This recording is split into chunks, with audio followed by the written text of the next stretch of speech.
Suspense.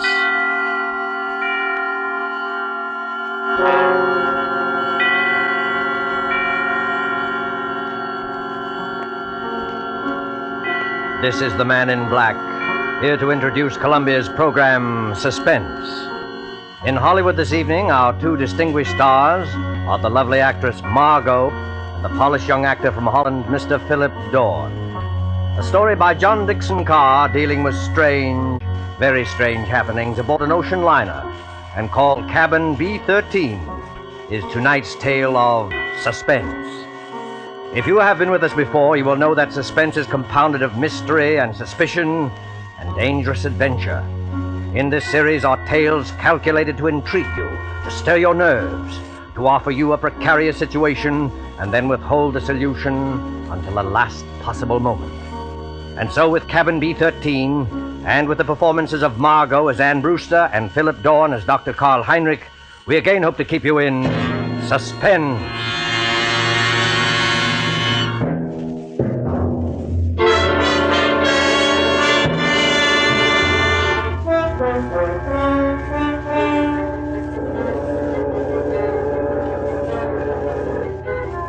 Come now, in happier peacetime days, to a great ocean liner on the night of her departure for Europe.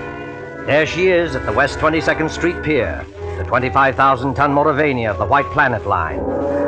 Smoke from her three funnels coils up lazily in mild October air. You can see the decks, white and shiny like shoeboxes, and the string of lights along them, and the band standing by on A deck to play her out. You can hear the murmur of an excited crowd and the rattle of the steam winches as cargo is lowered into the hold. You can see the bustle of activity and the second officer standing at the head of the gangplank as two rather late passengers hurry through the customs shed towards that gangplank. It's all right, Ricky. We are not too late. No, and I thought we'd be in time. A honeymoon in Europe. 3 whole months with nothing to worry about. That's right, dear. And you've been my wife for, let's see, practically 5 hours now. I believe the correct phrase is, it was so sudden, Mr. Brewster. So sudden that we have to travel on our own passports instead of a husband and wife one. I hope they don't think you're not an honest woman. I'm going to act like a complete wanton just to devil you. Oh, what about our tickets, Ricky? Do we give them to that officer standing at the top of the gangplank? No, honey, you keep your ticket. The cabin steward will come around and collect it after we're underway. And the money, Ricky? It's a lot of money, Anne. $10,000 in cash. Maybe I better turn it in at the purser's office for safekeeping. Yes, maybe you had. Wait a minute, Ricky. What is it, then? Wait. Do you mind if we stand here for a second before we go up the gangplank? Oh, what's the matter? You're not ill, are you? No, but getting over brain fever isn't any joke. Oh, I know, dear. You see, Ricky, I ought to be eager and excited like all those people up there, but suddenly you get fancies. Queer, sick fancies. Suddenly, right now, all I can think of is the night and the wind and all the black water in the dark. And that's exactly the kind of morbid fancy I'm trying to cure you of. I know, Ricky. I'll be good, but I was just thinking of a story. What story? Oh, never mind. It doesn't matter. Which way do we go? Up the gangplank, through that door there, and then down on the elevator to B deck. And no more horrors, do you understand?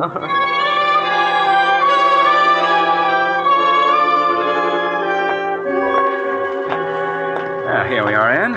B deck and cabin number... Good Lord. B-13. B-13. You're not superstitious, are you? Why, no, dear. Not about things like that. Open the door. Here we are. Lights on and... Oh, Ricky, darling. It's a beautiful cabin. Well, best I could get. Well, they've got our luggage in anyway, and... Over there, madam, you'll find a basket of fruit and some books from your obedient servant. Oh, you are nice to me. And I'm feeling so much better, Ricky. I will be all right, darling. Of course you will. But you won't find any detective novels among those books. Please, Ricky. Detective novels may be all right for presidents and college professors, but they're straight poison to you. You'll read love stories and like it. You know, Ricky, I keep thinking and thinking about that story I mentioned. Oh, what story, dear? It's an old one. You probably know it, but it was new to me. A woman and her daughter arrive in Paris and go to a hotel. Oh, you mean the old Paris exposition story? Yes, that's it. The daughter goes out. When she returns, her mother has disappeared. And even the hotel room isn't the same. The proprietor of the hotel swears the girl came there alone and that there never was a mother. The whole room is different when she goes back to look at it. The girl goes to the police, and they won't believe her, and she's nearly crazy. Of course, it turns out that the mother has caught bubonic plague and died, and they're hushing it up so that the visitors won't keep away from the city and ruin the whole exposition, Anne, but... You've got to stop this kind of talk. I know. But imagine being in a situation like that, with all those queer eyes staring at you, wondering if you'd lost your reason, wondering if your brain had cracked and the whole world might dissolve, and... Listen. Well, that's the last call, Anne. We'll be underway any minute now. You know, Ricky, I would like to see the skyline go past and the Statue of Liberty and the rest of it. Well, then why not go up and see it? I've got to deposit this money in the purser's office on C-Deck. But I don't like you to leave me. Oh, now look here, dear. You don't think I'm going to disappear, do you? I suppose I don't really.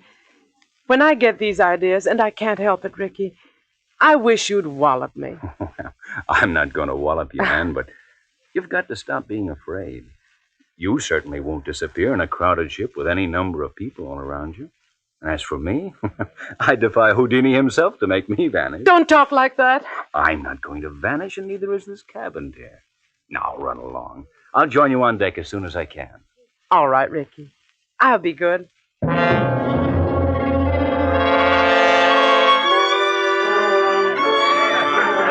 In with your gangplank! In with your gangplank! Gangplank, please, sir. Close the rails. Stand by. Eager people, excited people, happy people, all crowding up to the rail to wave goodbye. Nothing to worry about, nothing on their minds except... Except what? Oh, Except seasickness, madam? oh, Oh, I beg your pardon. I hadn't meant to startle you, believe me. please don't mention it. How silly of me. It was my fault. I haven't been very well. I noticed it, madam, if you'll forgive me. That was why I spoke to you. As you see by my uniform, I'm the ship's doctor. This is a British ship, isn't it? But you don't sound British. No, I'm an Austrian, madam. Dr. Paul Heinrich, at your service. I'm not very popular in my own country today. Days of colored shirts and vacant minds. I'm Mrs. Brewster, Doctor, Anne Brewster. When does the ship go? In about a second, Mrs. Brewster, you will hear the whistle, then the band will strike up, all langs in, and then... We're moving, aren't we? Yes? Don't you feel the vibration of the engines?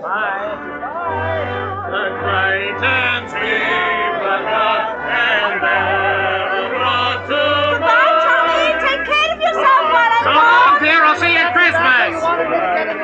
Whoa! The key to the car is in the living room table drawer. If you go out with any blocks, Tommy, I'll kill you when I get back. Goodbye, The living room, Susie. Yes, dear. Of course I'll behave myself in Paris. Say, what time does the bar open aboard this time, huh?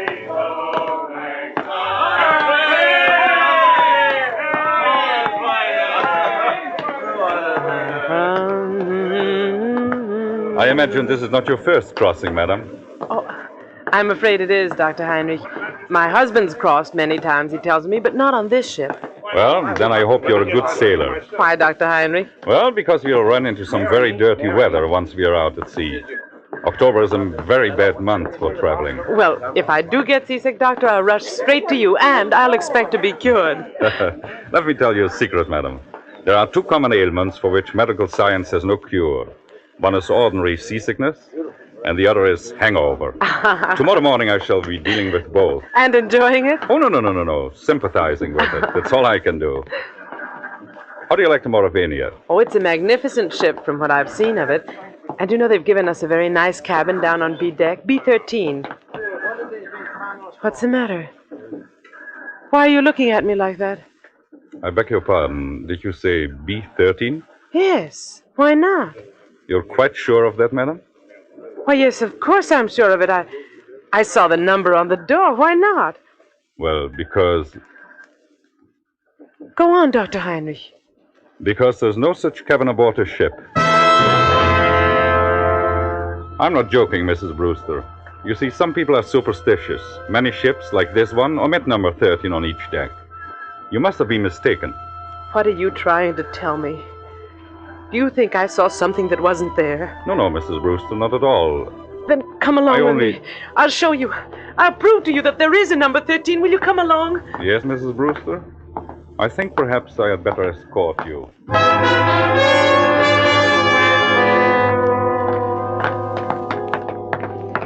Stewardess! Yes, miss. Yes, ma'am. Come in straight away. Tell me, stewardess, this is B-deck, isn't it? B-deck, ma'am? Oh, yes, ma'am. No doubt about that. Dr. Heinrich and I have been all over this part of the ship looking for cabin number 13, but we don't... I've been trying to convince this lady stewardess that there's no such cabin number 13 on this ship. Why, there sure to heaven isn't, ma'am. And never has been. I've served aboard the Mauravania a matter of 8 years, and I ought to know. But I tell you, I saw it. I was in there. It was a big cabin with a private bathroom attached. The walls were paneled in light oak, and the furniture was rosewood and yellow satin, and the portholes were like real windows. No, that's not much good, ma'am. No, I'm afraid not. Most of the cabins hereabouts look like that. May I ask you, what name was the cabin booked in? Brewster, naturally.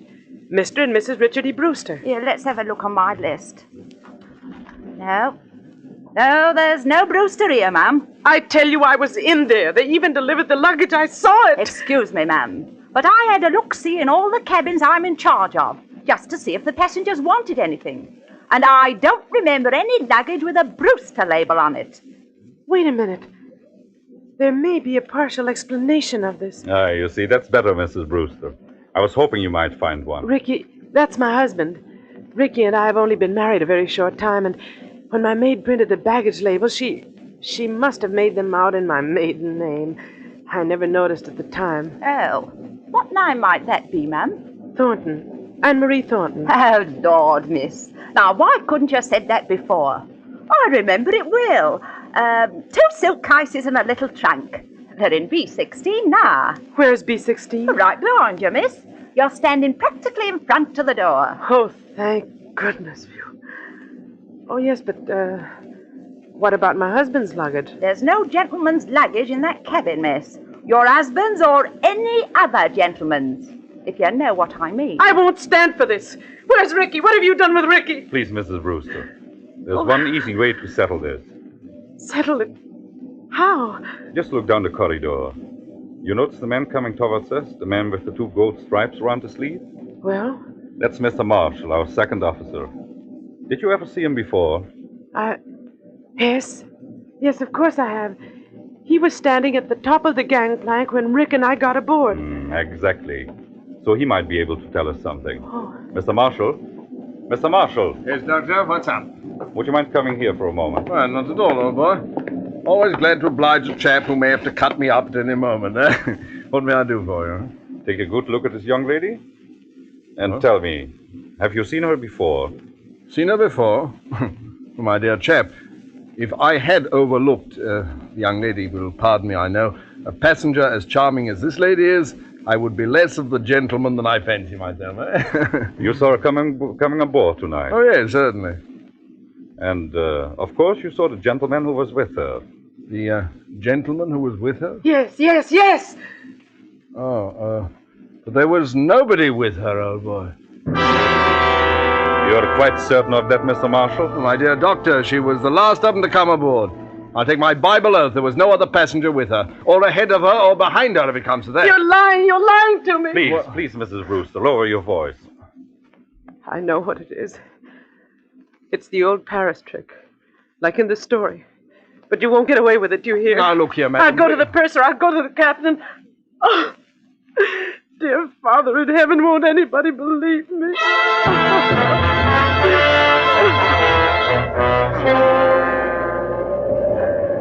Later that night, in the captain's room just abaft the bridge, there is a conference of ship's officers. Outside, stung by spray clinging to the bulkhead rail in the dark, a frightened girl waits until the door of the cabin's room opens. Will you bring the young lady in, Dr. Heinrich, and close the door? Yes, sir. Here we are. This is Captain Wainwright.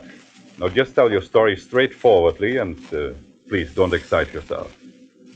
Well, maybe we can get some decision into this matter. Will you sit down here beside my desk, Miss Thornton? My name is Brewster, Captain. Mrs. Ann Brewster. Whatever you say, Mrs. Brewster. Thank you very much, Captain. I might tell you, ma'am, I've got a lot on my mind already. My first officer comes aboard with an attack of flu. I'm facing an equinoctial gale short-handed, and now this has to happen on top of it. I'm terribly sorry I can't help that, Captain. But I want to know what they've done with Ricky. Just one moment, please, while I get this straight. By this time, I understand you yourself have personally interviewed practically every single passenger aboard this ship. Is that true? Yes, it's true. But your alleged husband is not here. Is that true? Yes, that's true, In but the meantime, the purser has sent a squad of men to search this ship. They've searched every inch of it. You can take my word for that. There's nobody hidden. Your husband's not here. According to Mr. Marshall, who's standing over there... I see him. According to Mr. Marshall, he never was here. Oh, hang it all, Miss Thornton. You needn't glare at me like that. We couldn't see the chap. He wasn't there, now could we? Be quiet, Mr. Marshall. Yes, I'm sorry. No, I'm not unreasonable, Mrs. Brewster. I think you'll admit that. But what can I do? What can I say? Can you offer any proof, even, that this husband of yours ever existed? Proof? Yes, of course I can. Excuse me for interrupting, but would you mind, Captain, if we ask a question or two? No, Doctor, go ahead. I tell you, I'm going daft myself. If you were married, Mrs. Brewster, you must be carrying a joint husband and wife passport. Where is that? Well, there wasn't time to get one. We each carried our own passport. Oh, I see. But still, there must be someone back in America who can confirm what you say if we got in touch by radio telephone. Your parents, for instance. I haven't got any parents. They're dead. What about relatives, then, or a guardian? My guardian is a trust company.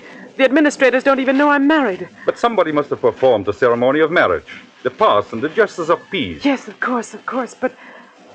Oh, I can't remember the name of the town. You don't remember the name of the town? Hold tight to your chair, Mrs. Brewster. The ship is going to pitch again. How's the glass looking, Mr. Marshall? Barometer's rising, sir. This weather won't hold long. We shall be in the fog before morning, though. We're in a fog now, if you ask me. This lady says she I'm terribly sorry, but I'm trying to think of it. It was a little town in upstate New York where they can marry you at a moment's notice. Ricky kept the certificate. I was confused. I haven't been well. No, you haven't. You see, Ricky had been away, and he came back, and I was in love with him, and he sort of swept me off my feet, and... Oh, what's the use? Not much use, apparently. If you'll take my advice, ma'am, you'll go below to your cabin and get some sleep. I'll send the doctor down to mix you a sedative. You think I'm crazy, don't you? I think you're a little overwrought, ma'am. What I can't understand is why. Why should you want to do this? It can't be the bubonic plague this time. Bubonic plague, ma'am? Who said anything about the bubonic plague? Never mind. But I'll show you. You're all against me, except maybe the doctor. But I'll show you. I'll prove it to you. I am going downstairs, and I don't want anybody to follow me. Good night. Good night, all of you. Well, I'm glad that's over. Look here, Mr. Marshall. Huh? You think it's quite safe to trust her out there alone? Well, I don't know, sir. She's mad as a hatter, if you ask me. You think she might do something foolish? Well, I think she might chuck herself overboard if we're not careful. What's your opinion, Doctor? I can give you my opinion, gentlemen, in a very few words. That girl is as sane as you are. What's that? Wait and hear what I have to say. I shared your own belief at first, but I've been talking to her all evening. I've heard her whole story, and there's not a psychopathic trait in her nature. She firmly believes in this husband. Yes, Doctor. A lot of people firmly believe they're Napoleon, but they get tossed into loony bins, that's the same. This matter is not a joke, Mr. Marshall. I tell you, this man exists. Or did exist. What do you mean, Doctor? I suppose he has been murdered. Perhaps he has been murdered and thrown overboard. Murdered? Thrown overboard? If you remember, Richard Brewster was carrying a very large sum of money in cash. His wife's wedding gifts. Practically all her inheritance. He meant to go to the purser's office, but he never got there. That money might have been a great temptation. To whom? To a stewardess, perhaps, or even to a ship's officer. Just exactly what are you getting at? Well, numbers on doors can be changed easily enough. Just print a small card and put it on the metal slot on the door. I still want to know what you're driving at. If you use your intelligence, gentlemen, I think you will understand how a man can be made to vanish into thin air. And why Mr. Marshall saw never another passenger. You still don't see it? No, I do not. Well, then listen, and I'll explain exactly how a situation like this...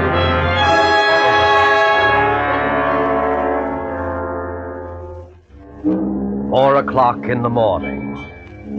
4 o'clock, the hour of suicides and bad dreams. The gale has subsided, the sea is calm. The SS Mauravania creeps blindly at barely 8 knots through a thick and strangling fog. The whole ship is dark and sealed up in sleep. There's no sound in all that mournful dimness, except when the foghorn cries out a warning overhead. Even cabin B-16 is dark. Anne Brewster, still fully dressed, lies restlessly across one of the berths, her head almost touching the intercabin telephone. What was... Oh, I thought I heard... Telephone. Yes? Hello? It's me, Anne. Take it easy now. Ricky!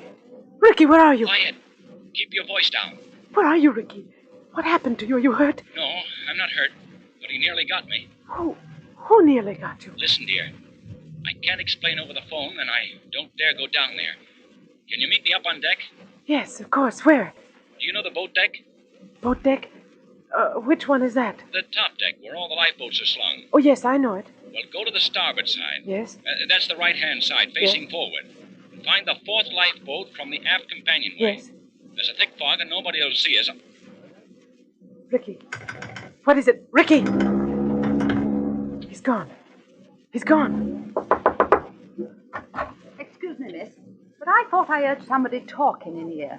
Stewardess, what are you doing up at this time of the night? If I might ask, miss, what are you doing up and dressed? Oh, you ought to get some sleep, miss. You really ought. It might interest you to know, stewardess, that I've just been talking to my husband. Now, look here, miss. Don't start that all over again. Please don't start that all over again. You all pretended to think I was mad, didn't you?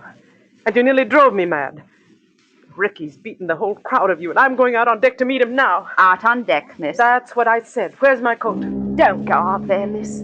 Not in the state of mind you're in. And the fog's so thick, you can't hardly see your hand in front of your face. Stand away from the door, please. Suppose, miss, I didn't want to let you go out there. I don't think that would matter much. You've probably heard that mad people have 10 times ordinary strength, and I'm stronger than you anyway. Miss, I'm a-begging you. Stand away from that door!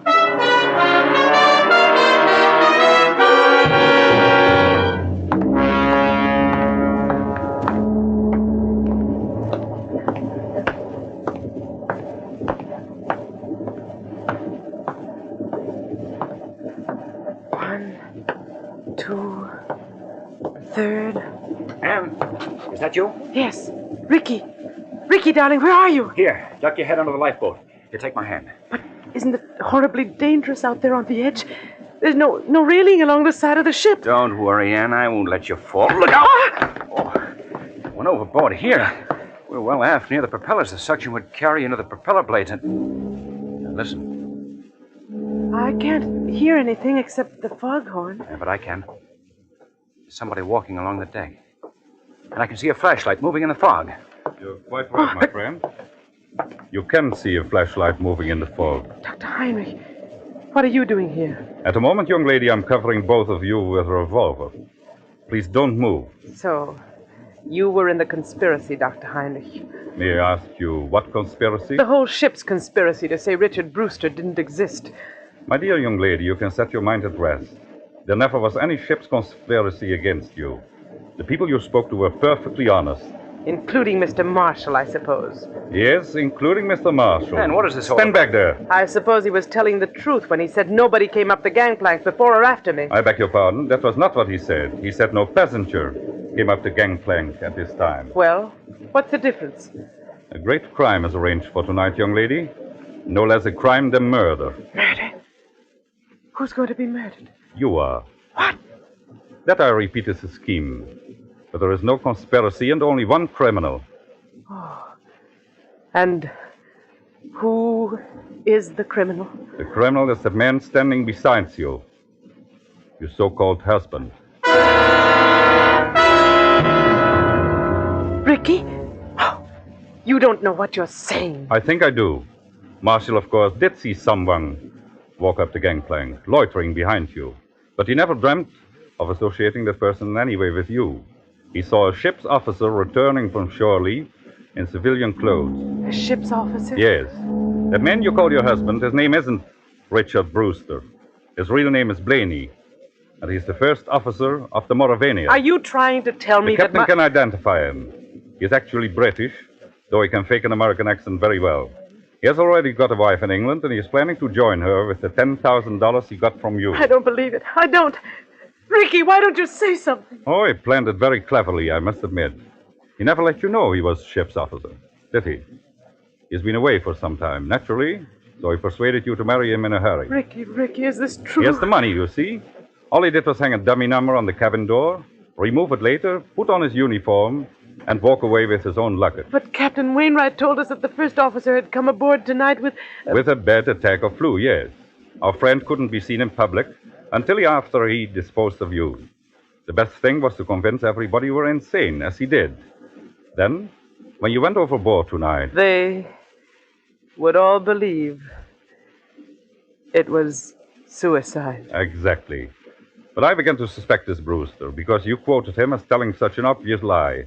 He said he had never traveled in the Mauravania, yet he could direct you all over the ship, and even knew where the purser's office was. So I went to his cabin, found it empty, searched, and found your $10,000. Look out, Dr. Henry! Put it down, you fool! Put it down! Oh! He's overboard! You shot him! You shot him! Those shots, my dear, never touched him. Never touched him? No. The weight of the iron carried him over backwards when he lifted it. It was the weight he was going to use to sink your body. Ricky!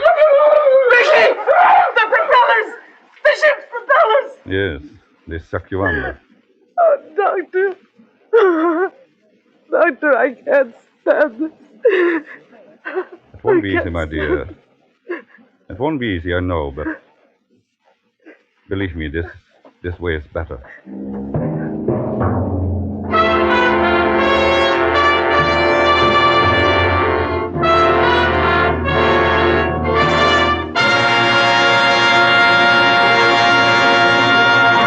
And so closes Cabin B-13, starring Margot and Philip Dorn. Tonight's tale of Suspense.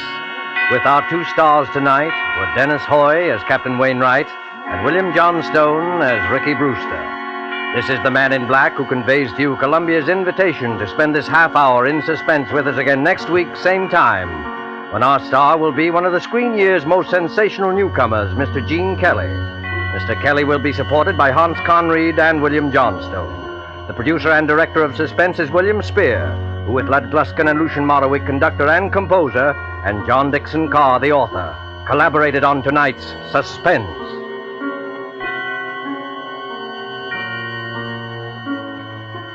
Suspense fans, please note that these programs will shortly move to different days of the week. Suspense will come to listeners in Eastern and Central time zones on Thursdays, beginning December the 2nd, and to Mountain and Pacific time zone listeners on Monday, beginning December the 6th. Remember, Thursday, beginning December the 2nd in Eastern and Central time zone, and Mondays, beginning December the 6th in the Pacific and Mountain time zones for Suspense. This is CBS, the Columbia Broadcasting System.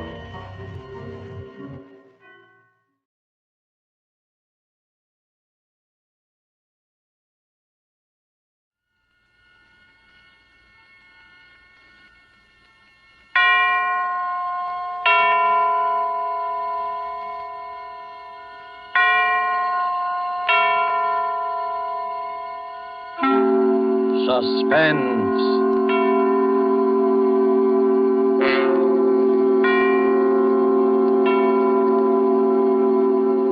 man in black, here again to introduce Columbia's program, Suspense.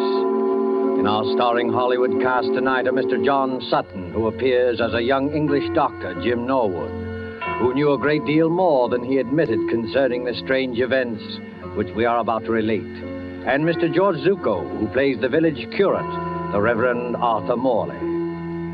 Our story, and it bears none but a coincidental resemblance to H.G. Wells' famous short novel, The Invisible Man, is by John Dickson Carr and is called The Man Without a Body, tonight's tale of suspense. If you have been with us on these Tuesday nights, you will know that suspense is compounded of mystery and suspicion and dangerous adventure. In this series are tales calculated to intrigue you. And so it is with The Man Without a Body and the performances of John Sutton and George Zuko. We again hope to keep you in suspense.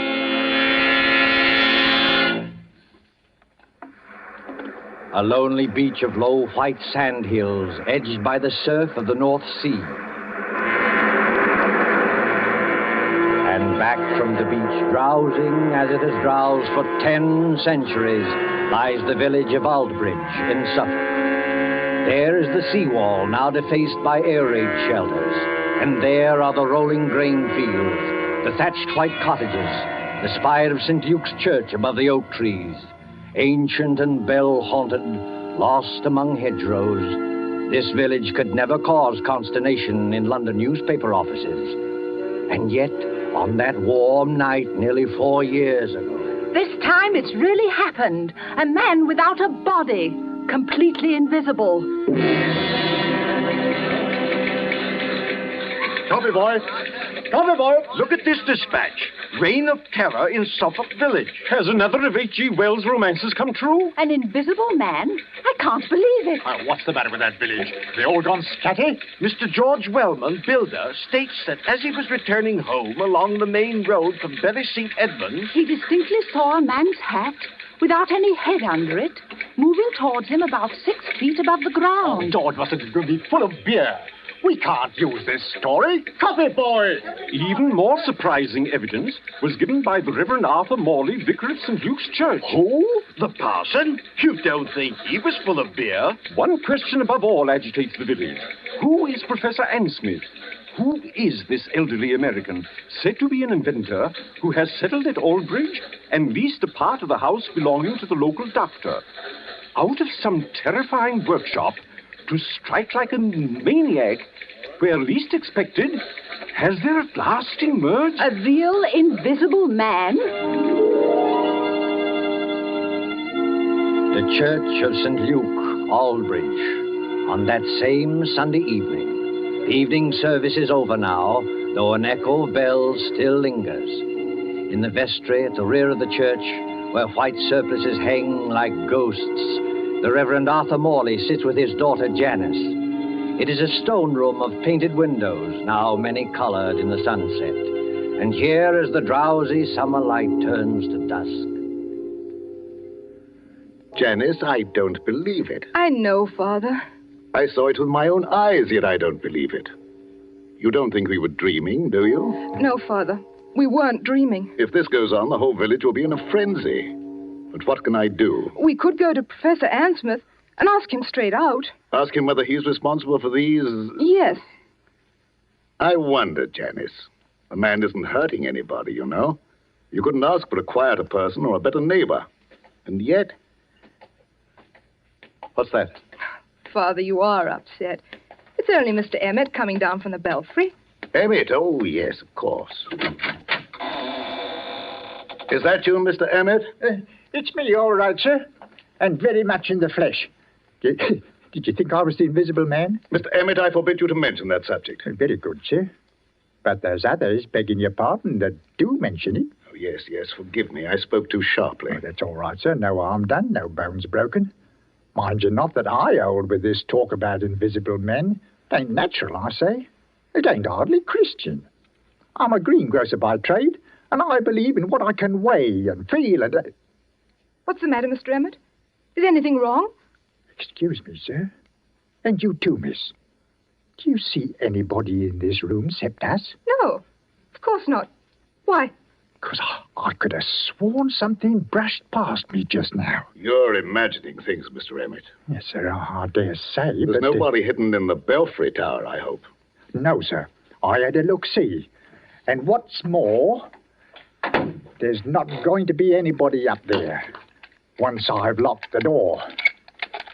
Now, let the blighter try and get in. Oh, please, Mr. Emmett. And you too, Father. You're talking about this invisible man as though he actually existed. There's something funny going on, miss. You can't deny that. No, none of us can deny it. And what's more, sir, it's getting pretty dark in here. Hadn't you and Miss Janice better get along to the vicarage while I lock up? No, we can't go just yet, Mr. Emmett. We're expecting Dr. Norwood. Dr. Jim Norwood, sir? What does he say about all this? Oh, you might ask him yourself, Mr. Emmett. I think that's probably him now. Come in. The vestry door's not locked. Oh, hello, Padre. Hello, Janice. I'm sorry I'm late. Oh, hello, Jim. You seem a good deal out of breath. I am out of breath, Janice, because there's blue blazes to pay down in the village. Not more trouble. Yes, I'm afraid so. They're holding a mass meeting at the Coach and Horses, and they're ready to murder Professor Ansmith. If this invisible man cuts any more capers, we may see a real old-fashioned lynching in an English village. Now, look here, my boy. This has got to stop. I know that, Padre, but how are we going to stop it? Sit down there, Jim, across the table from me. Yes, sir. First of all, what do you know about this Professor Ansmith? Nothing, sir. Nothing at all. But you rent part of your house to him. Oh, my dear Padre, that house is twice as big as I can possibly manage. I was only too glad to get a tenant. He gave you references, I imagine? Yes, but I didn't bother to check him. He's a quiet old boy. Pays his rent on the dot. Never does anything except read and go for long walks. Are you quite sure of that, Jim? The village has war nerves, that's all. With the camouflage aerodrome in the neighborhood, they're apt to imagine anything. True, perhaps, but... That talk about dynamos humming in the old boy's room and blue lights flashing is rubbish out of a sensational film. They imagine the whole thing. Finally, this crazy story about an invisible man playing the gramophone. Why, It's not a crazy story, Jim. Janice and I saw it happen. You what? Last night, about 9:30, Janice and I were out for a walk in the lane that runs past your house. On the way, we met Willie Kendrick, and he joined us. Well, sir? Listen, Jim.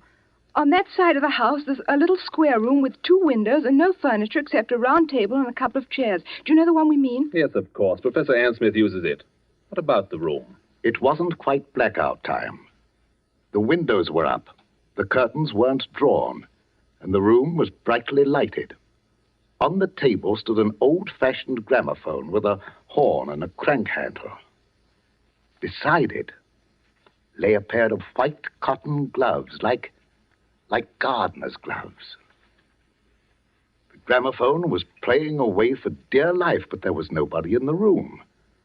Janice thought that was a bit odd, a gramophone going full tilt with nobody there, and called my attention to it.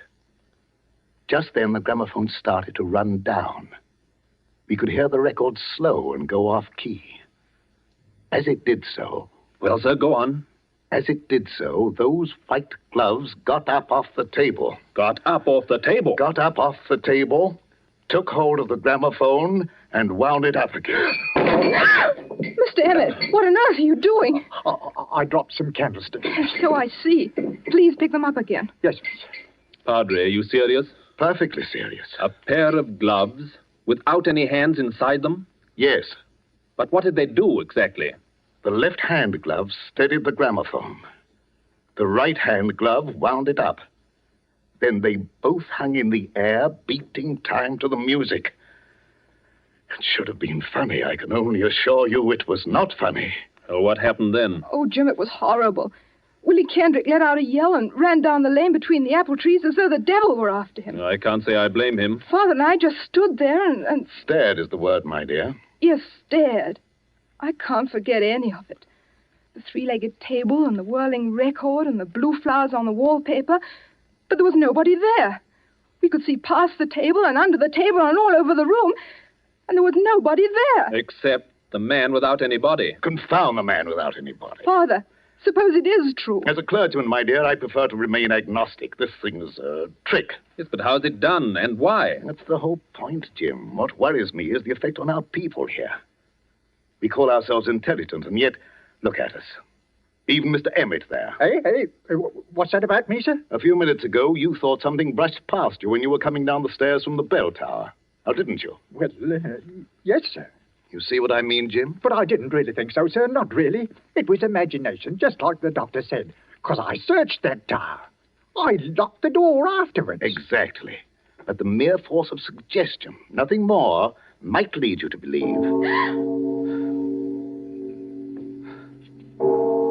That's not suggestion, Father. Sir, oh, stake my Bible oath there's nobody in that belfry. Bells can't ring by themselves, old man. There's somebody pulling the rope up there, and we're going to find out who it is. Now, one moment, all of you. What's wrong, Padre? You're as white as a ghost. This blasphemous mockery, it seems, extends even to the church. Very well.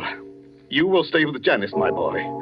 Emmett and I will collar this invisible man. Why can't I go too? I don't believe in this, but I should prefer to have someone with Janice. You're not afraid, Mr. Emmett? If it's alive, sir, I'm not afraid of it. And if it's dead, well, you're not afraid of it.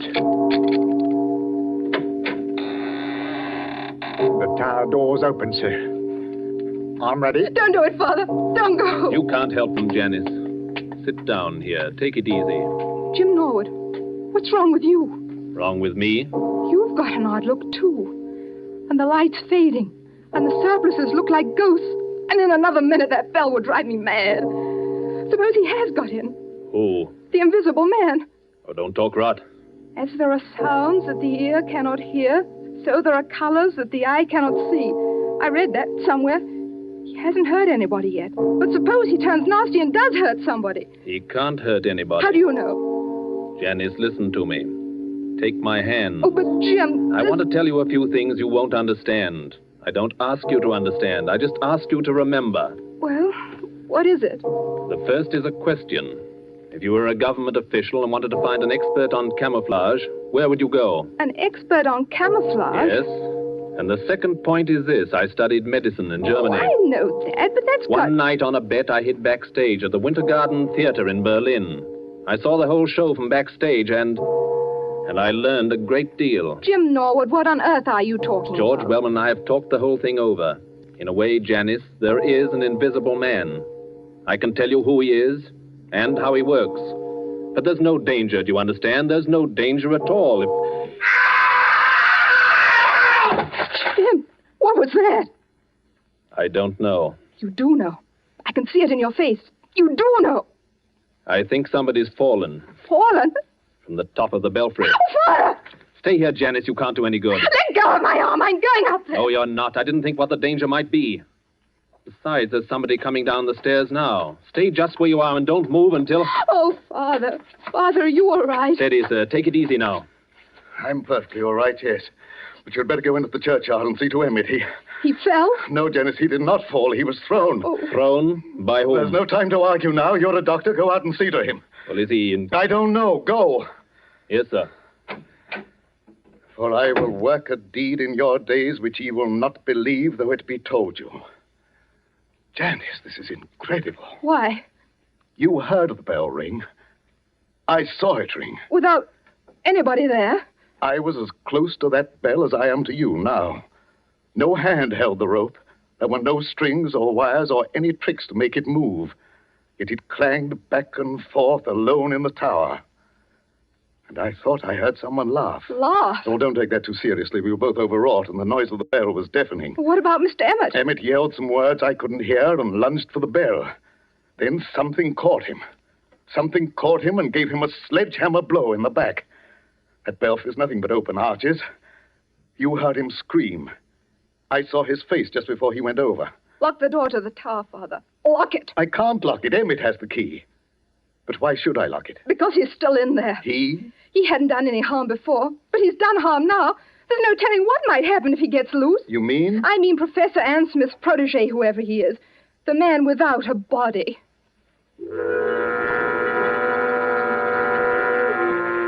Under the red sunset, some quarter of a mile away, a grass-carpeted lane winds between rows of apple trees. The lane is dusky, though lights shine into it from the windows of a large stone house, Dr. Norwood's house beyond the apple trees. Up and down. Up and down, a shadowy figure is pacing. An elderly figure, a dejected figure, tall and frail as a shadow among shadows, muttering to itself, shaking its head, now and then raising one fist in bewilderment or anguish. Sometimes the light gleams on large spectacles and a kindly mouth. Up and down, endlessly up and down strides Professor Ansmith. I'm not guilty. I'm not guilty. How can I convince them that I'm not guilty? Who's there? I saw you dodge behind that tree. Stand out, sir. Did you call me, Professor Ansmith? Yes, I did call you. Who are you? You probably won't recognize me, Professor Ansmith. Nevertheless, my friend, may I ask what your name is? My name is Wellman, Professor. George Wellman. Wellman. I've heard that name. Maybe you have. I'm a builder by trade, and a great friend of Dr. Norwood's. Wait one moment. Aren't you the young man whose firm is putting up these air-raid shelters along the seawall and making such an unholy din with your riveting machines? That's me. And come to think of it, aren't you the one who first started this alarm about an invisible man? Yes, because I met him. You did not meet him, sir. This whole thesis is scientific nonsense, and I won't have it. You won't have what? I'm an old man, Mr. Wellman. I never did anybody the least harm. As God is my judge, I know nothing whatever about this... What's that? It looks like the Vicar's car, Professor. You'd better stand back. This is a pretty narrow lane. Ansmith! Professor Ansmith! Yes, Mr. Morley, I hear you. Well, we thought you'd better drive over here straight away. I think you've met my daughter. And, of course, you know Dr. Norwood. Yes, but there's no time for any social formalities. Get into your house, Professor Ansmith. Get in quickly and close the shutters. But why should I do that? Because there's a mob coming, sir, and we can't stop them. Hurry, do hurry. A mob coming here? Why? Haven't you heard the news? I've heard nothing, my friend. The only person I've seen has been that young man there who chews a toothpick and hides behind the trees. George Wellman? What on earth are you doing here? Watching, Janice. Watching and waiting, just as usual. Listen to me, Professor Ansmith. Henry Emmett, the head verger at St. Luke's, was thrown from the belfry window not 20 minutes ago. Not by me, sir, I assure you. I had nothing to do with it. No, not by you, but apparently by the invisible man. Oh, Father in heaven, will this never stop? Not till we catch the fellow. No. Be quiet, Mr. Wellman, please. I'm sorry, Padre. I take it back. I myself can testify that no visible person laid hands on Emmett. He was struck as though with a gigantic fist. What's the matter, Professor Ansmith? Is anything wrong? No. I was just thinking. Is Emmett dead? Fortunately, no. I'm glad of that, my friend, for a certain person's sake. He's not even seriously hurt. The bell tower isn't high, and a tree broke the force of his fall. But he's badly shaken up, and that crowd at the Coach and Horses means trouble. If you haven't anything to say to us, if you haven't a word of explanation to utter... Listen, Padre, don't you hear anything? Yes, I thought I heard voices. Can't be that crowd from the village. We're too far ahead of them. It's a crowd, all right. And they've been here for hours. But where? I don't see anybody. Jim, look, behind the trees. Look behind the trees. Look beyond the hedgerows. Look for any place where a watcher can hide. And may I ask what they're doing here? They're watching you, Professor Ansmith. More of your spies, you mean? You can call them anything you please. But they're getting impatient and they want a showdown. If I as much as hold my hand up like this... Don't throw stones at the windows, you fools! You're only breaking the doctor's windows! Gentlemen, I can't have any more of this. Be quiet, all of you, and listen to me.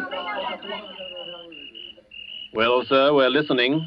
I'm a peaceful man. I like to live in peace with my neighbors. I have nothing to do with this so-called reign of terror. But you don't believe that, do you? No. Then I must expose a fraud. Now, don't blame me if I expose the trickster, too. I have made preparations to show you the invisible man. The man without a body. Quiet, everybody! Mr. Morley, I believe you and your daughter walked through this lane last night while I was away at the Bury St. Edmunds. I don't know about your being away, sir. My daughter and I were certainly here, yes. Good, good. Miss Janice Morley. Yes, Professor Ansmith. Will you look toward your right, please, at the house? What do you see? It's the same room. What room? The room with the little round table and the gramophone. It's a three-legged table, you notice. Yes, of course. But there's nobody in the room. No, nobody at all. Are conditions exactly as they were last night? Yes, except there aren't any gloves on the table. No, but the invisible man is there. Oh. A living presence, ready to act and breathe and even kill. With your permission, I shall now address him. Hello in there. Hello in there. Hello in there. If anybody answers him, Father, I'm going to scream. Quiet, Janice, quiet. Father, look. The gloves are appearing on the table. I call out to him and I speak as follows. Hold the phonograph with your left glove. That's it. Turn the handle with your right. One turn, 2, 3, 4. That's enough. Touch the spring with your left hand. Push the record. Lower the needle with your right and...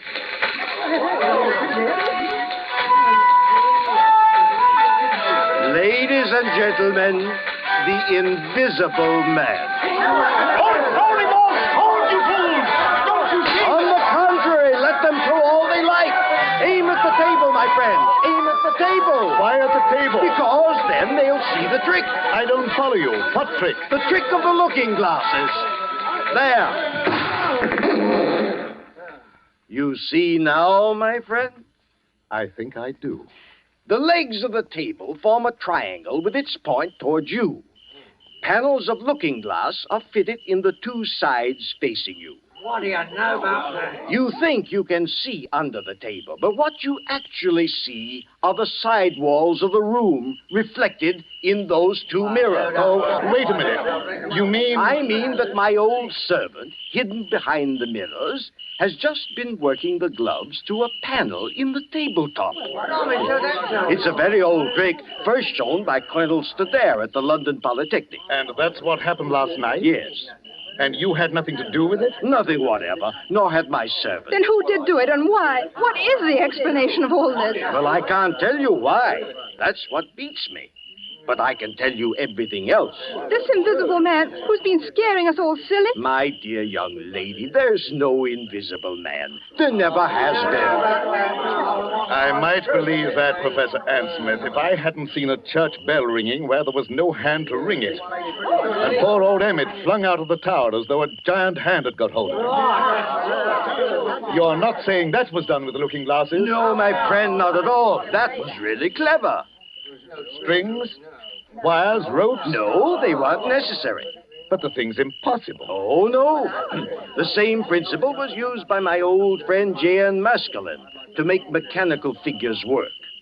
Psycho played whist, and Zoe drew pictures. I myself, Go on, sir. You yourself. What are you going to say? The secret I was about to say remains unknown even today. You were right, in a way, when you tell us that Emmett acted as though a giant had got hold of him. A giant had got hold of him, at least a gigantic force. Oh, before we all go completely mad, would you mind telling us what this gigantic force was? Not at all. It was compressed air. Compressed air? But don't you see it even yet, any of you? No. A compressed air pipe with 1,000 pounds pressure behind it was run up into the tower facing the bell. It could be operated from the ground outside. The pressure was turned on and off in bursts. It made that heavy bell swing like a toy. Emmett, don't you remember? Emmett rushed forwards towards the bell. And the air pressure? The air pressure struck him like a sledgehammer and flung him headlong out of the tower. There's your miracle, gentlemen. That's all there was to it. Sir, I can't doubt what you say. It's too circumstantial and too right. But what, my friend? The compressed air tanks, the mechanical apparatus to work this trick. Well, what about it? Where did it come from? Such things don't grow on bushes. No, but they do grow on riveting machines. Riveting machines? Yes, such as the riveting machine they're using on the air raid shelters along the seawall. Would you care to tell us, Dr. James Norwood, why you and your friend Wellman have been playing all these tricks?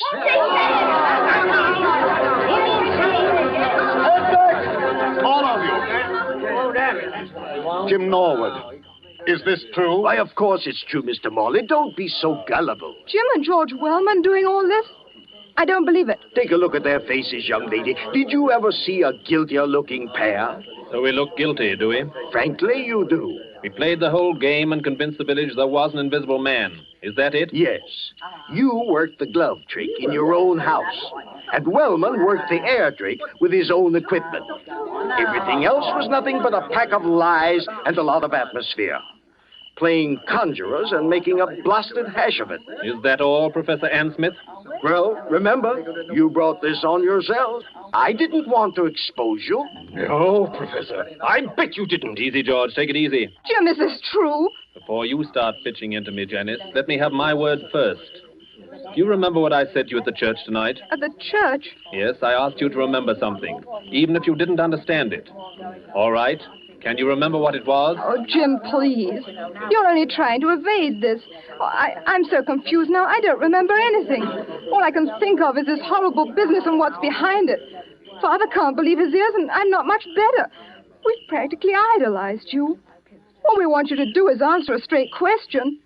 Jim, are these accusations true? Yes, they are true. Doubtless he had a good reason, Janice. Doubtless he had a good reason. Yes, we had a good reason. The very best reason in the world. You had a good reason for scaring people half to death and trying to kill poor old Henry Emmett? We didn't mean any harm against Emmett. That was an accident. But you dare to defend yourself now? Yes, just that. Before we go home, Father, shall we apologize to Professor Ann Smith? I hope he'll try to think better of English hospitality. Good, Janice, good. I hope he will, too. You hope he will. Listen, Janice, before you act on any belief, you have to be absolutely sure in your own mind. George and I had to prove something, and now I'm glad to say we have proved it. Oh, I can't stand this any longer. If you have anything to say, go on and say it straight out. What was it you had to prove? We had to prove to our own satisfaction that this pretended American who calls himself Professor Ann Smith... Pretended American? Who calls himself Professor Ann Smith? We had to prove that this pretended American was no other than Karl Heinrich von Keist, the celebrated stage magician from the Winter Garden Theater in Berlin. What? Whose real job is to find the camouflage aerodrome near Bury St. Edmunds. No. He explained his own tricks very nicely, George. We'll swear out a warrant in the morning.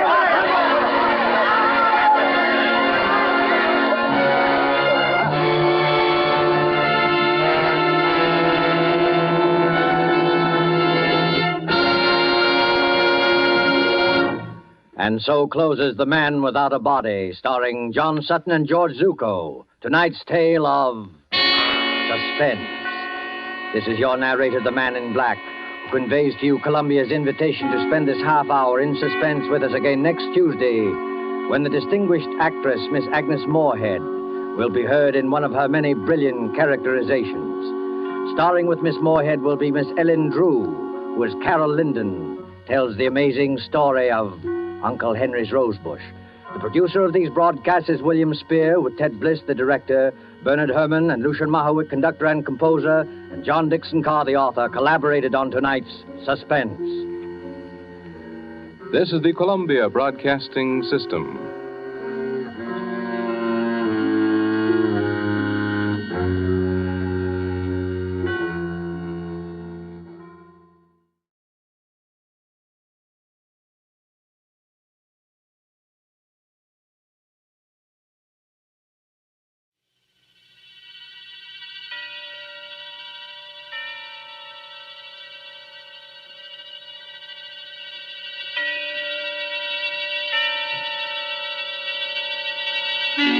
Suspense.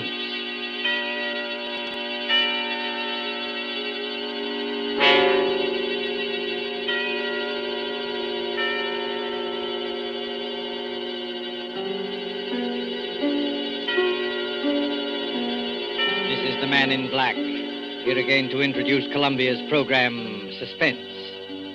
Heading our starring Hollywood cast this evening is Mr. Paul Lucas, and with him are Miss Heather Angel and Mr. Bramwell Fletcher. Story by John Dickson Carr, dealing with strange, very strange happenings in a London curio shop, and called Mr. Markham, Antique Dealer, is tonight's tale of suspense. If you've been with us on these Tuesday nights, you will know that suspense is compounded of mystery and suspicion and dangerous adventure. In this series are tales calculated to intrigue you, stir your nerves, to offer you a precarious situation, and then withhold the solution till the last possible moment. And so, with the performances of Heather Angel, Bramwell Fletcher, of Paul Lucas as Mr. Markham, Antique Dealer, we again hope to keep you in suspense.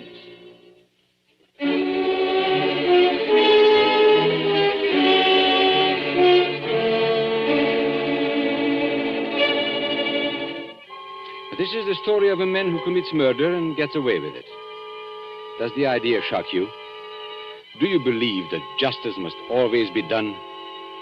But let's be honest with ourselves. You and I needn't be cynics to know that justice is very seldom done. Innocence flinches. Guilt is childlike and bland. Innocence is imposed upon.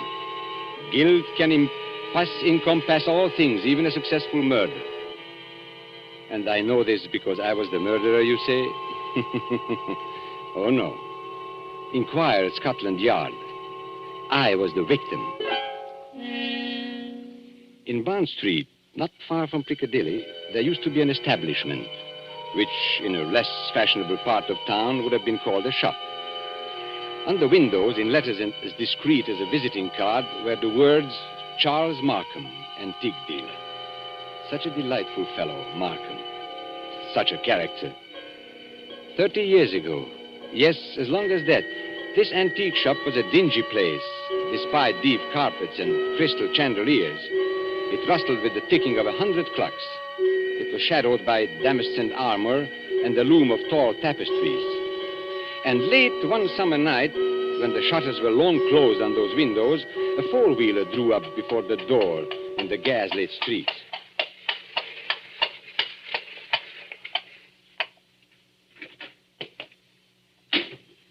That's all, cabby. You needn't wait. Very good, miss. Good night. Good night.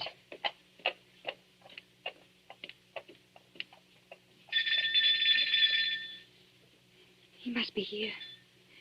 He must be. I won't go back to that place.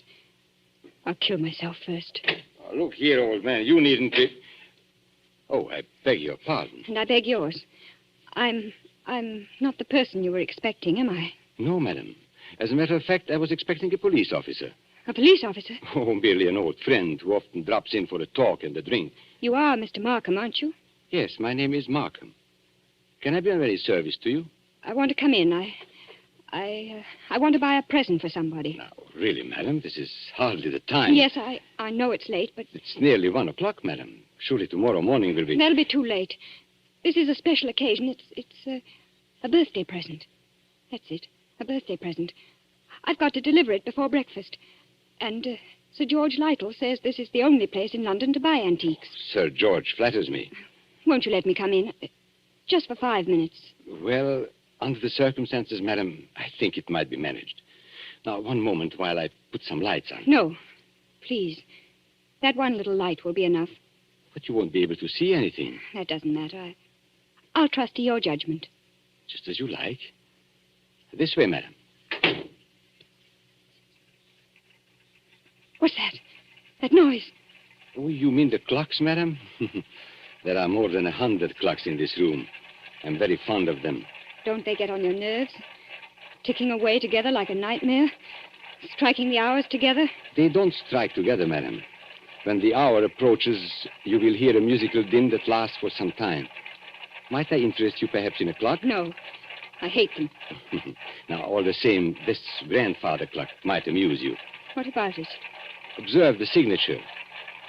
Johannes Carver, Londini, Facet AD, 1752. You could see better, madam, if you raised that veil. I'll keep my veil down, thanks. Just as you please. But look at the clock. I open the glass face like this. Then I push the second hand forward like this, and... 1 o'clock and all's well.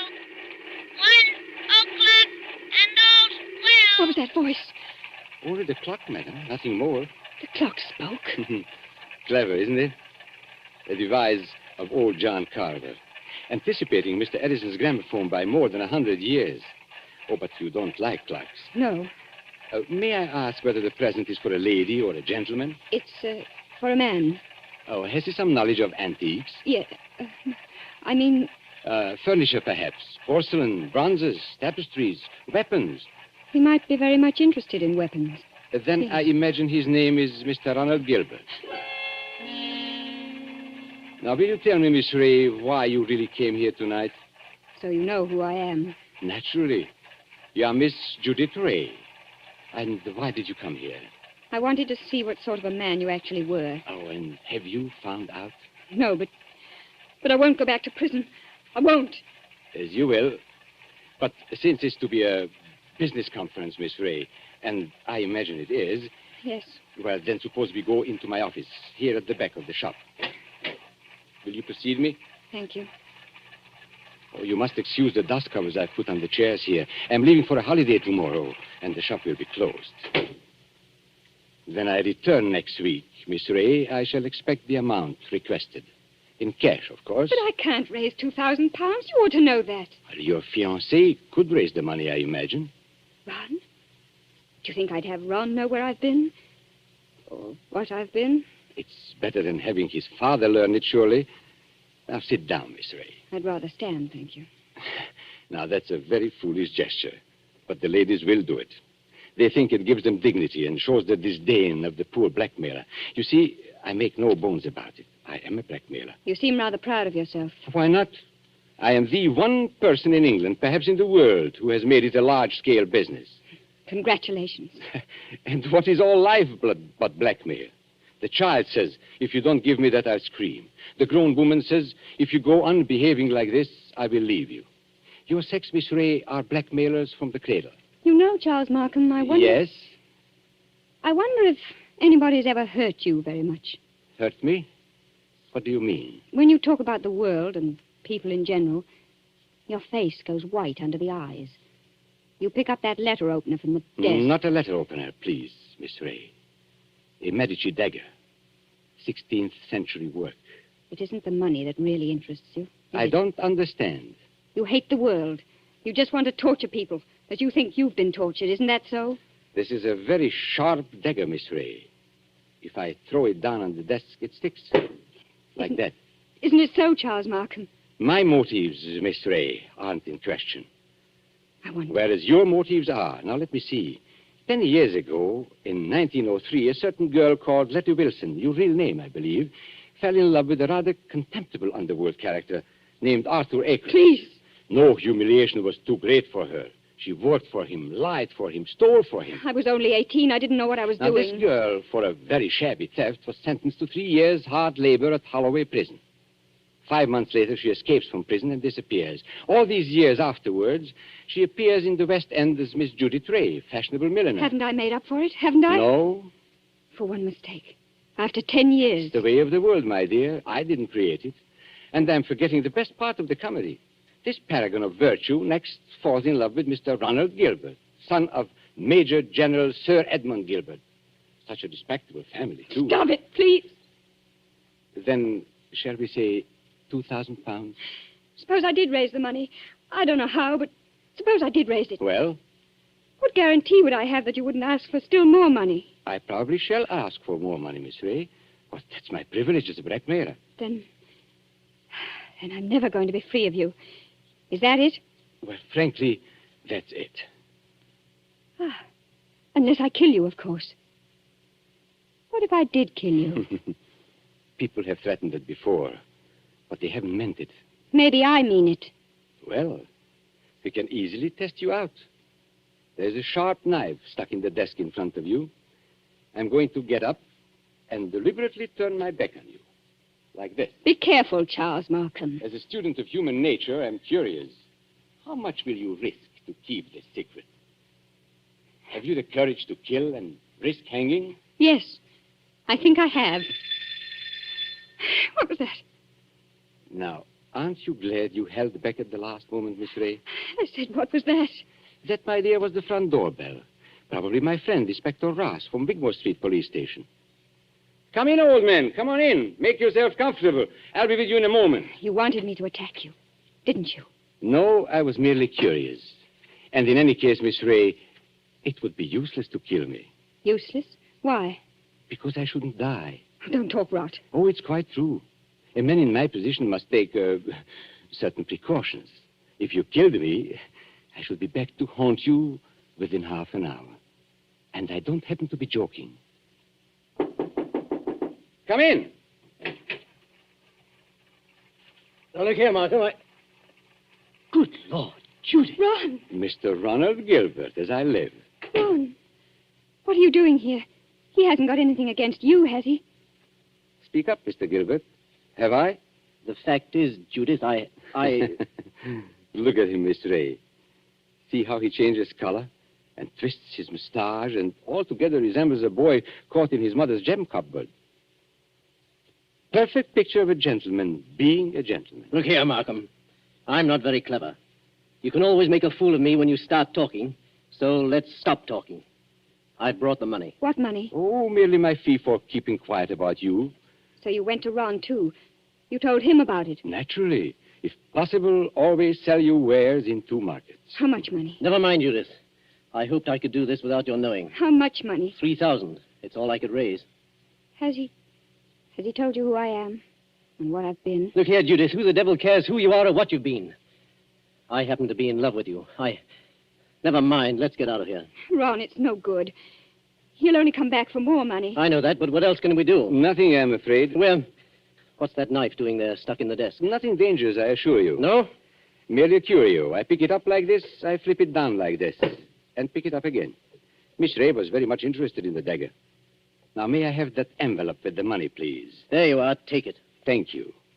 As I explained to Miss Ray, I'm leaving tomorrow for a holiday, hence the general disarray and the dust covers on the chairs.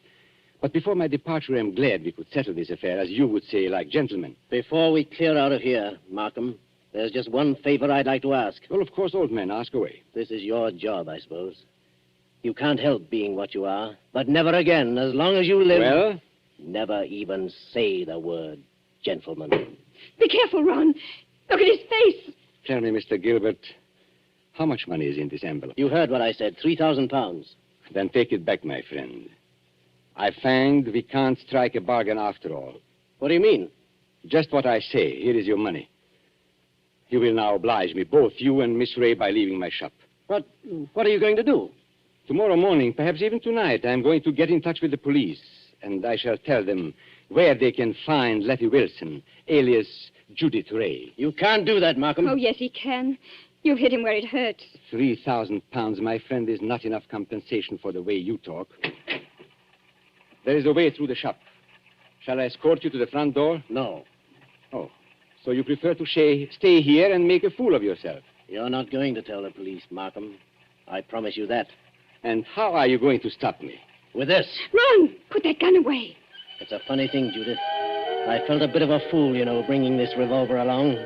But now I've got a use for it. Oh, yes, I've got a use for it. Oh. Maybe the best thing would be to go into the street now and call a policeman. You'll never get into the street, Markham. Are you following me into the shop? Yes. So both of you, it appears, came here under false pretenses. You said you wanted to pay me some money. The money's still here, but you've lost your chance to get it. And our dear Judith said she wanted to buy a present for you. I showed her this grandfather clock here, this talking clock. Don't go a step beyond that clock, Markham. I warn you. Nonsense, old man. You wouldn't dare shoot. Wouldn't I? No, and I'll call your bluff. 1 step. 2 steps. John! I know your whole silly tribe, my friend. You wouldn't risk it. No, you wouldn't. What's happening to me? Don't try and grab out of the clock, Markham. It won't save you. You wouldn't risk your life. You wouldn't risk your family position. You wouldn't. 1:15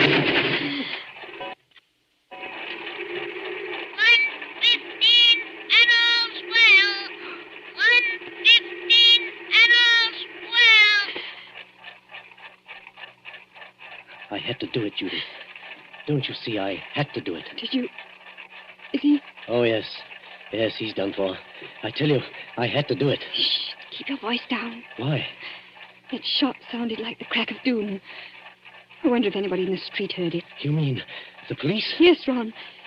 What in heaven's name are we going to do? Steady, steady. We'll find a way out. Maybe he's not dead, Ron. Go and look at him. He's dead, all right. Please, Ron. Go and look at him. Well? Shot through the heart. The bullet went clean through him and smashed the face of the grandfather clock.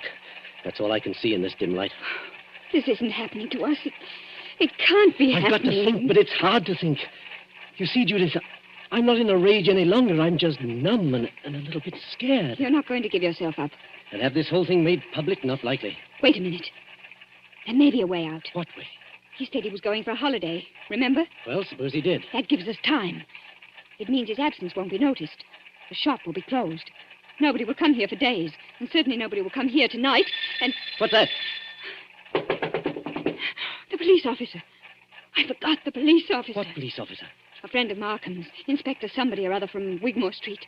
He's inspected here tonight. Then we're finished. No, Ronnie. We're not finished. He can't see anything out there. The shutters are down and the door's covered.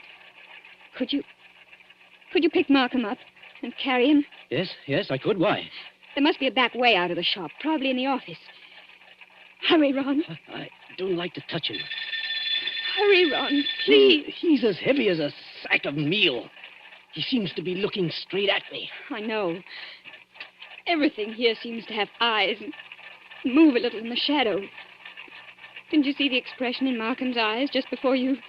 No, I didn't. He seemed to be looking behind us, or beyond us. I don't know how to describe it.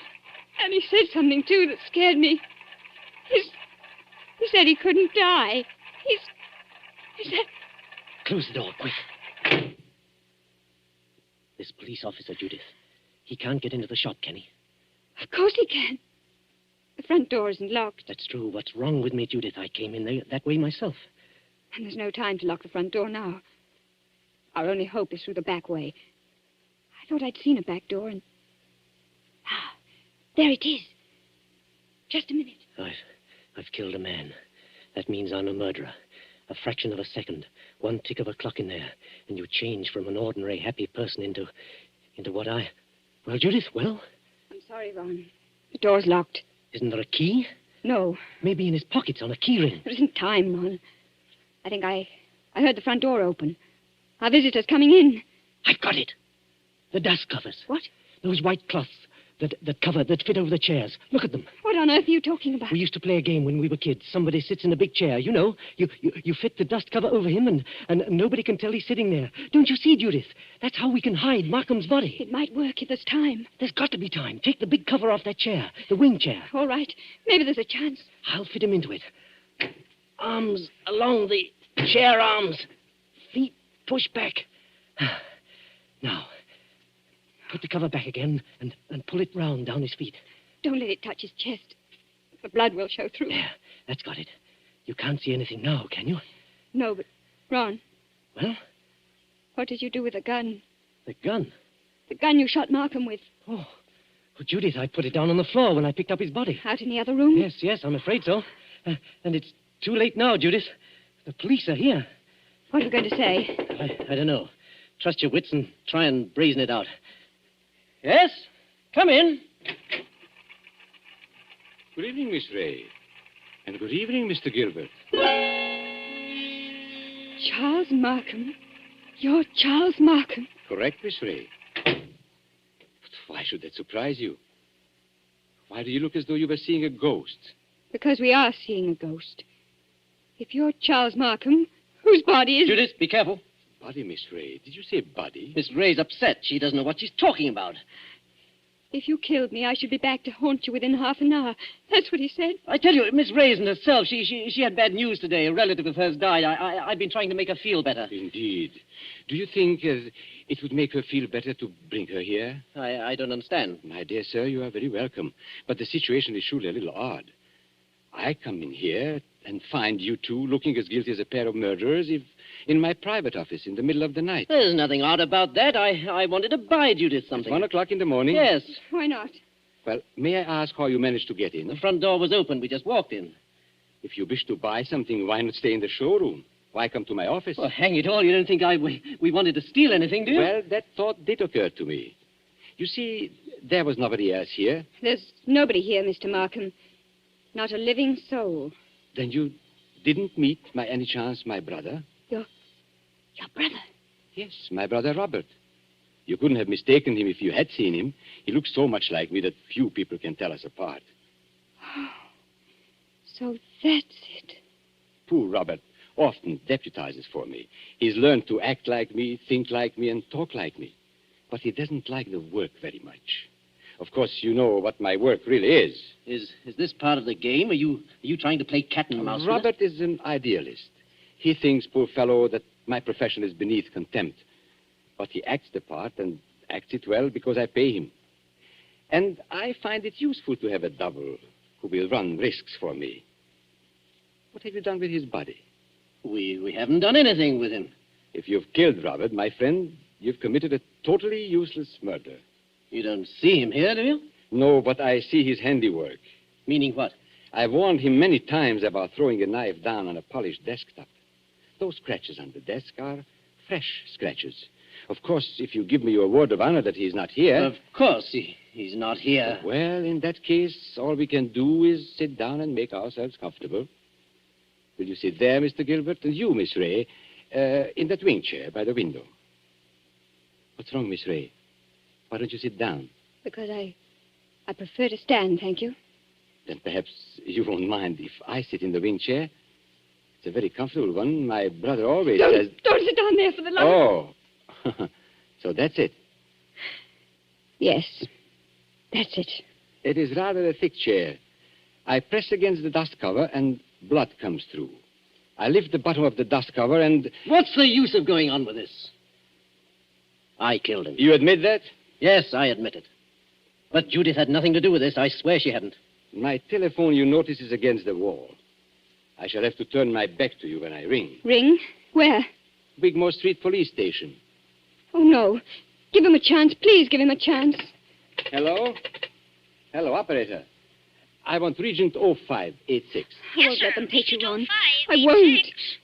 It's no good, Judith. I killed a man. I meant to kill him. That's all there is to it. A very sensible attitude, my friend.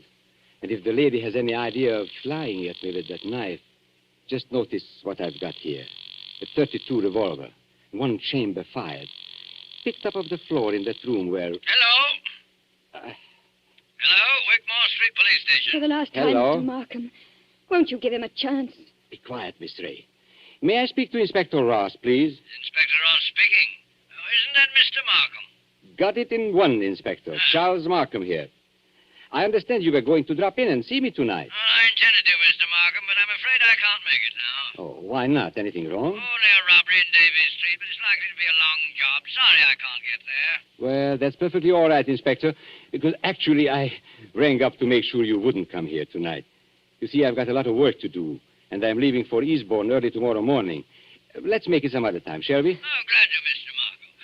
No crimes being committed up your way, I suppose? No, Inspector. It's as quiet as the grave. I've never known a more peaceful night. Goodbye. Why did you do that? Now, please, don't excite yourself, Miss Ray. Didn't you hear what I told the Inspector? Yes, but is this some more trickery? Trickery? How can it be? I don't know. That's what I'm asking you. I should call it generous when I let my poor brother's death go unavenged. You're not doing this without a reason. Naturally not. But has it occurred to you, either of you, that I might not want my business dealings revealed in court? What are you driving at? And has it also occurred to you that a man's double, who looks exactly like him and shares all his secrets, may become a danger rather than an asset?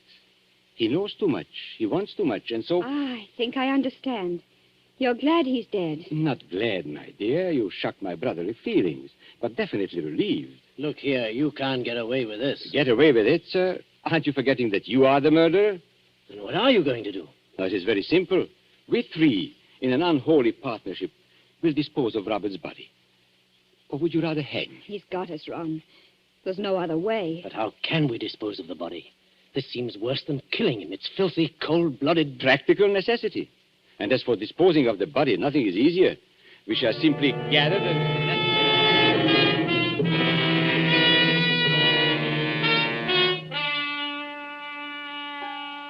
And so, as I said before, this is the story of a man who commits murder and gets away with it. Now, Ronald Gilbert looks back across the years and is still firmly convinced of his own guilt. But, of course, Gilbert never shot anybody. I was the man who committed the murder. Don't you remember? The bullet that killed my brother is supposed to have passed through his body and smashed the face of the grandfather clock. But that's an impossibility. The face of a grandfather clock is much higher than the heart of a man.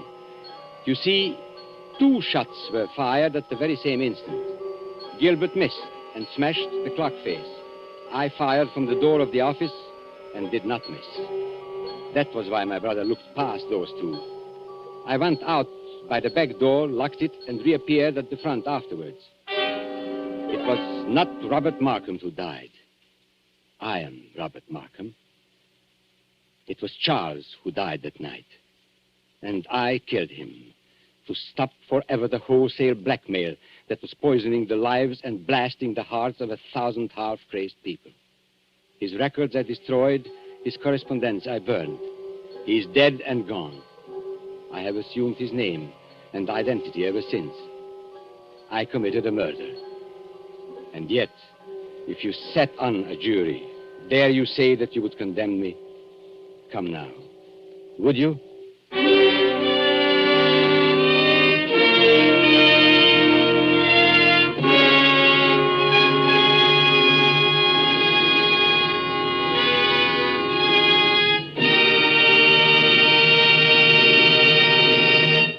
And so closes Mr. Markham, Antique Dealer, starring Paul Lucas with Heather Angel and Bramwell Fletcher. Tonight's tale of Suspense. This is your narrator, the man in black, who conveys to you Columbia's invitation to spend this half hour in suspense with us again next Tuesday, when we will have the pleasure of bringing you Mr. Charles Lawton and Miss Elsa Lanchester, who will star in one of the most famous and suspenseful of Agatha Christie's thrillers, The ABC Murders. The producer of these broadcasts is William Spear, with Ted Bliss, the director, Lud Gluskin, and Lucian Morowick, conductor and composer, and John Dickson Carr, the author, collaborated on tonight's Suspense. This is the Columbia Broadcasting System.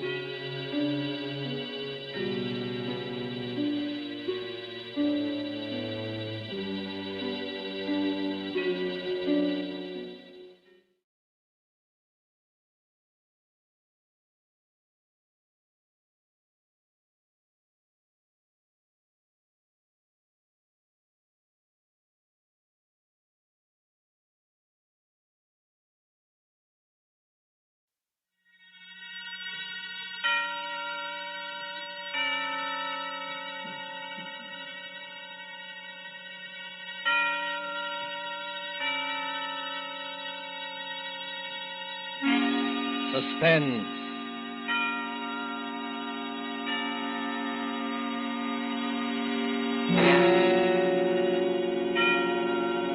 This is the Man in Black, here again to introduce Columbia's program, Suspense.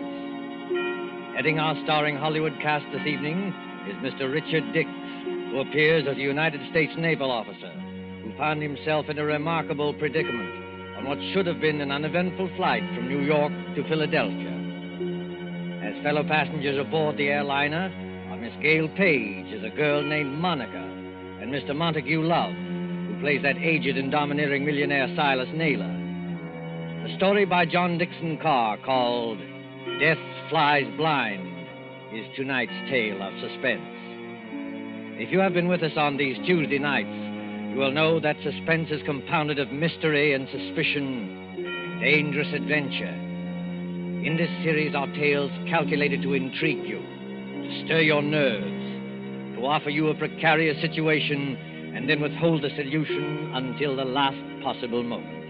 And so it is with Death Flies Blind and the performances of Richard Dix, Gail Page, Montague Love, and our other players, we again hope to keep you in suspense.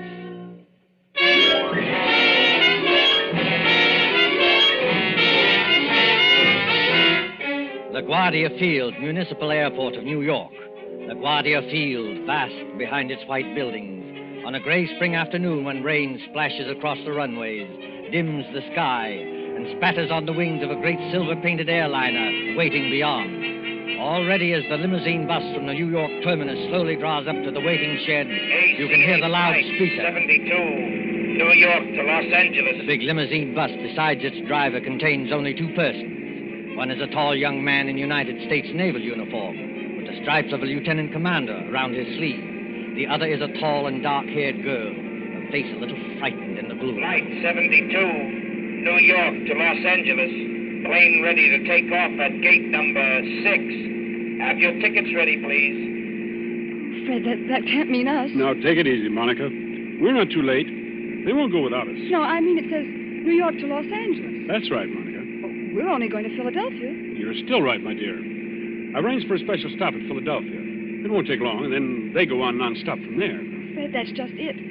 Who's going on from there? Oh, you'd be surprised. This airport bus must hold 20 people, but there's nobody in it except ourselves and the driver. Who's going on to Los Angeles or anywhere else? I was going to tell you about that, Monica. All right, miss. All right, sir. Hop under that shed and out the door on the other side. Oh, got your tickets ready? Yes, I've got them. All set, Monica? The rain is certainly coming down.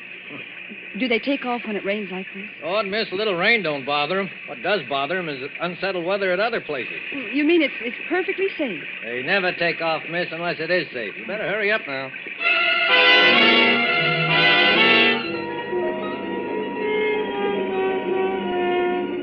There's the plane, Monica. Shall we run for it?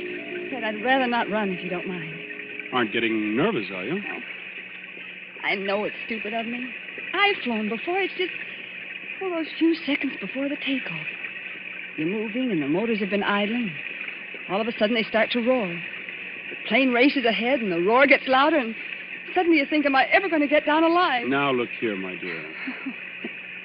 I'm sorry, Fred. There's nothing to worry about, you know. Of course not. I'll be good.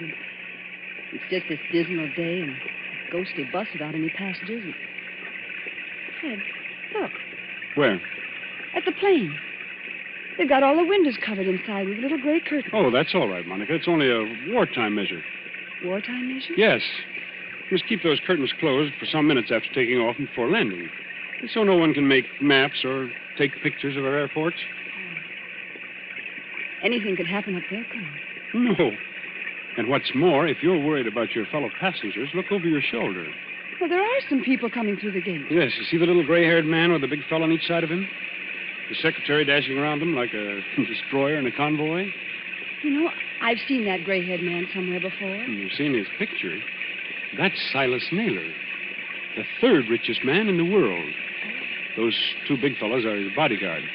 Does he need a bodyguard? Well, not more than most of us, I imagine. Fred, I don't like it. Oh, nonsense, my dear. Come on now, up the steps of the plane. Give your name to the air hostess at the door. That's it. Good afternoon, miss. May I have your name, please? I'm Monica Vale. You're the air hostess? That's right, Miss Vale. Take any seat you like. And you, sir? Onslow, Lieutenant Commander Fred Onslow. Oh, yes, Commander. We've had instructions about you. Happy to have you with us, even if it's only as far as Philadelphia. Thank you. May I take your overcoat or your briefcase? Only the overcoat, please. I'll keep the briefcase. Fred, look there. What is it now?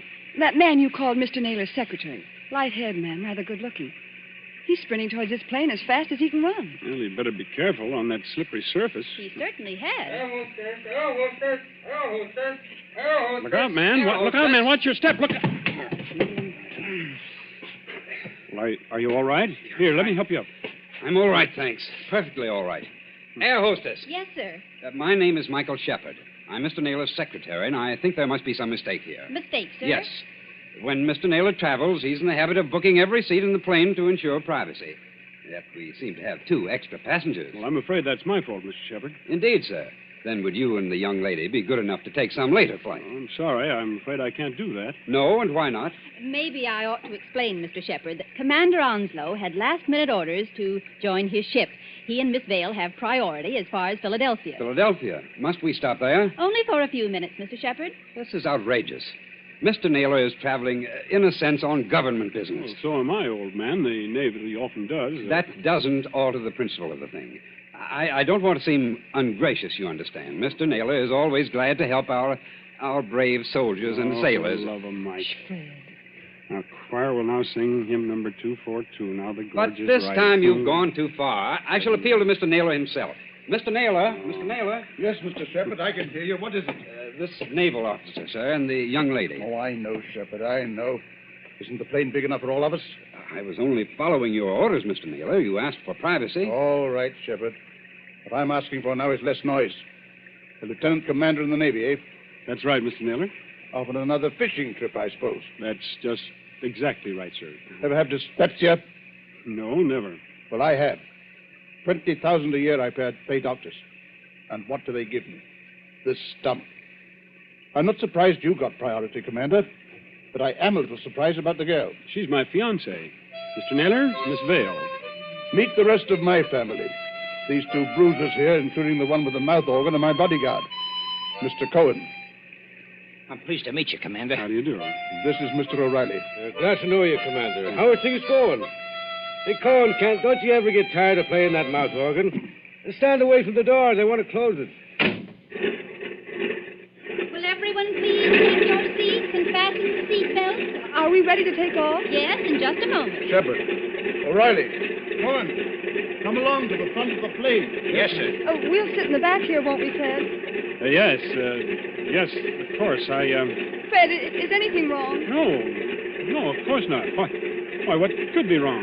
Then you'd better sit down. We're starting to move. That's good advice, Commander Onslow. But I must ask you, Miss Vale, not to touch the curtain on the window. Oh, how soon before we can open the curtain? As soon as we're well away from New York. You see that illuminated sign, no smoking, fasten seatbelts? Yes. What about it? When the lights in the sign go out, you can open the curtains and smoke as much as you like. Now, if you'll excuse me. Certainly. You needn't try to fool me, Fred Onslow. I saw you. You saw what? I saw you pick up that scrap of paper one of those men dropped. Why, that wasn't anything, Monica. May I see the paper? No. Why not? Well, because I'd rather you didn't see it, that's all. There is something wrong, isn't there? Look, Monica, let me repeat over and over, what could be wrong? Why, there's Silas Naylor, an internationally famous figure, with a group of trusted attendants. Here's an ACA plane as safe and dependable as the old gray mare. All the same, All the same what? I wish I hadn't brought you along. I wish there was some kind of an emergency cord, like a train, so that you could stop this plane whenever you have it. We're on our way.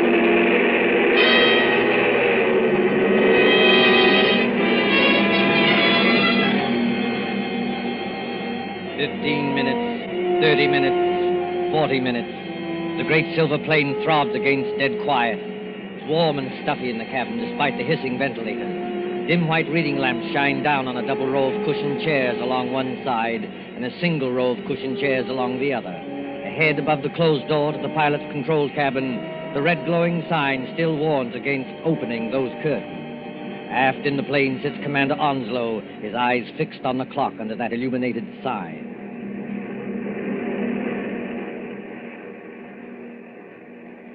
Monica.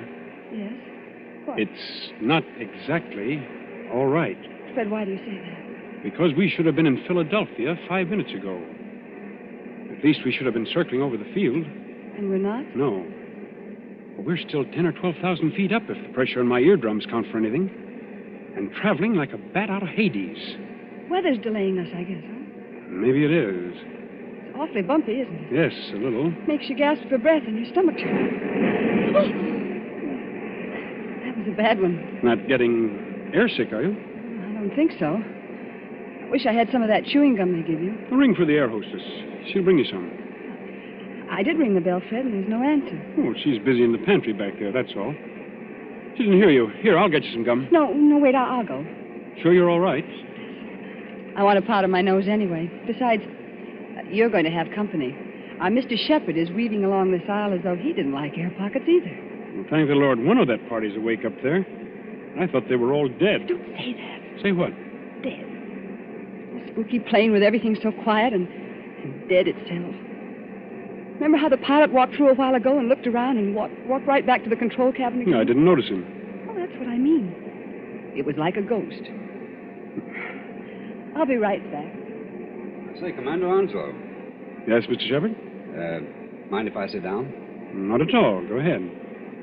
Fact is, Commander, I want to apologize. Oh, that's all right. Forget it. I'm not such an ill-mannered guy as I must have sounded. It's no joke, you know, taking care of the chief. I've got to go ahead like a cyclone, so that everything would be quiet when he gets there. And it's a great responsibility, too. I can imagine. I go on these long trips. There's the chief, half asleep, and O'Reilly reading detective magazines, and Cohen with his mouth organ. Doesn't that mouth organ bother the old boy? No, he likes it. Especially when Cohen plays the old square dances. Chief's a great man in his way. I was just wondering about that. Wondering what? Is it true? Stop me if I'm talking out of turn. Go ahead. We can trust the Navy.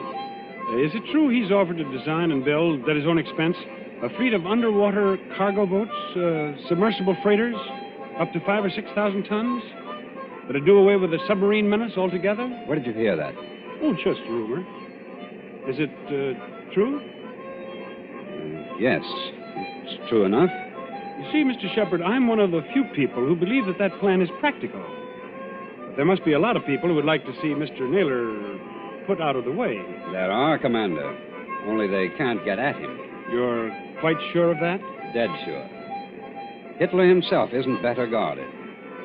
Why, you could no more shoot or stab or poison the chief than you could...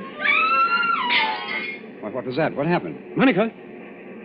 Is anything wrong? Back there? Well, it's all right, sir. It's only a noise in the pantry. We'll see to it. Monica, pull yourself together. What's wrong? It's that air hostess, Miss Lee. Well, what about her? She's lying back in the pantry among the broken dishes with her head all over blood.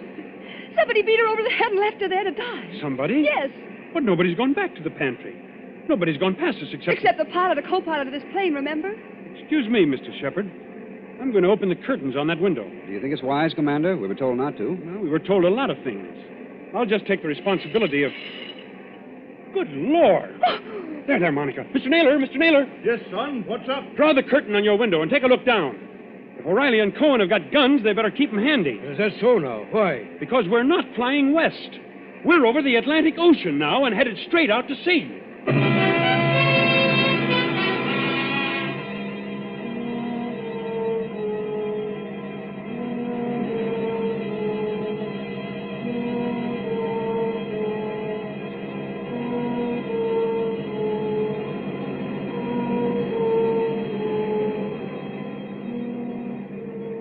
Gray water, thin clouds.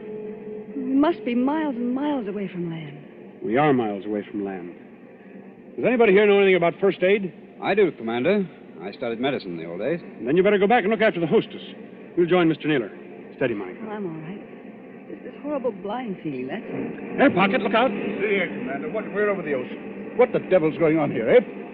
You are being kidnapped, Mr. Naylor. That's my guess. Kidnapped, did you say? Ah, come off it, Commander. We ain't as dumb as that. The pilot and the co-pilot of this plane are fakes. They've replaced the real officer. On a dark day like this, with their raincoat collars turned up, they could have gotten away with it. And hijacked us straight off the airfield.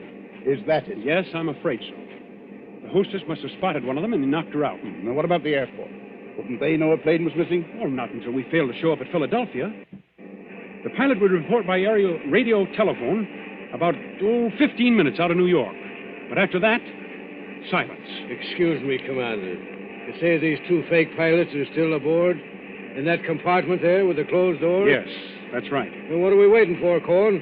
Can we get to work on them? You said it, Barney. Now, wait a minute, both of you. You wouldn't be trying to stop us, would you, Commander? The one thing we don't want is a gunfight 12,000 feet up. Can any of you fly a plane? No, not one of us. Well, neither can I.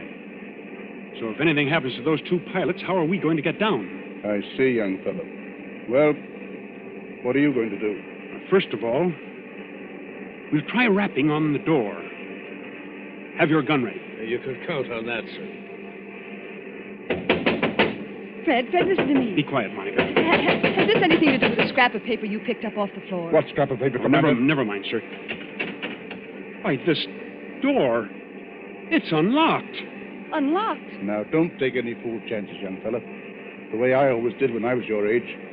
Stand to one side when you open that door. Let Cohen and O'Reilly take care of it. Good Lord. Well, the control cabin is empty. There's nobody at the controls. You mean we're flying without a pilot? Yes. See that stick move back and forth? As though a ghost had hold of it? Those crooks do. They set the automatic controls. It's a gyroscope attachment that keeps her steady. And then they must have bailed out. And what's going to happen to us? You see, Monica, the fact is... Go on, Fred. Tell me the truth. I'll know if you don't. Well, we'll go on until our gas runs out or until a storm hits us. Then we'll dive into the sea. It's as good a way of killing Mr. Naylor as any. I see, son. Have we got any chance at all? Frankly, I don't know. Wait till I get a look inside of that control cabin. Holy Mother, that's done.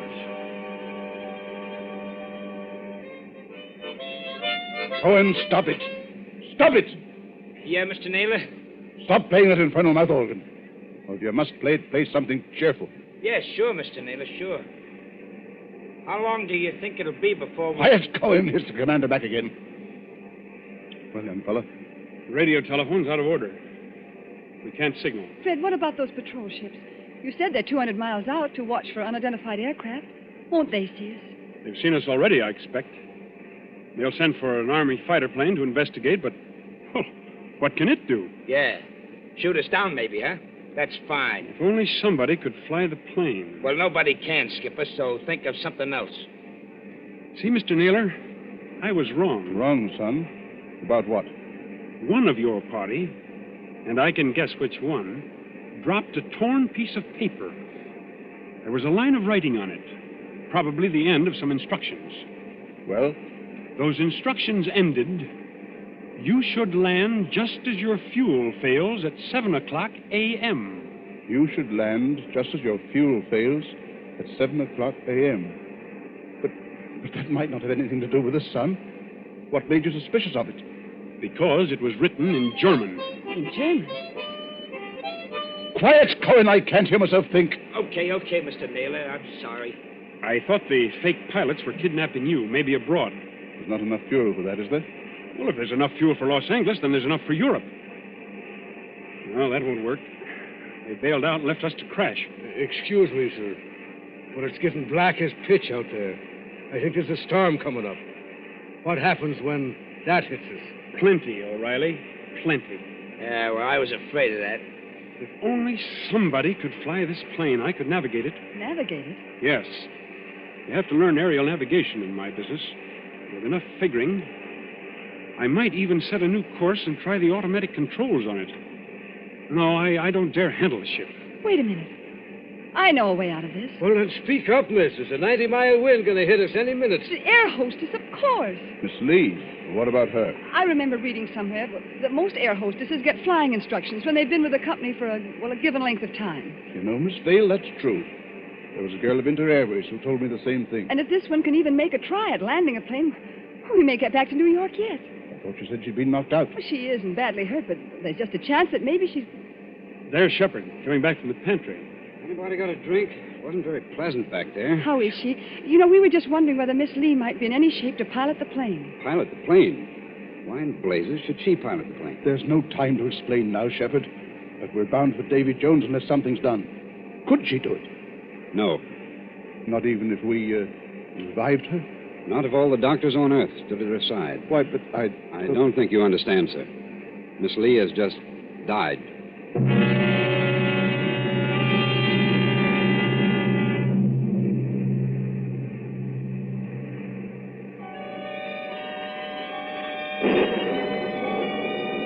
Thin singing of wind above the clouds, then storm with a white eye of lightning at the windows, Losing height, gaining it again, blown off her blind course, flung partway back again, always racing forward on a flight to nowhere.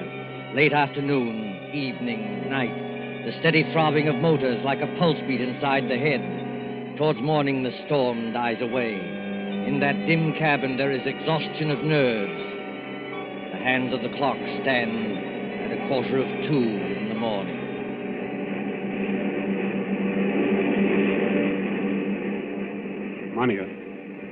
Monica, wake up. What? Shh.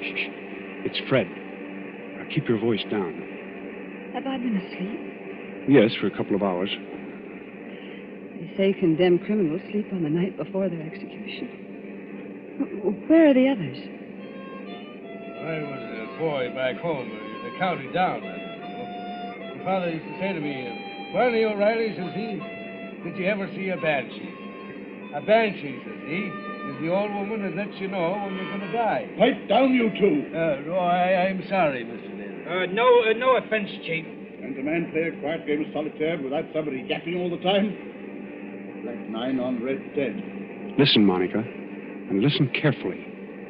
My first idea was right after all. What are you talking about? There's somebody aboard this ship who can fly a plane.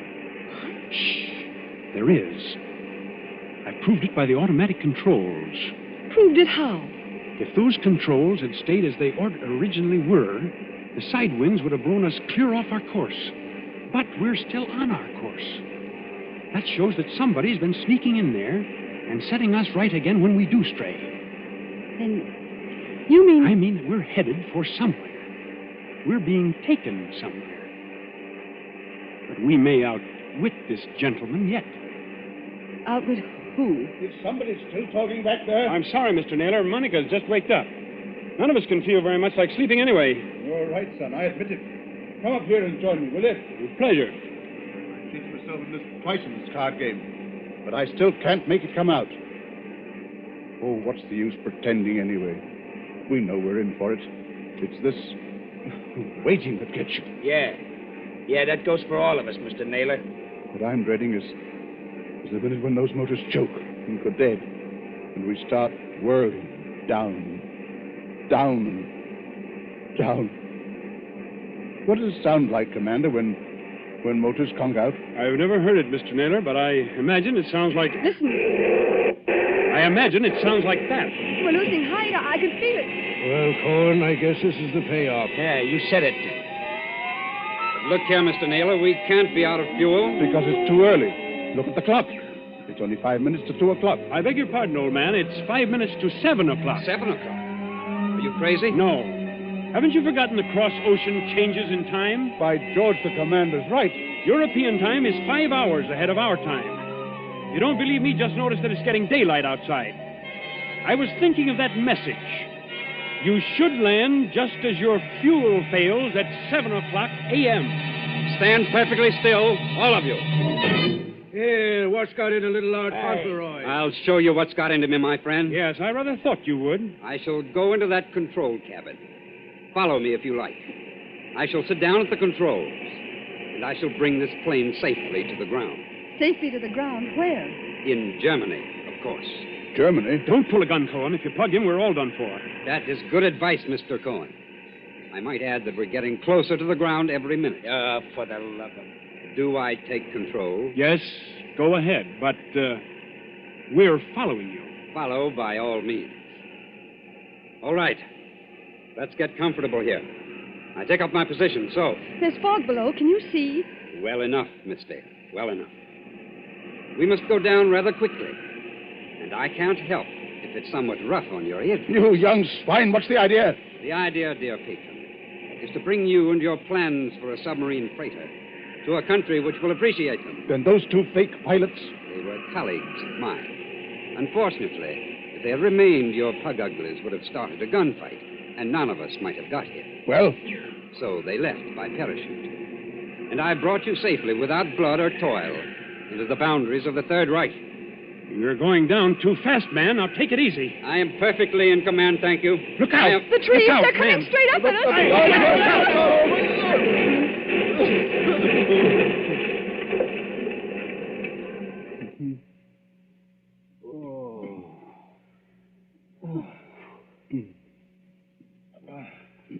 Are you all right, Monica? Are you all right? Yes. Oh, only a bit shaken up. We're all okay here, Skipper. Shall I give this guy the works now before they come to get us? No, don't shoot. Let him alone. That also is good advice. And now, my friends, my mission is ended. I stand up on the pilot's chair. I throw open this glass hatch. And to all Germany, to all the world, I cry. Dies ist das gestohlene Flugzeug im Begriff zu landen auf Feld Nummer 21. Heil Hitler! Well, strike me blind if it ain't another one. Yes, first Rudolph S. and now this bloke. What do you suppose they want over here? English. Why are you speaking English? Why, Cocky? It's an heathen habit we've got in this country. This isn't England. Oh, yes, it is. Better climb out of here and with your hands up. But it can't be. I followed the course laid down on those instruments. Unfortunately, old man, I altered our course last night. Keep back, Shepard, or you may get a bullet in the head yet. Your instructions were all right, but they didn't tell you about the 5 hours difference in time. When we got to the right navigation point, I let the fuel out of the tanks and made you think we were landing in Germany. You know, there's nothing like having a good Nazi for a taxi driver, is there?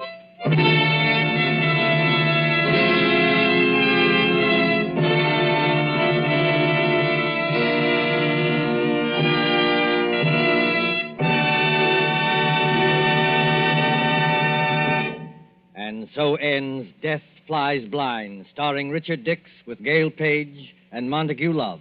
Tonight's tale of Suspense.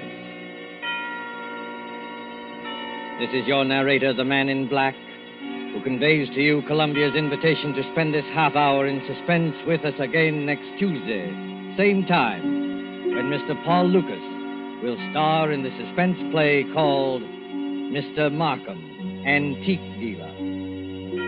Ladies and gentlemen, on the following Tuesday, May 18th, Mr. Charles Lawton and Miss Elsa Lanchester will be with us in one of the most famous of Agatha Christie's thrillers, The ABC Murders. William Spear, the producer, Ted Bliss, director, Lud Gluskin and Lucian Mahowick, the conductor and composer, and John Dickson Carr, the author, collaborated on tonight's Suspense.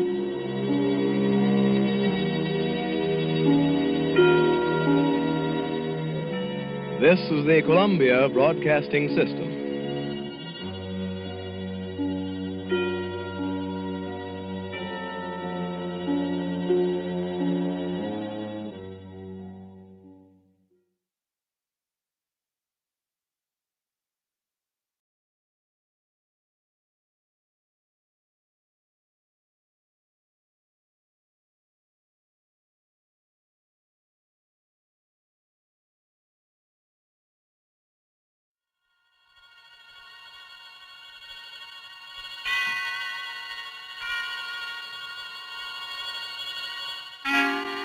Suspense.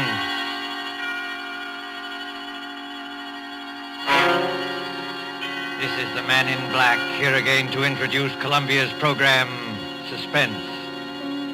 In our starring Hollywood cast this evening is Mr. Peter Lorre, who appears as a mysterious gentleman called George Ravel. Miss Wendy Berry plays our worried heroine, Marjorie. Mr. George Zuko is the lawyer, Alex Stevens. The story called The Moment of Darkness is tonight's tale of suspense. If you have been with us on these Tuesday nights, you will know that suspense is compounded of mystery and suspicion and dangerous adventure.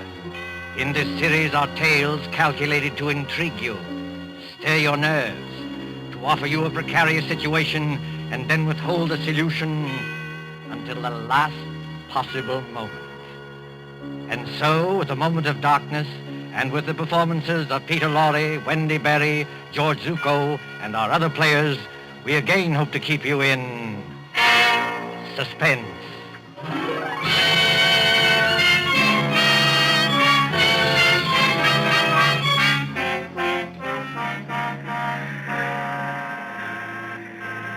The Train Bleu crack express train from Paris to the French Riviera, which in these carefree days before the war used to make the journey from Paris to Nice overnight.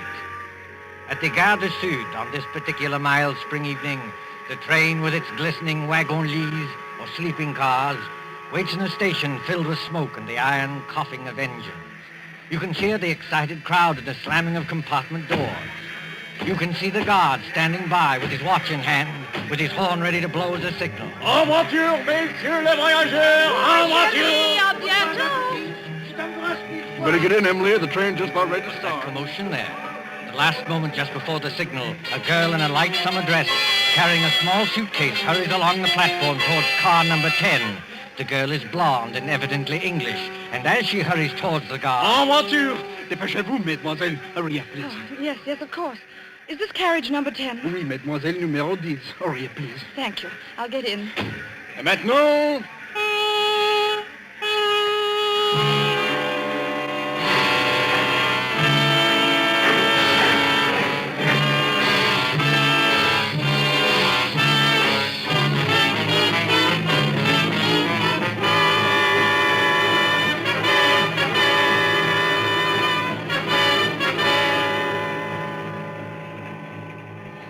Corridor must be at least a mile long.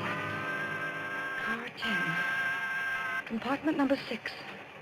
Compartment number 6. Compartment... Oh, here it is. Yes, come in. Mr. Stevens, Oh, I beg your pardon. That's quite all right. Won't you come in? I thought this was Mr. Stevens' compartment. It is his compartment. I'm sharing it with him. He is on the train, isn't he? Oh, yes. He's going to look for some luggage that failed to turn up. In the meantime, won't you come in and sit down? Thank you. As an old friend of Toby Stevens... Why do you smile? Nothing. It's just odd to hear a dignified man like Mr. Stevens called Toby. That's all. Well, it suits him. As an old friend of his anyway, may I introduce myself? I'm Ken Blake, on vacation from the American consulate in London. How do you do? My name is Gray, Marjorie Gray. I most particularly wanted to have a word with Mr. Stevens. Miss Gray, will you pardon my impertinence if I ask... Ask what? Whether it's about your Aunt Hester at Monte Carlo and the man who seems so determined to scare her to death. You know about that? Yes, a little. After all, that's why Toby's left his law practice and come all the way from London. He said... Mr. Stevens. Marjorie. Great Scott, what are you doing here? I came up from Monte Carlo, especially to see you. I thought I'd find you in Paris, but when I got to your hotel, they told me you'd gone. Cook said they'd reserved a compartment on this train for you. So, well, here I am. But why? Before you see Aunt Hester, Mr. Stevens, I want to know what you meant by that letter you wrote me. I meant exactly what I said, Marjorie. I'm going to expose this faker, George Revel. Excuse me, if you two want to talk, I'll just clear out of here. No, Ken, stay where you are. Really, Mr. Stevens? You've made an impression on her, Ken. When the girl suddenly becomes thoroughly British after spending half her life on the Riviera, well, you made an impression. Don't talk like that, Toby. She won't get annoyed with you for saying it. She'll just get annoyed with me. Marjorie, this is Ken Blake. We've met, thanks. I asked him to come along with me, and for a very good reason. Indeed? Ken was for years at the American consulate in Paris. He knows all the heads of the Sûreté Générale, that's the Scotland Yard of France. And in particular, he knows the great detective Flamand, who's the chef de Sûreté. I thought Ken might be very useful when we nab Revel. But I tell you, Revel is dangerous. Dangerous, my eye. Something's going to happen. I know something dreadful's going to happen. Now, let's face the situation, Marjorie. Your Aunt Hester is middle-aged, wealthy, and, Oh, if only Uncle Paul hadn't died.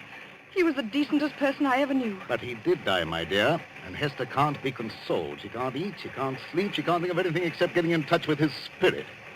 Along comes this faker Revel to give seances. I wonder if he is a faker. You're not falling for this Tommy rot, surely? Really, Mr. Blake, if I'd asked for your advice in this matter... I beg your pardon, Miss Gray. When we get to Nice, I'll take the first train back to Paris. No, wait, please. I didn't mean to be rude. It's nice of you to help us, but it's the whole atmosphere of Monte Carlo. Well, that's quite all right, my dear. We understand. Of course. There's Aunt Hester in that villa over the Mediterranean. There's Revel, all thin and quiet and swarthy, with those somber-looking eyes of his. He seems to dominate her, just as Mr. Stevens used to. Dominate her, my dear? That's rather a strong word for an easygoing old buffer like me. The things Revel does at those seances are terrifying. I don't know whether he's an imposter or not, but I am sure nobody else can do what he does. Now there, Marjorie, is where you're wrong. I can. You can? Yes. I promise to duplicate in front of your aunt every single trick Revel ever performed. Oh, but that's impossible. Is it? Wait and see. I'll put it up to Mr. Blake. It isn't merely that Ravel is tied up, tied hand and foot in a chair, while these horrible things are going on.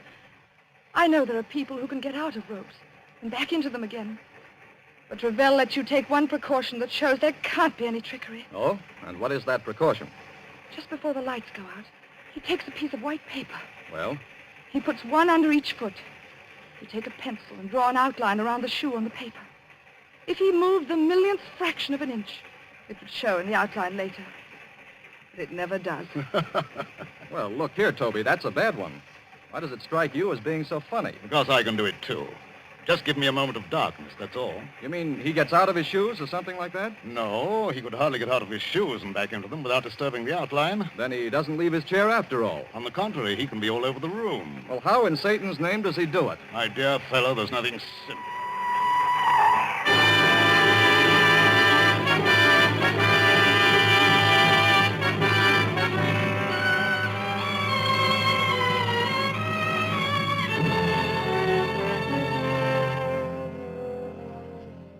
The Villa Bijou, Monte Carlo, the next evening.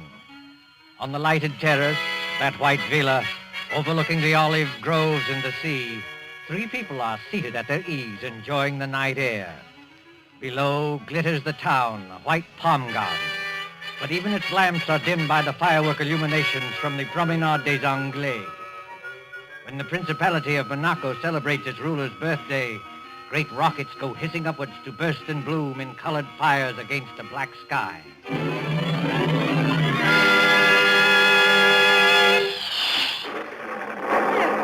I don't like those fireworks. The noise upsets me. I wish they'd stop. Never mind the fireworks, Hester. You've heard my proposition. Give me an answer. Oh, what's more, you spilled broth on your jacket at dinner. You're the clumsiest eater I ever saw. Here. Let me take a handkerchief to it. Please, Aunt Hester, won't you answer Mr. Stevens? Why don't you two let me alone, both of you? We're only trying to help you. Don't you believe that? Oh, yes, I believe it, but I'm happy. I talked with my husband twice last week. Now, look here, Hester. This has got to stop. Why? Ravel's a fraud, and I can prove it. If Monsieur Ravel is a fraud, what is he gained by this? Has he not asked for money? I don't know, has he? No, not a penny. You haven't changed your will by any chance. People do queer things sometimes that even their solicitors don't know about. Oh, no, dear, I haven't changed my will. When I die, Marjorie inherits everything. I am a lonely woman. I'm getting old. I haven't got much to look forward to. Now, why don't you go your way and let me go mine? Suppose Ravel is a fraud. Just suppose it. Well, all right. Have your way. You wouldn't like to think you'd been deliberately tricked and imposed on now, would you? Oh, no. Now, listen, Hester. If I prove to you these so-called miracles were really tricks that I can do myself. Oh, don't be ridiculous, Alex Stevens. I offer to prove that here and now. Would that shake your faith a little? Yes, I suppose it would. But how did you become so clever all of a sudden? How did you become so gullible all of a sudden? You used to scoff at this sort of thing. You used to be gay and lively and go to the casino. Well, that was before Paul died. You're shivering, Marjorie. If you feel cold, put on a wrap. I'm not cold. It's only... Only what? Oh, got a kind of presentiment that there's something dreadful hanging over us. I can't tell what direction it's taking or who's in danger. But I'm sure it's going to burst. Just as sure that... By George, look at that rocket. Yes. Red and gold stars. And a deathly white blaze like the life we're living. You can see every leaf in the garden. Every blade of grass. And we can also see, look there, Ravel and Ken Blake coming up the path. This Ken Blake, Mr. Stevens. Are you sure he's quite honest? My dear Marjorie, Ken's all right. I've known him for years. I thought he came here to help expose Ravel. But he and Ravel are as thick as thieves. What sort of game is going on here? Game, mademoiselle? You spoke of a game? Yes, Monsieur Ravel, I did. So did I, friend Ravel. Are you ready for my demonstration tonight? Demonstration? In the seance room upstairs. You claim you can bring back the dead. Pardon me, monsieur, I claim nothing. When I'm in trance, I cannot tell what happens. But I can. I'm going to make ghosts walk by perfectly natural means. You know, Monsieur Stevens, I don't understand your logic. Logic? Yes, you wish to, how do you put it? Expose me? But how will you expose me by these childish tricks? If I show you a counterfeit 10-pound note, Does that prove there's no Bank of England? I'm not going to argue subtleties with you. You can always beat me there. I'm a plain, ordinary man with a little common sense to back me up. No. Come on, my friend. Not an ordinary man, surely. Just exactly what are you hinting at? Yes, I'd like to know that, too. Oh, Madame Hester, believe me, I didn't mean to upset you. I wouldn't upset you for anything. No, I'll bet you wouldn't. Well, I kiss your hand, Madame. I'm all apologies. Well, let this gentleman do what he likes. But I warn him, it is dangerous. Dangerous? How is it dangerous? That's the first time you've spoken, Mr. Blake. Why have you been so quiet? Please, Marjorie, please now, be a good girl and stop interrupting. Oh, I'm sorry, Aunt Hester, but he's been muttering to himself and moving from one foot to the other and looking guilty. Confound it, I'm not looking guilty. Aren't you? No, it's a hot night. I don't like this business at all. Why will a seance be dangerous? Why? Because we shall be tampering with evil forces. Evil forces, my foot. Oh, you doubt it? Yes. This brave Monsieur Stevens is challenging the unseen world. He's mocking at forces he does not understand. Believe me, monsieur, they are not mocked without danger. I'll risk that, thanks. Well, up in a seance room, with a door bolted on the inside, we shall be at their mercy. The evil forces, the elementals, will wax and grow strong. They can take us in their grip, as I take this walking stick and... You've got strong hands, Monsieur Ravel. The hands of evil spirits are stronger, much stronger. I'm afraid. I wonder if we ought to do this. I've been wondering the same thing. What does your aunt say? Oh, but I don't know what to say. I'm so confused. And I want to break down and cry. But I suppose we'd better do it, or Alex Stevens will never let me hear the end of it. For the last time, monsieur, will you be warned of danger? No. Very well. Oh, Madame Hester. Yes, Monsieur Ravel. Do you believe that I'm an impostor? No, dear, of course not. But in your heart, you are not yet convinced. Well, I don't know. I'm not such a fool as some people seem to think. But if something did happen, something to show there are living forces beyond this world, it would convince you utterly? Oh, yes, I suppose it would. Then, shall we allow Monsieur Stevens to go on with his demonstration? I have a feeling we shouldn't do this. Oh, I'm afraid.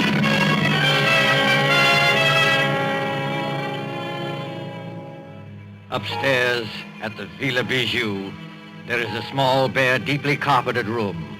Its only furniture consists of a round table, 5 chairs, and a large cabinet phonograph. There is only one door, and there are no windows. In one chair, a little way back from the table, sits Mr. Alexander Stevens.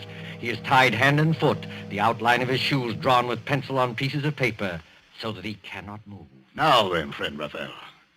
Have you quite finished tying me up? Oh, yes. Yes, and I bet you won't get out of these knots, sir. Well, we'll see about that. Are the rest of you ready? Yes, all right. Oh, dear, I wish I'd put some smelling salts in my handbag.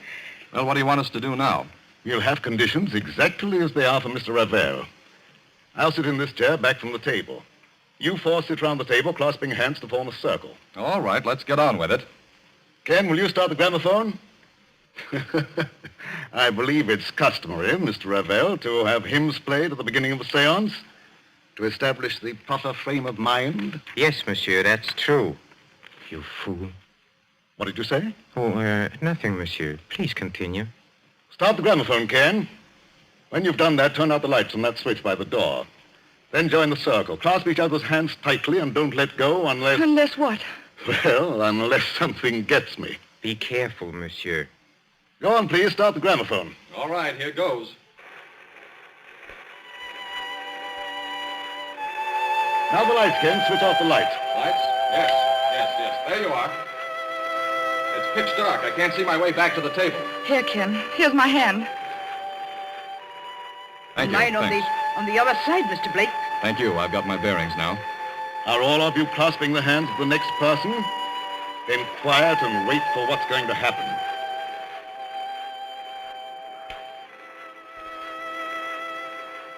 Ken, look. Look where? Over there, where Mr. Stevens is sitting. What about it? There's a luminous spot in the dark, about the size of a shilling. Shh. Quiet, please.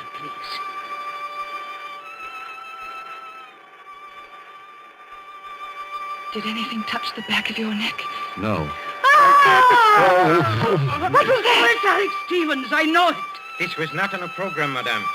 Break the circle and get those lights on. The luminous spot is still there. Oh, hurry, Ken. I can't see my way in the dark. I don't know which direction the lights are. Wait a minute. Here's the wall. If I grope along here, I ought to find the switch. Yes, here it is. Lights. Quiet, silence, mademoiselle, if you please. What's wrong with Mr. Stevens? What's that sticking out of his chest? It's the handle of a dagger. And a good deal of blood has soaked through his coat, too.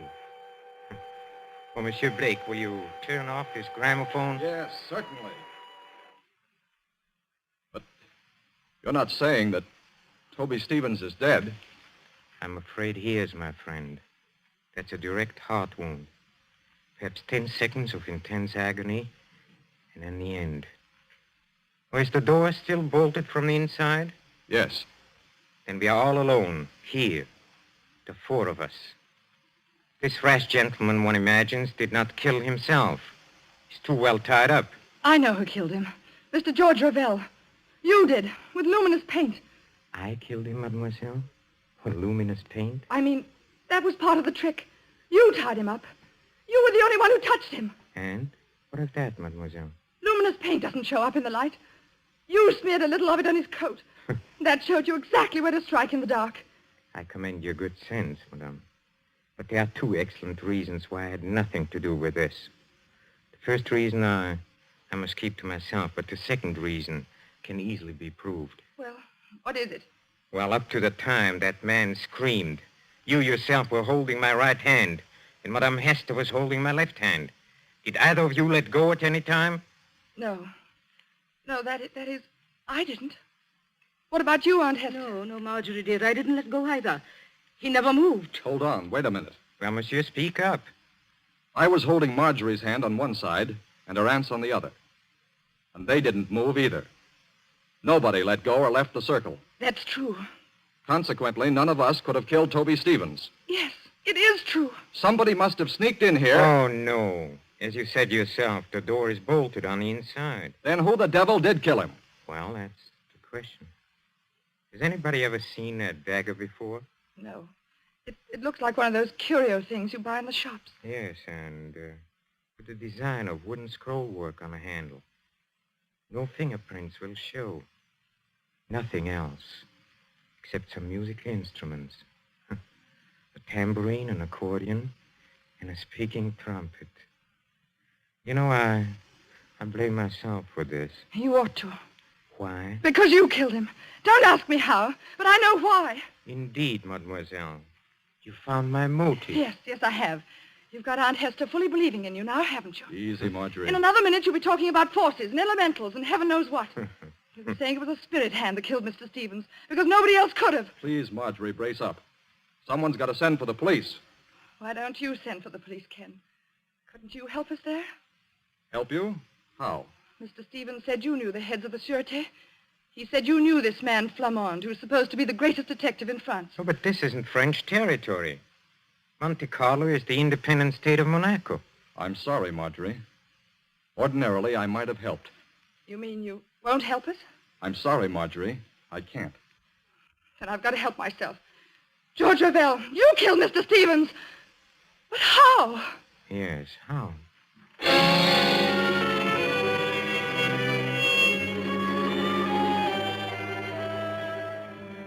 24 hours later, 24 hours of blind puzzling. In the railway station at Nice, 9 miles from Monte Carlo, the night express for Paris is already underway. The guard has blown his signal, and the great wheels grind. A young man, hatless and worried, pushes through the crowd past the already moving train. Non, monsieur. C'est défendu. Vous êtes trop tard. Too late, nothing. I'm getting aboard this train. Prenez garde, monsieur. Prenez garde. I'm sorry to have caused you any trouble, guard. But do you happen to know whether... Marjorie. Ken Blake. What are you doing on this train? Exactly the question I wanted to ask you. Walk along the corridor with me, will you? All right. Marjorie, you little idiot. What's the idea of running away? If it's any of your business, Mr. Blake, I'm not running away. I'm merely going to Paris. You were told to stay in Monte Carlo. Don't you know you can land in jail for this? They'll put you in jail, too, won't they? Yes, I suppose so. But what's the idea of going to Paris? First of all, I had to get Aunt Hester away from that man, Ravel. She really thinks he can call up ghosts now. Is your aunt on this train? Yes, in that compartment there. Second, I'm going to Paris for some real help. I'm going to the Sûreté. I'm going to see this man, Flamande. You won't find Flamande in Paris, Marjorie. And you'll certainly never get him to arrest Georges Ravel. Oh? And why not? Because, my dear idiot, Georges Ravel is Flamande.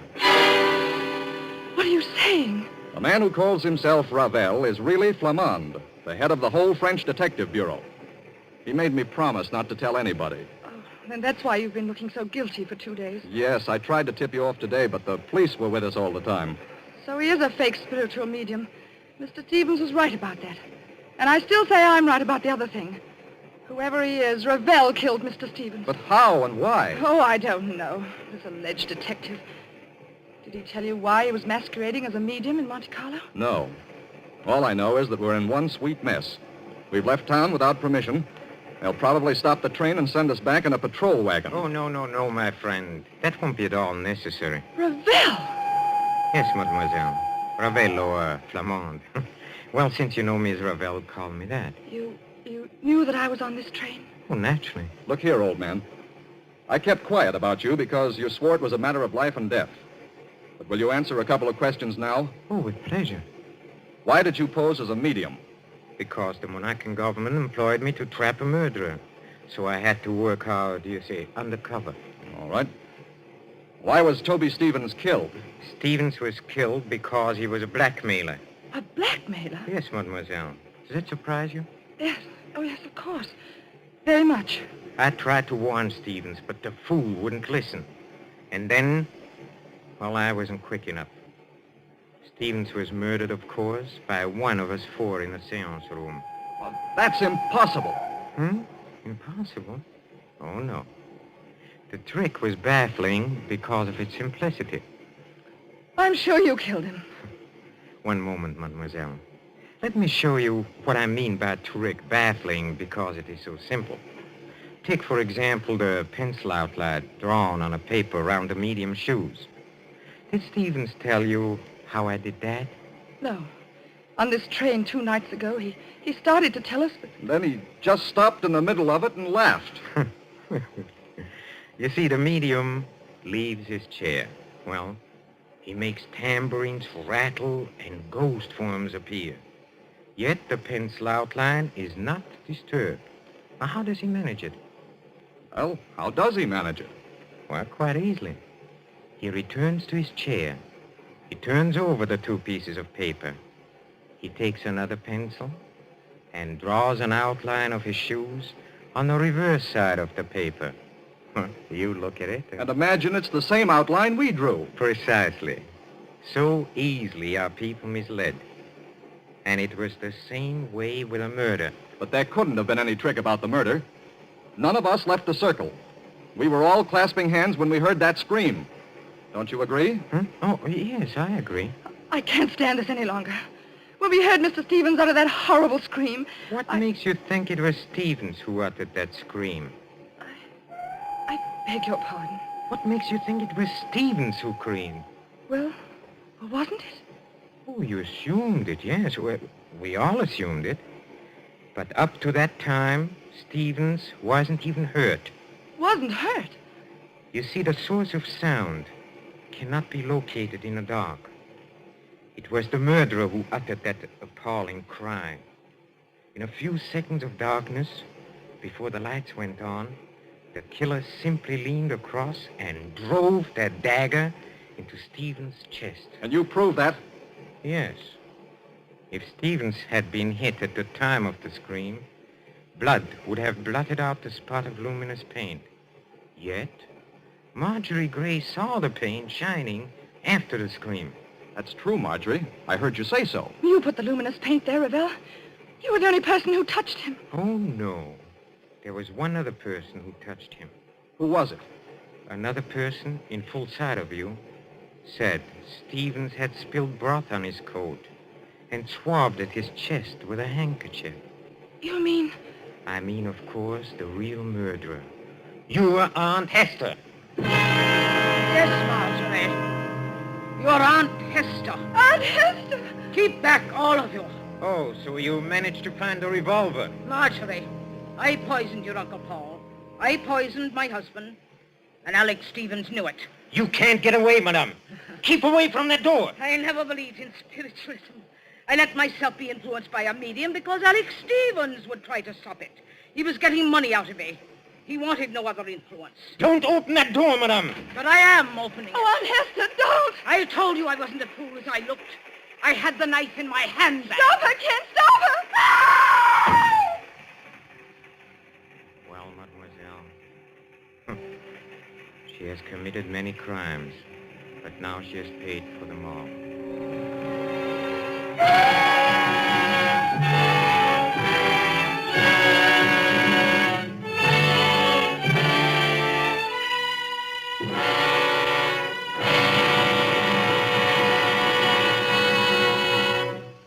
And so closes The Moment of Darkness, starring Peter Lorre, Wendy Berry, with George Zucco. Tonight's tale of Suspense.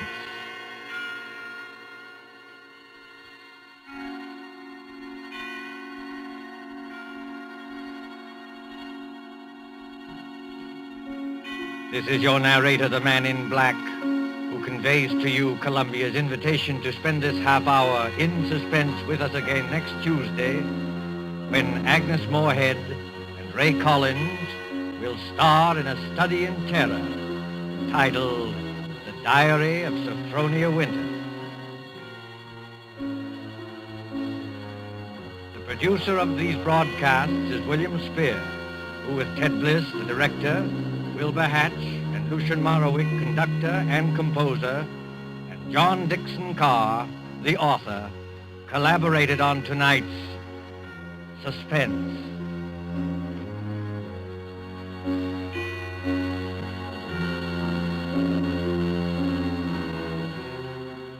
This is the Columbia Broadcasting System.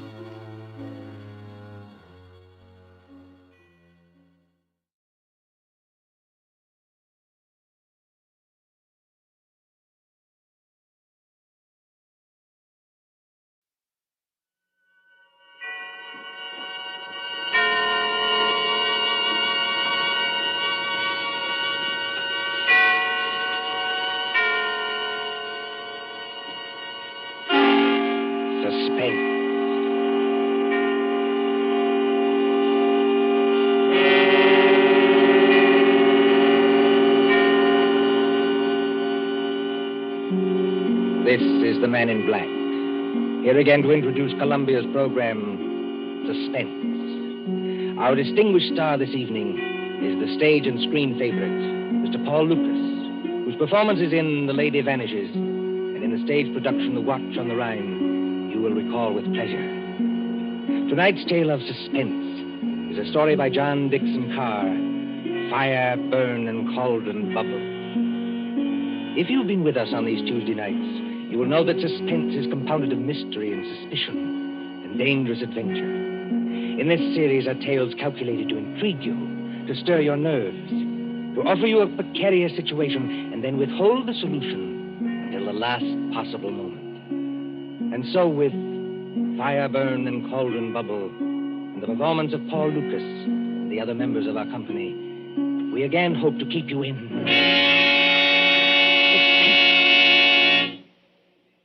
Drury Lane Theater presents the distinguished American actor Myron Willard in Shakespeare's Macbeth, with magic effects especially designed by Ludwig von Arnheim.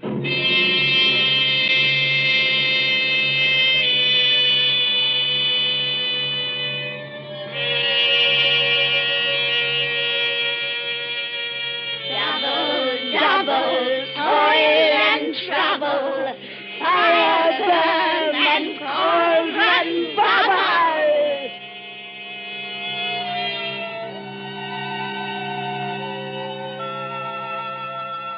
historic Drury Lane Theatre, a relic of old London.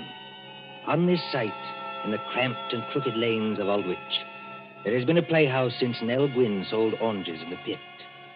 The present theatre, though modernized, is heavy and darkened with time.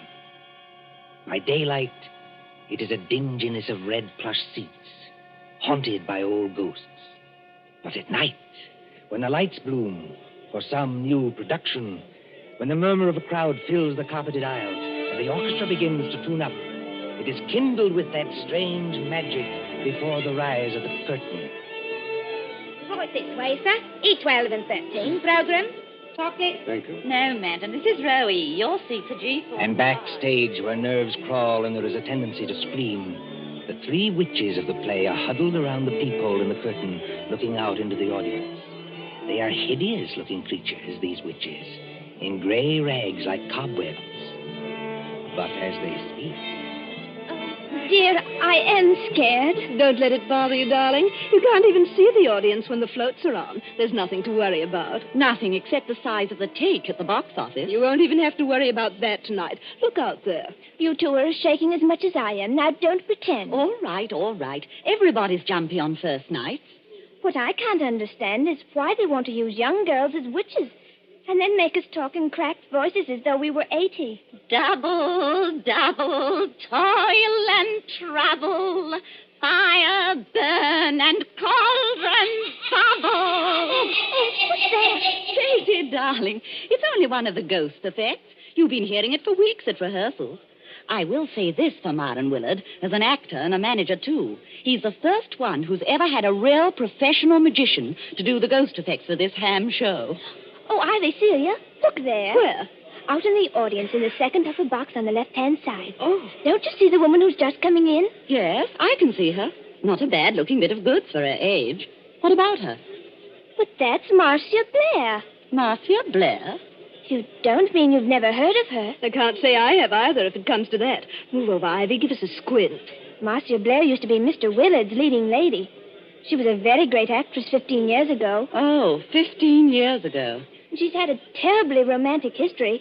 Well, she's made lots of money and retired from the stage. Then she married some horrible no-good, and... Did you see that tall gray-haired man standing beside her? Well, he doesn't look much like a no-good. That's not the man I mean, Celia. That's Howard White, her second husband. Oh. They say he loved her for years and followed her about and practically worshipped her. But she was married to this no-good and wouldn't get a divorce. Then the no-good died, I suppose. So Marcia Blair and her faithful Howard got married. Yes. I remember reading in the paper that they've been married 1 year tonight. I expect they're very happy. Well, I'd be happy, too, if I had a mink coat and a string of pearls like that. Well, you've got to admit she's beautiful. All right, Katie, if you say so. I used to go and see her act when I was a little girl. She was kind of an idol. I wonder what they're saying to each other up in that box now. I wonder what they're saying.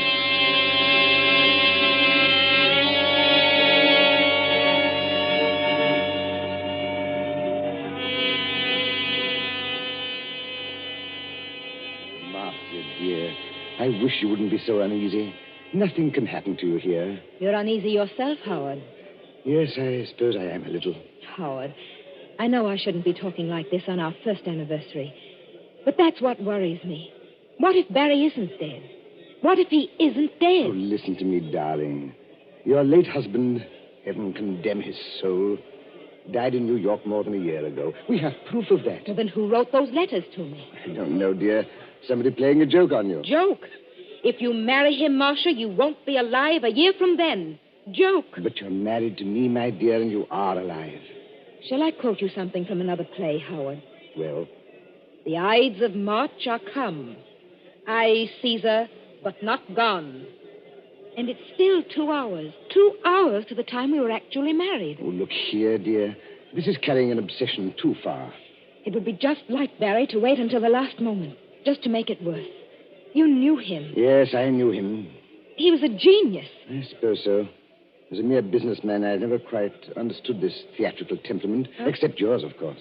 Barry was a greater actor than Myron Willard will ever be. Barry could play anything, from a Cockney to King Lear. His skill at makeup wasn't merely good. It was terrifying. Oh, Howard, I am frightened. Suppose he's managed to get close to us tonight, and yet we can't see him. Well, the music started, Marcia. I shall have to go. Must you go, Howard? Really? If I break this appointment with Ferndale, dear, the deal will be called off. And since I haven't got too much backing anyway, All right, dear. I understand.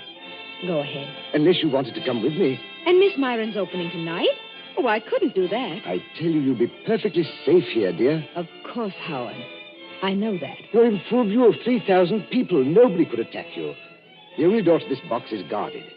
Outside that door will be Miss Fenton, who's devoted to you, and the chauffeur who's even more devoted to you. What could happen, dear? Nothing, of course. And I'd prefer to be alone anyway. Yes, I rather guessed Oh, that. please, dear. It's just that I can't endure anybody being with me when I'm watching a great play. But that doesn't include you, darling. Then, if you'll accept these, madam, in honor of our first anniversary. Oh, Howard. Well, they're lovely. Of course I'll accept them. And here's a program. Got everything else you need? Yes. Yes, I think so. I just opened the door to the passage to make sure our watchdogs are on guard. Yes, they're out there, all right. Good night, Marcia. See you in an hour or two. Good night, Howard. And good luck. Miss Fenton, Bradley. Yes, Mr. White. Yes, sir. Anything wrong? Miss Fenton, you've been my wife's companion secretary for 5 or 6 years. Yes, Mr. White, and I've loved every minute of it. And you, Bradley, you haven't been my chauffeur for quite so long, but they tell me you're an ex-wrestler. That's right, sir. Champion of the Shoreditch Athletic Club. And in my prime, though I says it as shouldn't, as good a man as ever climbed through the ropes. Now, you know your instructions, Bradley. You trust me, sir. Nobody gets into this here box tonight unless it's over my dead body. Nothing must happen, do you understand? Nothing. Please, you're as white as paper. As for you, Miss Fenton, I'm afraid it's a little awkward. I know I ought to ask you to go in and join Marcia, but... Oh, you needn't apologize, Mr. White. I know she doesn't want company. She'll be leaning forward with her elbows on the box rail, just as she always does. She isn't merely watching a play. She's acting, Lady Macbeth. Every line, every gesture. And I don't mean to disturb her. You won't leave this door, either of you. You trust me, sir. If... no. Anything wrong, Bradley? It is a very rummy-looking cove coming along the passage, sir, wearing a big black cloak with a red lining. Oh, that man, Bradley. That's only Herr von Arnheim. He's a professional magician and escape artist. I was just wondering... excuse me. Don't worry, Mr. White. We'll look after her. Von Arnheim. I say von Arnheim. Thou canst not say I did it. Never shake the gory locks at me. I beg your pardon? And I beg yours, my friend. I was merely quoting a line from the play. You are not leaving the theater. Surely not walking out on Macbeth. I'm afraid I have got to. Oh, that's a pity, my friend. You will miss some of my best effects, to say nothing of Shakespeare's. When Banquo's ghost appears at the table. I don't want to hear any more about ghosts, thanks. Banquo's or anybody else's. I imagine you mean your wife's late husband. You've heard about it, then? Yes, your wife has told me a good deal. She seems to think that in my profession I might have some charm over demons or spell against ghosts. You know, von Arnheim, in a muddled kind of way, that's what I've been wondering myself. Unfortunately, no. I am all too human. But your problem interests me. And I confess it worries me. Worries you? What about me? As I understand it, her first husband was a half-mad American actor who later went completely mad and died in New York. His, what's the word I want? Or obsession? That's it, obsession. His obsession was Marcia Blair's eyes. Yes, always her eyes. They seemed to hypnotize him. It is not new, you know. You'll find the same motive, the eyes of a beautiful woman, all through the works of Edgar Allan Poe. Then, as I understand it, after this man's death, she began to receive a series of letters. Foul letters. Apparently written by him, and threatening her with some rather horrible form of death if she married you. I tell you, Barry Lake is dead. He can't get up out of his coffin. Oh, getting out of coffins, my friend, is not so difficult. I have done it myself. Oh, please stop joking, von Arnheim. You don't happen to be dead. True. There is that small difference. Is your wife here in the theater tonight? Yes. She wouldn't have come here except that it's Marin Willard's first night. And we haven't seen Marin, either of us, in years. She's back there in box D. So I hear. I was hoping that you might invite me to share the box. Look here, old man. I don't want to seem inhospitable, but... She doesn't want company? Well, that's about it. Well, then walk back a little distance with me, this way, so that we can see the stage from the back of the dress circle. Now, the orchestra has stopped, and they'll ring up in a moment. There. Look at it. Look at what? The stage, man. The lights have gone out. All except the dim yellow footlights shining at the curtain. The last cough, the last murmur, the last rustle of program dies away in one vast, breathing hush. The curtain goes up. Let go of my arm, Von Arnheim. I've got to leave. Now, what are the stage directions? A desert place, thunder and lightning. Enter 3 witches.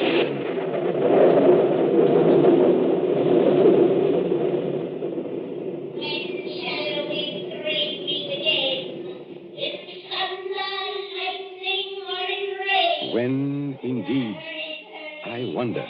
I beg your pardon, Von Arnheim. Do you speak? No, it was nothing.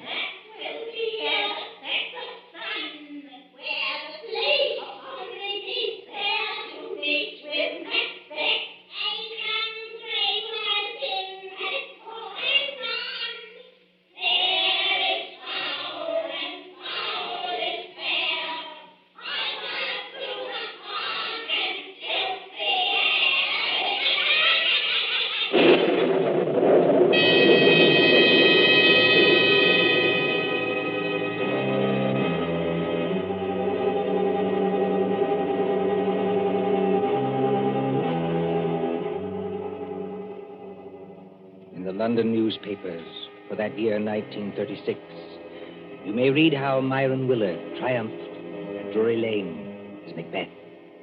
But tonight, as the clock ticks on, there is another drama in the dimly lighted corridor outside Box D. There sits Miss Louise Fenton, Marcia Blair's companion secretary. Beside her, burly and broken-nosed, is big Jim Bradley, the ex-wrestler. And when more than half an hour has passed... There's the applause, Jim. That must be the end of the first act. Yes, I hear it. Nothing's happened. And take my word for it, nothing's going to happen. Oh, she's such a likable person, Jim. And I think one of our greatest Shakespearean actresses. Well, I don't much care for this Shakespeare business, miss. You give me a good movie with gangsters in it. It's my style. Oh, you don't understand, Jim. I've seen her as Juliet, as Rosalind, as Portia, in our own drawing room without any props. I've heard her as Lady Macbeth, too. You should see her eyes. Her eyes, miss? Yes, you should see her eyes when she delivers that speech. The raven himself is hoarse that croaks the fatal entrance. Hey, miss, look there. What is it? That foreign-looking cove in the black cape coming along the passage now. Easy. I beg your pardon. You are Miss Louise Fenton, aren't you? Yes, my name is Fenton. What is it? I am Ludwig von Arnheim, a friend of Mr. White's. And I must see Marcia Blair at once. No, you don't, Governor. You're not going in there. Why not? Because nobody goes in there. Not if it was the king himself. That's orders. Now, listen to me, both of you. When the lights went on, I happened to be looking at Box D from the other side of the theater. And I think there is something wrong. But there can't be anything wrong. Jim Bradley and I have been sitting here the whole time. Except, of course... Except when? Well, except when I went in there for a few seconds. You went in there, Miss Fenton? May I ask when that was? Well, it was after Mr. White had gone and just before the play started. I went in to ask if she wanted anything. She said she didn't, so I came out again. And Bradley's been with me all the time, except when he went to get a drink of water up the corridor. That's as true as gospel, Governor. One moment, and listen to me. Marcia Blair is leaning forward across the railing of the box. Oh, but that's nothing, Herr von Arnheim. That's the way she always is. Does she always fall forward with her arms held straight out and her head down on her arms? Better be careful, miss. It's a trick. Trick? Why not open the door and see for yourselves? Would that do any harm? No, I suppose it wouldn't, but... Oh, there must be some mistake. We haven't heard a sound from in there. There couldn't be anything wrong. You open the door, Miss Fenton. I'm going to hold tight to this gentleman, just in case. Quiet, please. Quiet. What is it, miss? Walk in there with me, both of you. Please go casually, as though nothing were wrong. We don't want to attract attention. Now. Oh, Herr von Arnheim. There's blood all over her face. Yes. And don't begin screaming again, Miss Fenton, when I tell you she's dead.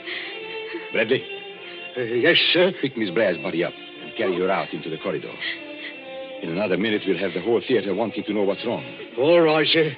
You win. But what about the people in the other boxes? Won't they see? They've gone down to the bar to get a drink. They won't see anything. Hurry. She ain't no lightweight, the poor lady ain't. Steady does it. Hold the door open. That's got it. Now, close the door. Shall I put her down on the floor, Governor? Yes, better do that. I never took those threats seriously. That's what I blame myself for. And if something did happen, well, I thought he'd attack her. I never thought he'd hide away across the theater and fire a shot. And you were quite right, Miss Fenton. Marcia Blair was not shot. She wasn't shot. No. Take a look at the wound. Oh, I can't look at it. She was stabbed. Stabbed through the right eye with a narrow, sharp blade, which entered her brain and killed her instantly. Not a pretty death, but a quick one. You seem to know a lot about this, Governor. Perhaps I do, my friend, and perhaps I can guess a lot more.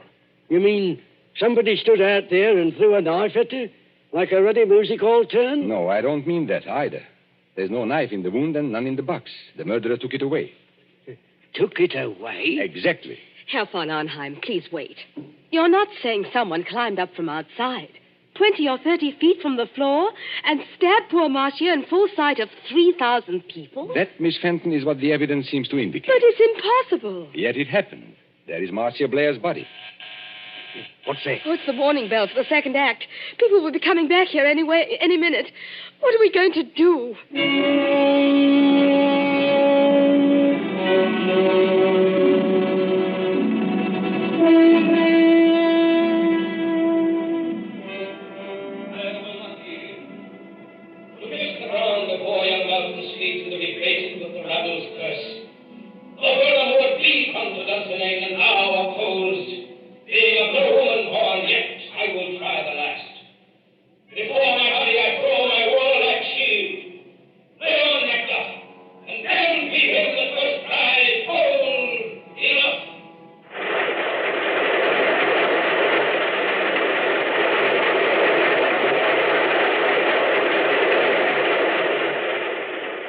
Applause, acclaim, triumph. Myron Willard as Macbeth. Helen Gale as Lady Macbeth. Magical effects by Ludwig van Arnheim. Very few persons knew that there is a dead woman in the theater. But at the end of the play, it is a different story.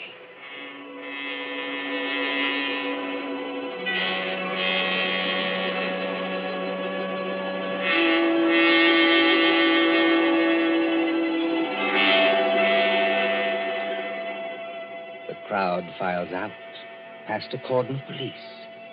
The lights are extinguished. The great theater is dark and mumbling with echoes. See the stage now.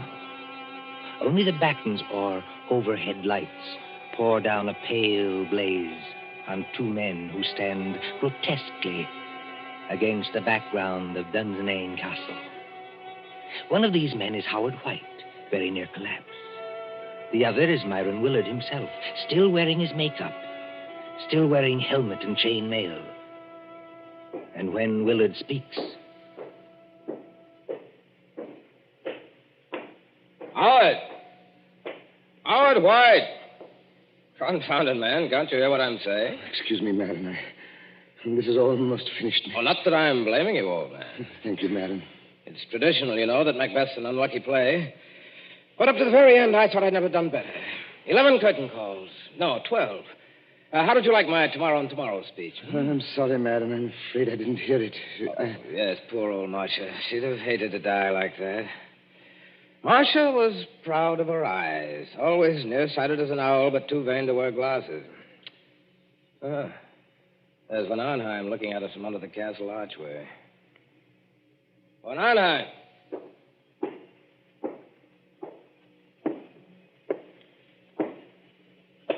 Did you call me, my friend? You're rather difficult to recognize under all that Macbeth makeup. Yes, I was just thinking the same thing. Never mind that. Where are the police now? At the moment, Mr. Willard, the police are in your dressing room. They are using it for questioning. No reception tonight, of course. No, but I thought you might be interested in 2 items of information that police have just discovered. Go on. We had a fairly full house tonight, I believe. Fairly full. Every seat was reserved. Reserved, yes, but not occupied. I don't follow you. 1 box on the ground floor, box E to be exact, was empty. Reserved and paid for, but empty. And box E, oddly enough, was just underneath the one occupied by Marcia Blair. Well, all the same, I still don't see quite what you're... Now, our next item of information comes from an usher. An outside aisle seat in the stores, very close to that empty box, was occupied by a very curious stranger who arrived late in the dark and slipped out again by a nearby exit a few minutes afterwards. Just one moment, Van Arnheim. Are you saying this stranger climbed up and attacked Marcia in full view of the audience? No, my friend. The murderer did not approach from that direction. Then he must have reached Marcia through the door, guarded by Bradley and Miss Fenton? No, not from that direction either. Confound it, man. It must have been one way or the other. Not necessarily. Tell me, Howard, don't you think I've got enough troubles already without this nightmare on top of it? Herr von Arnheim. Herr von Arnheim. You must take it easy, Miss Fenton. You must not excite yourself. Have the police Yes. been... Look, you've got to help me. They won't believe me. They won't believe the young lady, sir, and that's a fact. I've tried to help her all I can, but there's things I can swear to and things I can't. You see, I did go into that box. Oh, just for a couple of seconds, I admit it. But no other person went in or could have got in. So they say, or at least they're hinting that I killed her. But I swear I never touched her. Who was questioning you, Miss Fenton? Inspector Grimes or Sergeant Blake? I'm not sure. The sergeant, I think. Then I shouldn't worry if I were you. Inspector Grimes knows better. He's guessed, in fact, exactly what I have guessed. You seem on rather familiar terms with the police, my friend. I am, Mr. Willard. I am. Anyone who practices escapes from handcuffs, sacks, chests... And stage boxes, perhaps. Stage boxes, if you insist. Excuse me. Isn't that Inspector Grimes in the wings now? Yes, and he's nodding his head. Then I can tell you, I think, what you want to know. Well, if you do happen to know anything, it's your duty to speak up. Poor Marcia seems to have had some ridiculous idea that her former husband, Barry Lake, was still alive. Her fears weren't justified, of course, and she wasn't killed by any dead husband. I beg your pardon. Her fears were justified, though not quite in the way she believed. And she was killed by her husband. Then Barry Lake is still alive. No, Barry Lake is dead. Well, you don't mean Marcia was really killed by a ghost? No. I mean she was killed by her devoted second husband, Mr. Howard White. Here, stop. You hear what they say? That's not true. It's a slanderous statement. I'll have you in court for it. Everybody knows how devoted I was to Marcia. Your devotion, my friend, was devotion to her money. And your business affairs have been shaky for a long time. That's not true, and you can't prove it. Marcia Blair was inclined to be, shall we say, a little close-fisted with money. That's true anyway. It's a lie. Willing to marry him, but Mr. Howard White knew he'd never touch a penny unless he killed her. He wrote the letters himself. Herr von Arnheim, he can't be guilty. She was alive after he left the box. He wasn't anywhere near her when she died. Perfectly correct, Miss Fenton. He wasn't there, and yet he killed her. Exactly. But you and Bradley can supply the clue that will hang him. Me, sir? I don't know nothing. No, I don't either. I think you do if you'll put your mind to it. Do you remember what Howard White said to her just before he left the box? Yes, he said, "Good night, Marcia. See you in an hour or two." And she answered, "Good night and good luck." No, I mean just before that. There wasn't anything. You see? It's a slanderous statement without any proof. It's an insult to my position on the stock exchange. Wait. I do remember something rather queer. Think, Miss Fenton, think. He said to Marcia jokingly, "If you'll accept these, madam, in honor of our first anniversary." And Marcia said, "Howard, they're lovely. Of course I'll accept them." That's right, sir. He did say it. And what do you think he was referring to, Miss Fenton? What was he asking her to accept? Well, I imagined it was flowers, a corsage or something like that. Did you see any flowers in the box or pinned to Marcia Blair's gown? No. Now, come to think of it, I didn't. Then what did he give her? Don't look at me, sir. Now, here is a woman who is very nearsighted, yet refuses to wear glasses. But she can accept a pair of... Opera glasses. It's a lie. You can't prove it. Hold on, sir. Go. You better stay here, Governor. Thank you, Bradley, but the place is surrounded with police. But I still don't understand. Now, what happens when you lift opera glasses to your eyes and they are not in focus? You turn the little wheel in the middle to bring them into focus. For Marcia Blair, it was deadly. You mean The glasses had Yes, they were specially constructed glasses, Miss Fenton.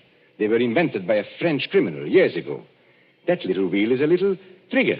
It releases the spring of a sharp, thin blade which strikes through the eyes into the brain. Oh, don't, please. You can't prove it. Marcia Blair died instantly. The glasses torn from her eye by their own weight dropped over the box rail to the carpeted aisle below.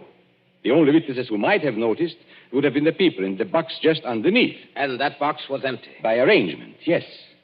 Even if anybody did see them fall, Howard White was prepared to remove the evidence instantly. You haven't forgotten the curious stranger. Curious stranger? I mean the man who slipped in after it was dark, took an aisle seat just under the box, and slipped out again a few minutes later. It's a pack of lies from start to finish. You can't prove a word of it. I beg your pardon, my friend. Didn't you see Inspector Grimes not to me a moment ago? Well? You are going to hang, my friend, for one of the neatest and cruelest crimes in my experience. The police have just found those opera glasses with a neat set of fingerprints in the side pocket of your motor car.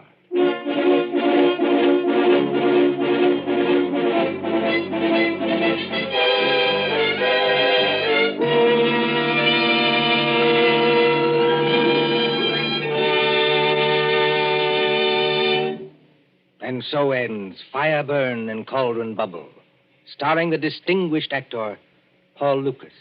Tonight's tale of suspense. This is your narrator, Ted Osborne, the man in black, who conveys to you Columbia's invitation to spend this half hour in suspense with us again next Tuesday, same time, when Nancy Coleman stars in Fear Paints a Picture. William Spear, the producer, John Dietz, the director, Bernard Herrmann, the composer-conductor, Robert Salmon, studio technician, and John Dickson Carr, the author, collaborated on tonight's Suspense.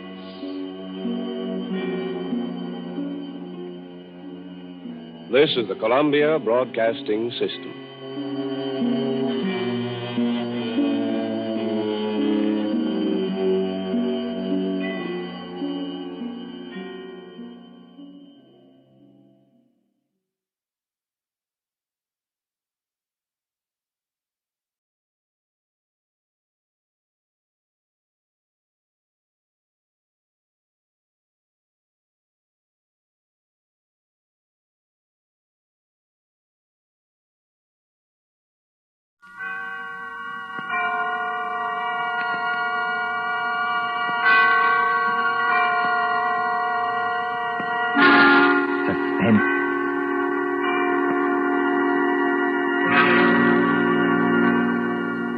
This is the man in black, here again to introduce Columbia's program, Suspense.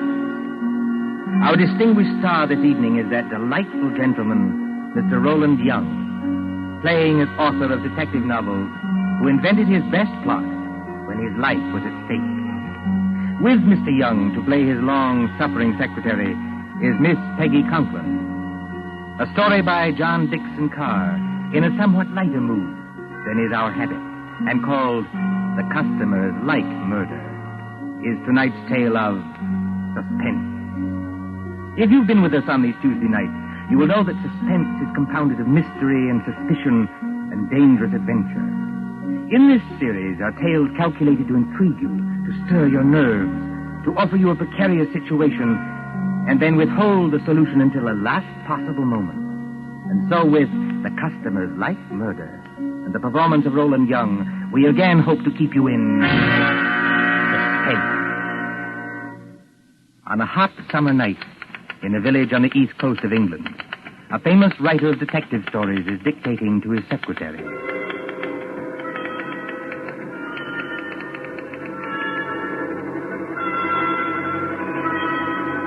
You have all heard of Mr. Gerald Hawkstone, celebrated author of Murder on the Woolsack, Aconite at the Admiralty, Who Shot the Prime Minister, and other thrillers which have held us past the midnight hour. You have followed the exploits of Pendleton King, diplomat detective. Gerald Hawkstone lives quietly at Deal with his friend Dr. Roberts nearby, in case he should need medical knowledge. And his pretty, if somewhat pert Canadian secretary, Miss Patricia Phillips. Gerald Hawkstone would be a happy man, even in wartime, if it were not for... You got all that, Miss Phillips? Yes, Mr. Hawkstone. Good. New paragraph. Yes, Mr. Hawkstone. At the head of the great banqueting table, the Lord Chief Justice staggered to his feet, full stop. His face was a ghastly whitish color, and his eyes had become glassy. Is he drunk, Mr. Hawkstone? No, Miss Phillips, the Lord Chief Justice is not drunk. Sounds pretty cockeyed to me. For your information, Miss Phillips, the Lord Chief Justice has just been poisoned with curare because he discovered the identity of the master criminal. Is that clear? Yes, Mr. Hawkstone. But I wish you wouldn't do it. Do what? Well, in the last 4 books, Mr. Hawkstone, you have shot the Prime Minister, killed the Lord Chancellor with an axe, poisoned the Home Secretary, and blown up the First Lord of the Admiralty. Why don't you stop picking on the poor government and murder somebody else for a change? The Lord Chancellor, Miss Phillips, was not murdered with an axe. No, Mr. Hawkstone? Definitely no. He was beamed with the Great Seal and found dead on the woolsack. And there's another thing, Miss Phillips. Whether you talk like this because of a dense vacuum in what we will charitably call your mind... Really, Mr. Hawkstone? Or whether you are really making out what you might define as hot cracks, I don't know. But I don't want any more of it, do you hear? Just as you please, Mr. Hawkstone. Oh, Lord, where was I? His face was a ghastly whitish color, and his eyes had become glassy. Sounds like me. All right. A single choking cry escaped his lips, and his body crumpled to the floor. Full stop. New paragraph. With one swift stride, Pendleton King had reached the fallen man. He can't have done that, Mr. Hawkstone. Who can't have done what? Pendleton King. What about him? Well, on the last page, you had him sitting at the foot of the table. So he can't get there in one stride. Unless you want him to sail across the room like a kangaroo. There are times, Miss Phillips, when I should like to poison you with curare and dance on your grave. I was only trying to help. All right, change it. Strike it out. With hardly a second's delay, how's that? Pendleton King had reached the fallen man. Full stop. New paragraph. Quote. I feared it, close quote. He muttered. Full stop. Quote. Note the rigidity of the muscles. Exclamation point. Note the characteristic odor of curare, which... that won't do, Mr. Hawkstone. Why not? Curare hasn't got any odor. Now, there, Miss Phillips, you've really gone too far. But I can't help that. It's true. If you will permit the small vanity, I am noted for the correctness of my medical knowledge. Who is murdering the Lord Chief Justice, you or I? You are. But you might murder him properly. Curare hasn't got any odor. I say it has. And I say it hasn't. Listen, Miss Phillips. I propose to settle this rather childish dispute by going next door and asking Dr. Roberts. Will that convince you? Curare hasn't got any odor. Anyway, the Lord Chief Justice wouldn't be mixed up in any such silliness as this. Silliness, eh? Yes, I said silliness. Read your evening paper. The Lord Chief Justice is sentencing some American gangster who got involved in a robbery over here. That's the sort of thing he really does. You're very fond of these gangster reports, aren't you? Yes, I am, because they're real. Real? Fa! Don't you say fa to me. Merely remarking, Miss Phillips, that with your usual ingenuity, you sidetracked the argument. I am going to see Dr. Roberts. That's not necessary, of course. My own knowledge of poisons is as great as that of any doctor. Dr. Fa. And finally, kindly don't say fa to me, either. When I return, Miss Phillips, I hope to find you in a better frame of mind. Please observe that I, at least, have been able to keep my temper. Excuse me. All right. Go on. See if I care.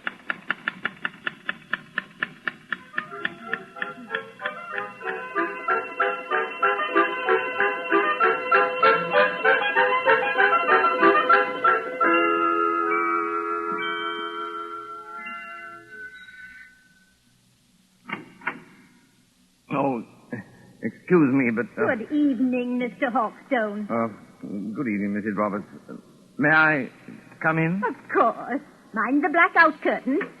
My, isn't it hot and stuffy tonight? Rather close, yes. Is the doctor in? I'm afraid he isn't, Mr. Hawkstone, but I expect him back any minute. Oh, out on a call? No, I'm almost certain he isn't, because that's his medicine case and stethoscope there on the table. I think he's just gone up the road to get some tobacco. Do you mind if I wait? Not at all. But you will excuse me if I run along. I promised Mrs. Anderson I'd drop in there. It's her neuralgia again, and I'm terribly late already. Don't let me detain you, Mrs. Roberts. Go right ahead. I'm afraid you'll have to wait in George's consulting room. I've got most of the house dark so I could keep the windows open. You know which room it is. Yes, I could find it blindfolded. Oh, and I wonder if you take the medicine case and stethoscope and drop them in the consulting room. George is so careless. He lets them lie about anywhere. Medicine case? Stethoscope, yes. As a matter of fact, I've always wanted to hang one of these things around my neck like this. Look almost like a doctor, don't I? Good night, Mrs. Roberts. Good night, Mr. Hawkstone. See you later. So what I write is silliness, eh? And I don't know anything about poisons. And I call her Miss Phillips instead of Patricia. Here we are. Where's that light switch? Good Lord. Come on in, Doc. Close the door. Who the deuce are you? You want to keep healthy, Doc? Just do what you're told. Come in and close the door. Is that by any chance a revolver you're pointing at me? Ain't no cigarette case. I'm warning you. Oh, I'm hanged. I've done it 1,000 times in stories, but I never thought... Don't drop that junk you're carrying either. You're going to need it, Doc, when you come along with me. Come along with you? Where? Just to see a guy, that's all. To see a... Oh, wait a minute. You don't think I'm the doctor? Now, look, Doc. I ain't got any time for gags, see? The boss says to bring you, so I bring you. There'll be a very sick man out there if you don't go. Yes, there'll be a very dead man out there if I do go. I tell you, old man, you're making a terrible mistake. Now, look, Doc. My name is Hawkstone. I live next door. I'm not a medical man, and I never... Somebody's coming. Miss Phillips. Now then, Dr. Hawkstone, just look here in the encyclopedia. So you ain't the doctor, huh? That's done it. Just a real old-fashioned kidder, ain't you? Now, you keep quiet, lady. You know it's good for you. I know you. I've seen your picture. You're Big Louie Miller. Pretty smart dame you got here, Doc. Listen, Mr. Hawkstone. Take it easy, Miss Phillips. Big Louie Miller and Slaps Kelly. Slaps Kelly is the gang leader. Well, we're supposed to be friends of this gangster who's on trial in London now. But I hadn't heard they were in England. No, lady. Neither is anybody else. Now we're for it. Who is this dame, Doc? Your niece? No, she's my secretary. She doesn't know anything about this. She seems to know too much about it, if you ask me. Come on, lady. You're going with us. Going? Where? Just for a little ride, lady. Just for a little ride.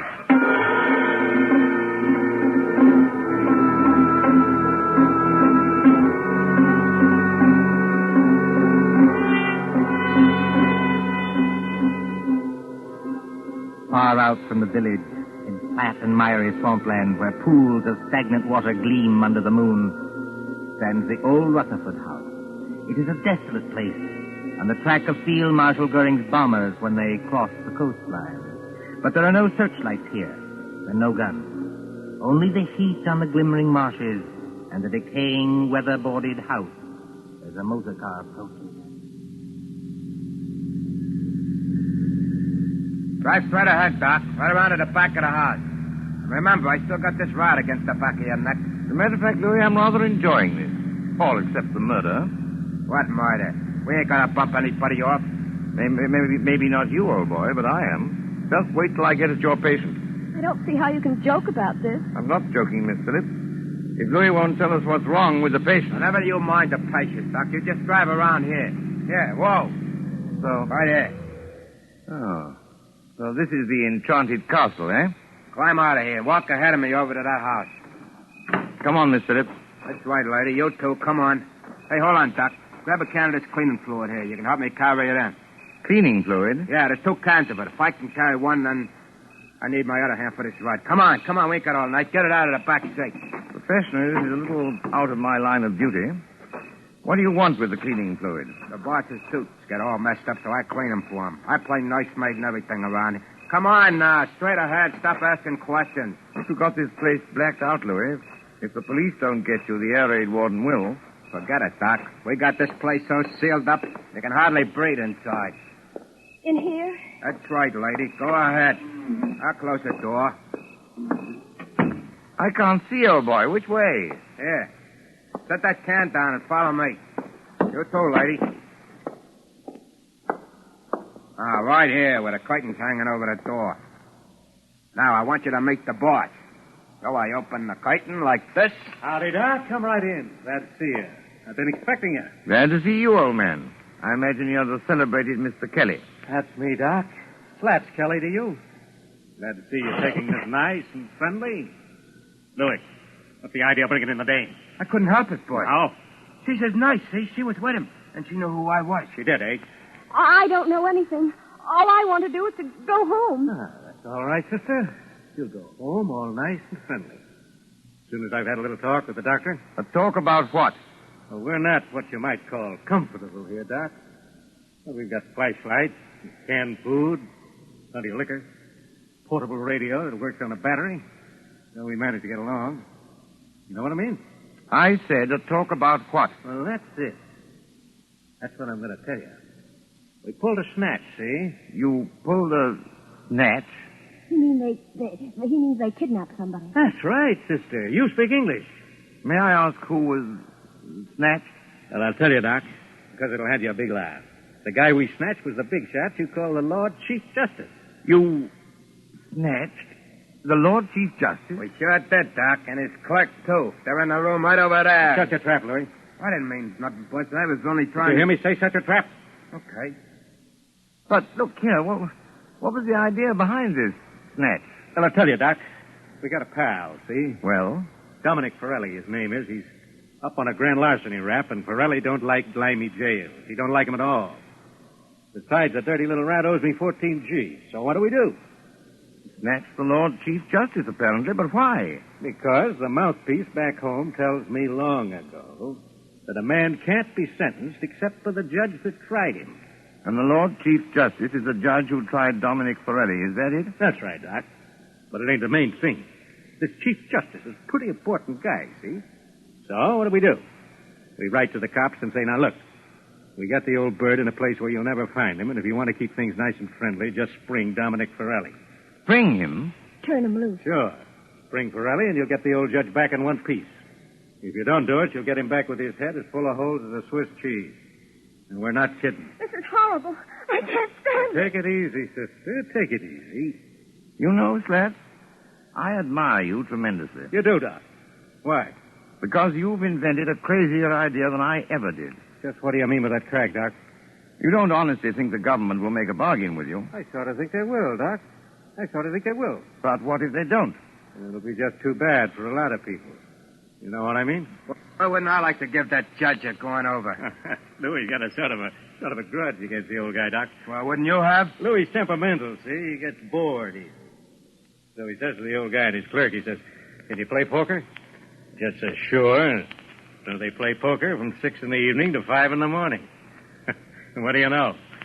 If the old judge don't win all Louis' dough. They rung in a cold deck on me. That's how they done it. They're a couple of crooks. Are you accusing the Lord Chief Justice of playing poker with marked cards? He won my dough, didn't he? Shut up, Louis. Okay, boy. Not that I blame Louis much. The things I've had to take from that judge. Well, that's where you come in, Doc. I was just wondering about that. Which one of them is... Hurt? Nobody hurt. Not yet. Then what the devil do you want with me? I want them kept quiet so they don't keep trying to escape. We can't get tough with them, not until I get Forelli and my 14 G's. And I want you to give them a hypodermic or something that'll keep them out cold for 2 days. Can you do that? Why, yes, I don't know. I suppose I could. Mr. Hawksnow, for heaven's sake, be careful. Now, what do you use to dope them? Well, under the circumstances and considering all the factors involved, I think I should use morphine. Have you got any morphine in that black satchel? Oh, yes. Plenty of morphine. I always go about equipped for these little emergencies. Well, then open the satchel. Come on, open it. Well, there you are. Dozens of little bottles, anyway. Now then, Doc, which one of them bottles is the one that has the morphine in it? The fact is, Slats... Come on. Which one is it? Listen, boss. Louis, how many times I have to tell you to shut up? Yeah, but it's the midnight news. The news on the radio. You said you wanted to hear it. It's after midnight now. Why didn't you tell me? It's all right, boss. I switched the radio on. Well, then keep quiet, all of you. A couple of seconds now, you're going to hear some mighty sweet news. I wonder. So do I. Quiet. Hey, that's us, ain't it? The kidnappers, stated Superintendent Hadley of the CID, seem to entertain a belief that no sentence can be passed on a criminal except by the judge who tried him. Whatever may be the law in certain American states, this is not the case here. Dominic Forelli, alias Dominic Stevens, was today sentenced by Mr. Justice Stoneman to 14 years hard labor and this evening entered Dartmoor prison. Why, that One moment, please. double-crossing lawyer told me... Take it easy, boys. Take it easy. Kelly, he's as white as a ghost, and his mouth is twisting back as though... Here is a bulletin just received. Scotland Yard flying squad cars, assisted by the constabulary of a county which for obvious reasons cannot be named, are closing in on the two kidnappers believed to be men already wanted in the United States for murder. That's us. Will anyone who has any further information about these men, whose descriptions follow, communicate with New Scotland Yard, telephone number Whitehall 1212... Wait till I get my hands on it. That's all right, boys. Everything's all right now. I turned it off. Can't do more than turn it off, Louis. I'll fix that thing. Hey, what are you going to do, boss? Hey, don't bust the radio. Hey. Oh, you hadn't ought to bust the radio, boys. Now we can't get any news. We've had our news, Avery. Come on, put that light out. I want to look out the window. Oh, they're closing in. Tricia, you see, I can call you that. Why couldn't you have called me that weeks ago? Oh, well, putting that aside, I started it as half a joke. But I'm not joking now. I intend to get that rat-faced Slats if it's the last thing I ever do. It probably will be. But how are you going to? First, Pendleton King, my dear. He's got out of worse scrapes than... 14,000 bucks gone. And the cops on our tail while we stand here yapping. You heard what that radio said, Louis. Yeah, I heard it, all right. Look, boss, we better lamb out of here while Sure it's we time. will, Louis. Before we go, we settle things with the old guy in the other room. You can't get away with it, Louis. This is England. They'll hang you. So what? We got a murder rap for facing the States, ain't we? And I just as soon hang as fry. What about you, Louis? You said it, boss. Let me take this rod of mine, stick it against the back of the old guy's neck, and... No. No rhymes. That's too easy. Easy? Sure. One slug and it's all over. This guy rates special treatment. And that's where the doctor comes in. You know anything about poisons, Doc? I know a good deal about poison. The customers like murder. What's that? Oh, nothing. Just a slogan in my profession. Look, Louis, do you remember the time Johnny Presco was running the old Third Avenue Social Club? Yeah? And Mike Delaney talks out of turn?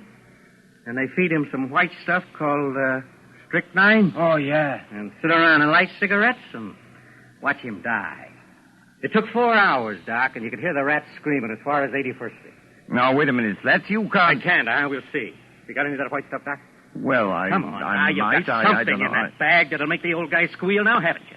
Why, yes, I suppose I have, but... Listen, get this sure. You can do it the hard way, Doc, or you can do it the easy way. Louis gets to work on you. Maybe you'd be smarter to hand the stuff over right now. What do you say? Listen, boy. Listen. What's the matter, Slats? Troubled by the heat? It is hot in here with all the windows sealed up. That sounds like planes. It is planes. British planes going over to put the heat on Germany? No such luck, old boy. German planes coming to bomb us. About a dozen Heinkels, flying 20,000 feet up. Mm-hmm. Very keen ear, Miss Phillips. I'd say not over 15. That's the first wave, Slats. There'll be another wave in a minute or two. But you needn't be alarmed. They're going somewhere else. They only... Louis, duck! The way I heard you, boss, I'm under the table already. Only a little visiting card, Slats, and fully a quarter of a mile away. Put out that light, Why Louis, and bother? pull that curtain back off the window. Yeah, but what's it? See what you can see. Okay. Do what I tell you, all right. big luck. All right. Hey, can't see a thing. The sky's as black as pitch. Oh, look over there. Well, what is it? It's a light, boy. Funny kind of a white light. Up there over the trees. It's not very steady. It starts and then dims, and then it starts and dims. Only a basket of incendiary bombs, Louis. Incendiaries, eh? What is it, Jerry? You got an idea? Louis, this is just what we've been waiting for. Those Scotland Yard cars are going to get held up until we can settle things with those guys in the other room. Come along with me. Why don't you two lugs get smart? Jerry. What's that? You don't want to have your neck cracked on a rope, do you? Or burn in the electric chair back home? What are you getting at? Why not take advice from somebody who's been killing people in a professional way for 15 years? I'm not in the mood for gags, Doc, but keep on talking. This Lord Chief Justice and his clerk, what do they look like? Well, the judge is a little guy with a bald head like me. And the other one is a big guy with a punch-drunk pan like Louis. Why? I thought so. I've seen their photographs. When the next wave of planes comes over, and it will, why shouldn't an incendiary bomb hit this house? You mean you think it ain't too safe here? Be quiet, Louis. Go ahead, Doc. In other words, you leave the Lord Chief Justice and his clerk tied up in the other room. Then all you have to do is to set fire to the place. Justice cheated, Medlington gangsters die and blaze. Jerry Hawkstone, have you gone crazy? They may catch you eventually, yes. But it'll give you a few days' start. Hey, maybe you got something there, Doc. And it's got to look good. This house must go up like a piece of paper in a furnace, past any possibility of being put out. Yeah, and that's the catch. Why so? This house is in the middle of a swamp, see? It's as damp as your own climate. You couldn't make it burn with a blowtorch. Oh, yes, you could. Aren't you forgetting the cleaning fluid? Cleaning fluid? In that other room, you've got 2 gallons of cleaning fluid. That's benzene, a derivative of petrol. Soak every inch of the floor of that room with it, every inch of it, mind, and the place will go up like tinder. Well, it's worth a try, Louis. Turn on your flashlight. Okay, boss. And, what about you two, Doc? Afterwards? We're accessories, aren't we? Are we likely to talk? Better put a couple of slugs in them, boss, and drop them on the road. What's 1 or 2 more bumps in a spot like this? Maybe you're right at that. Well, anyway, Doc, thanks for a swell idea. You heard what the doc said, Louis. Get going with that cleaning stuff. Both of you had better do it, I'm warning you. Oh, why? Hear that? Because there isn't much time. Here they come. You can't have a fire start after the last wave of planes has gone over. Well, maybe you got something there, too. But I'll just take a little precaution first. What are you going to do? These are handcuffs, sister. 2 of the neatest pair of cuffs we ever swiped off a dumb cop. Now, I'll just lock your arms around the back of the chair, like this. And the doc's arms around the back of his chair, like this. And we'll get going. Come on, Louis, through the curtain. Okay, I'm coming, boss. Bye-bye, Mr. Hawkstone, and your lady friend. Be seeing you in the funny papers or in the morgue.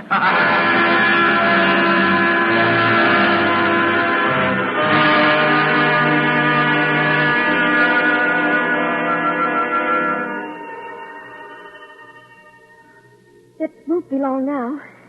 They must have everything in there soaked with that benzene by now. Jerry, I know you can't be completely crazy. Many thanks, my dear, for the qualification. You're right. They have soaked the place with benzene. And if they strike a match before... I know you've got some kind of a scheme, but do you think it'll work? I don't know, my dear. I thought of it once for a story. Oh, you and your story. Me and my stories, as Louis will put it, may save our hides yet. But suppose it doesn't work. Then we're done for. What are you trying to do? There's a place to miss, boss. Listen, Patricia. It's not working. But it's got to work. What's got to work? 5 minutes. Must be at least that. They've been pouring out that benzene an inch at a time all over the... What's the matter? Listen. What's the matter, you big lug? Get stand up. Got me, boss. It's working, Patricia. I think our friends are licked. No, they're not. Slaps is coming back. What dirty trick are you trying to pull, Doc? What's the matter with Louis? What's the matter with me? You've lost the game, Slats. You're finished. Okay. I'm finished, am I? It's the benzene fumes, old man. To pour out a lot of cleaning fluid in an airtight room like that one is practically certain death. You know, Slats, you ought to learn more about crime. No, you won't, Slats. You can't reach your gun. The fumes have got you. You can't move your arms or legs. Your eyesight's going. In 1 second more, you'll be... Got him. Dead to the world. You mean... It works, Patricia. It's practical. It works. Are you trying to tell me that you killed those 2 men? Not necessarily. Listen. That sounds like cars. Probably police cars. We're just about to be sensationally rescued, just like fiction. Jerry. Come on out of there. Come on in and get us, you lug. Don't talk like Louis or we'll get a bullet through the head yet. Yes, that is a thought. We're prisoners. We're victims. This way, please. It's the sergeant, and I was never so glad to see a uniform in my life. Here now. What's going on in this place? Louis Miller knocked out in that room? And blimey, if it's not Slats Kelly knocked out in this room. Just a couple of mugs I polished off, Sergeant, all in the day's work. You mean they're dead? They'll be all right if you drag them out in the open air. Oh, I recognize you. You're the writer who was kidnapped tonight. Yes, and you will find the other snatches in that room. But first of all, have you got a key that'll unlock regulation police handcuffs? I certainly have, sir, and I'll get you loose in a jiffy. Never mind me, Sergeant. Never mind my handcuffs. Get this lady free. She's the one I'm concerned about. You know, that's awfully kind of you. It's something practically chivalrous. Chivalry, my eye. There you are, young lady. Have you got your notebook and pencil in that handbag? You don't want me to take dictation now? The true artist, madam, takes no account of time or place. Are you ready? Yes, Mr. Hawkstone. Well, you admit now that my plot is practical. Yes, Mr. Hawkstone. Now then, The Income Tax Murder by Gerald Hawkstone, Chapter 1. So, Mr. Hawkstone... Just as Big Ben was striking midnight, a hooded face looked into the window of the luxurious study occupied by the Chancellor of the Exchequer. Full stop. The hooded figure chuckled as it softly lowered inside the window a large tin of cleaning fluid. New paragraph. The Chancellor himself was hard at work devising a new scale of income tax. So, Mr. Hawkstone, that's a completely different story. I thought you were going to murder the Lord Chief Justice. Haven't you any professional taste? How can I murder the Lord Chief Justice when I just saved his life?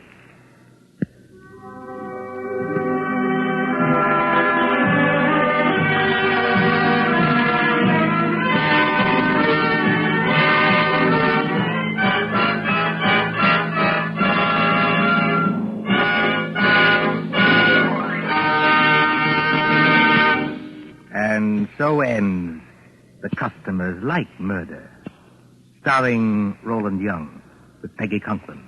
Tonight's tale of suspense.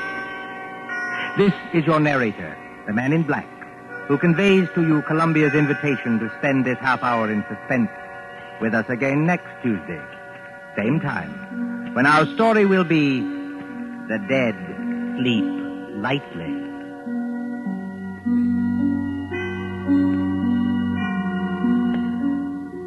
William Spear, the producer, John Dietz, the director, Bernard Herrmann, the composer-conductor, and John Dickson Carr, the author, collaborated on tonight's Suspense.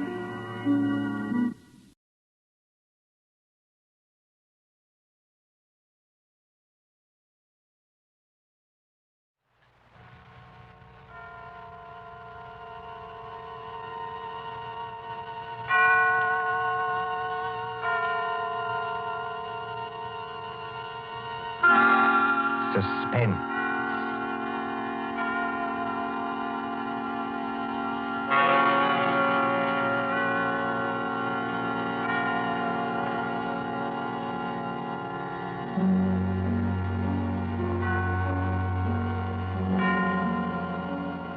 This is the Man in Black, here again to introduce Columbia's program, Suspense. Our star tonight is Peter Lorre, playing the part of the Hungarian Count Stefan Kahari, a gentleman of sinister aspect. The story is by John Dickson Carr, who calls it The Devil's Saint. If you have been with us on these Tuesday nights, you will know that suspense is compounded in mystery and suspicion and dangerous adventure. In this series are tales calculated to intrigue you, to stir your nerves, to offer you a precarious situation, and then withhold the solution till the last possible moment. And so, it is with The Devil's Saint and Mr. Peter Lorre's performance we again hope to keep you in suspense. The Devil's Saint. Paris, 15 years ago. Paris as it used to be, when lights twinkled from the old Trocadero to the hill of Sacré-Cœur, when taxicabs honked and the beat of tangos swayed, and Chinese lanterns gleamed above the lake in the Bois, when, in short, you and I were young. Come then to the President's Ball at the Opera, St. Catherine's Day, 1927. A fancy dress ball at the Opera, filling these marble halls with a multitude of masks and a multitude of dreams. The mosaic decorations are no less bright than the colors that weave here. Harlequins and Columbine, Cleopatra and Musketeers. In the great marble foyer, remember it? They have set out little tables and lines of palms behind which you may sit screened. Look at one such table. A young man wearing the scarlet and gold uniform of an English Guards officer in Wellington's day. A dark-haired young girl in the costume of a bacchante. And as we approach... Ned, don't, please, you mustn't. Why not? You really don't mind, do you? No, of course I don't mind, only you mustn't. Oh, Ned. Look here, Alona. We've got to settle this thing. You have enjoyed being here tonight, haven't you? Ned, I've loved it. After being cooped up at my uncle's place in the country, it's like heaven. All right. When I take you back to the hotel, I'm going to face this uncle of yours tonight. No, please don't. I'm going to say that you and I intend to get married, and that's that. I can't marry you, Ned. I've told you that. But why not? Just give me one good reason. Because I can't. My uncle, he would never allow it. Never. And that seems to you a good reason enough? Yes, Ned. This uncle of yours, what's his name? Count Stefan Kohari. He's a Hungarian, I think you said. Yes, so am I. My mother was an American. What's he like, actually? Oh, he's a little eccentric. Oh, please don't misunderstand. He's a great scholar and a historian, only he's a little strange. Ned. What is it? There he is now. Your uncle? Yes, that elegant man in plain evening clothes, with the Order of the Golden Fleece across his chest. Oh, I see him. Oh, he looks as black as a thundercloud. He's throwing those two dressed as devils aside as though they didn't exist. Give me my mask quick before he sees us. No, Ilona. Why not? We'd better face this out now. Sit still. Good evening, Ilona. Good evening, Uncle Stefan. Uncle, may I present Edward Whiteford? How do you do, sir? How do you do? Ilona, do you think that costume is quite the thing to wear in public? Why not? Well, an older generation might call it immodest. It looks like... Like what? Nothing. Will you go and get your cloak or your domino or whatever you wore here? Uncle, please don't make me go home so soon.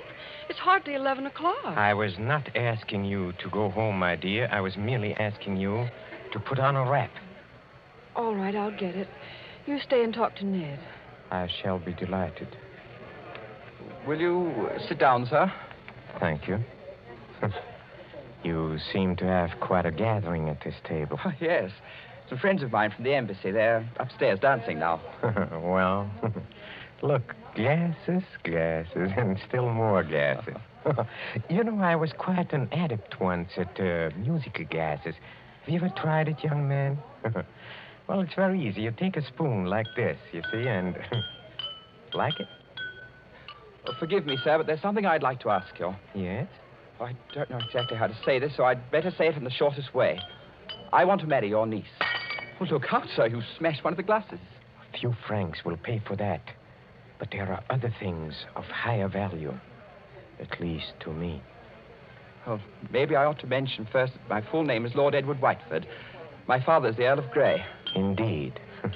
Why, I only mention that to show we're, well, respectable enough. Or the British ambassador will vouch for me, sir, if you would like to ring him up. And perhaps I ought to mention that I've always kept Ilona carefully guarded from the world. Almost too carefully guarded, don't you think? That, Lord Edward, depends on my reasons. Sorry, sir. You have known Ilona about how long? 4 days. 4 days. You wouldn't even choose a business partner in 4 days. Yet to want to marry my Ilona after 4 days. But we know our own minds, sir. You do, huh? Then you know more than the wisest man in this world. However, as one whose dearest wish is Ilona's happiness, I hope it is, Count Kohari. Do you doubt what I say? Oh, no, sir. Well, I will make you a proposition. I own an estate in Touraine, not far from Paris. A little chateau, a few hundred acres, fishing, very good stable of horses. I know. Ilona told me. Oh, she did? Well, then here is my suggestion. Why not come down and visit us for a week or two? Why, that's very decent of you, sir. Oh, not at all, not at all. And if at the end of that time you're not cured of this infatuation... Oh, it's not an infatuation. I swear it's not. No? Well, if at the end of that time you're not cured permanently of this feeling, you may take Ilona. And with my blessing. That's fair, isn't it? Oh, it's more than fair, Count Kohari. I don't know how to thank you. Oh, well, please, don't even try. And at least I can promise you a very interesting experience. You see, at the Chateau d'Azay, there is one certain bedroom. We call it the tapestry room. Yes? Well, I assure you, it'll be very interesting for you to sleep in that room. Why? Is it haunted or something? Oh, no. No, not haunted. Well, now, if you don't mind, I shall say goodnight, and I hope I can trust you to bring Ilona safely to the hotel. Au revoir. Look over there. What is it, sir? Just look. Streams of our fellow guests pouring down a main staircase. Shapes of nightmare, shapes of delirium, insane dead masks. Only the eyes move. Wouldn't we be terrified, perhaps, if he would look behind those gargoyle faces? Oh, no, I don't think so. They're only ordinary people like ourselves. That, sir, is where you make your mistake. Well, I shall expect you for the weekend, and encore une fois, au revoir. Ned. It's all right, Alona. You can come out from behind those palms. What was he saying? I couldn't hear. Alona, it couldn't be better. Well, he's a very decent old boy, actually. And he's invited me to the Chateau d'Azay. Did he say anything about the tapestry room? Yes. He invited me to sleep there. And you said? I said I would, naturally. You mustn't do it, Ned. I won't let you do it. Why the devil not? Because everybody who sleeps in that room dies. Dies? Are you serious? Oh, Ned, please don't do it. Oh, nonsense. There are a lot of superstitions about every old house. This isn't a superstition, Ned. It happened once when I was a little girl. A man insisted on sleeping there. They found him dead in the morning. So? How did he die? They don't know. There wasn't a mark on his body. He wasn't shot or stabbed or strangled or poisoned or hurt in any way. He was just dead.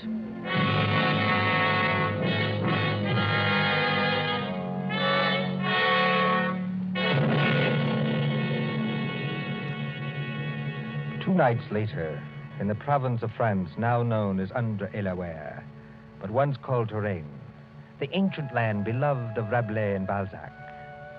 But now, as the wind moans down the valleys, and rain flickers across the apple trees, and thunder stirs in those haunted hills, it can bring little comfort to a young man driven in an ancient carriage from the railway station along snake-like roads.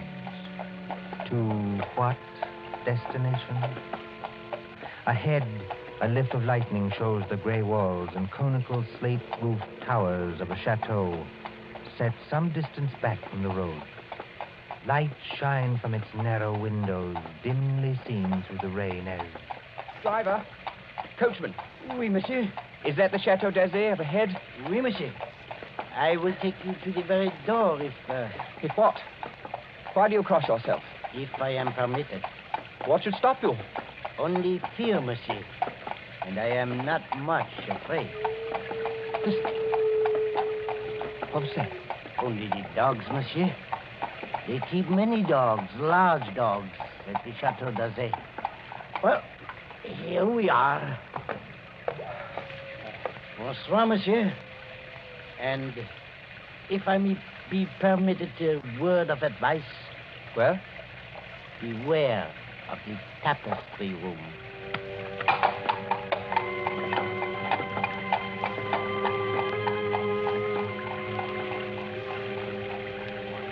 There isn't a bell on this door. There might at least be a knocker. Ah, got it.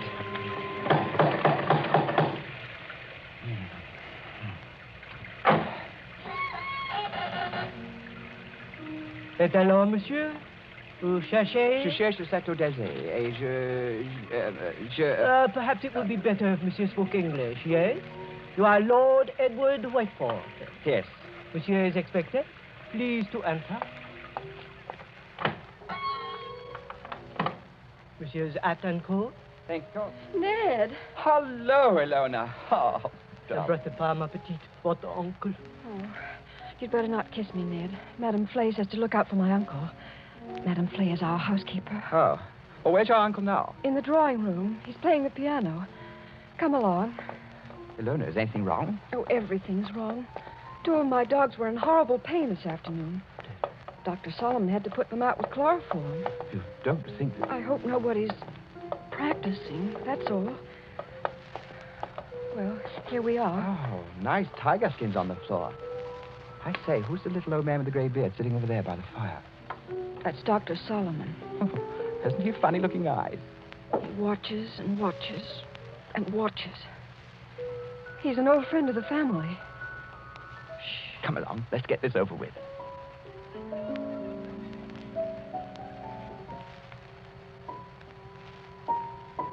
Ah, Lord Edward. Well, I see my niece has anticipated me. Welcome to the Chateau d'Azay. Thank you, Count Harry. Oh, you must be very wet after your long drive. Go up to the fire and warm yourself. Madame Flay. Yes, monsieur? Please tell Antoine to take our guest's luggage up to the tapestry room. The tapestry room, monsieur?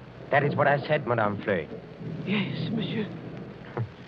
By an odd coincidence, Lord Edward, Dr. Solomon and I were just discussing the fate of the last person who slept in a tapestry room. This is not good, my friend. This is against my advice. It's against his advice.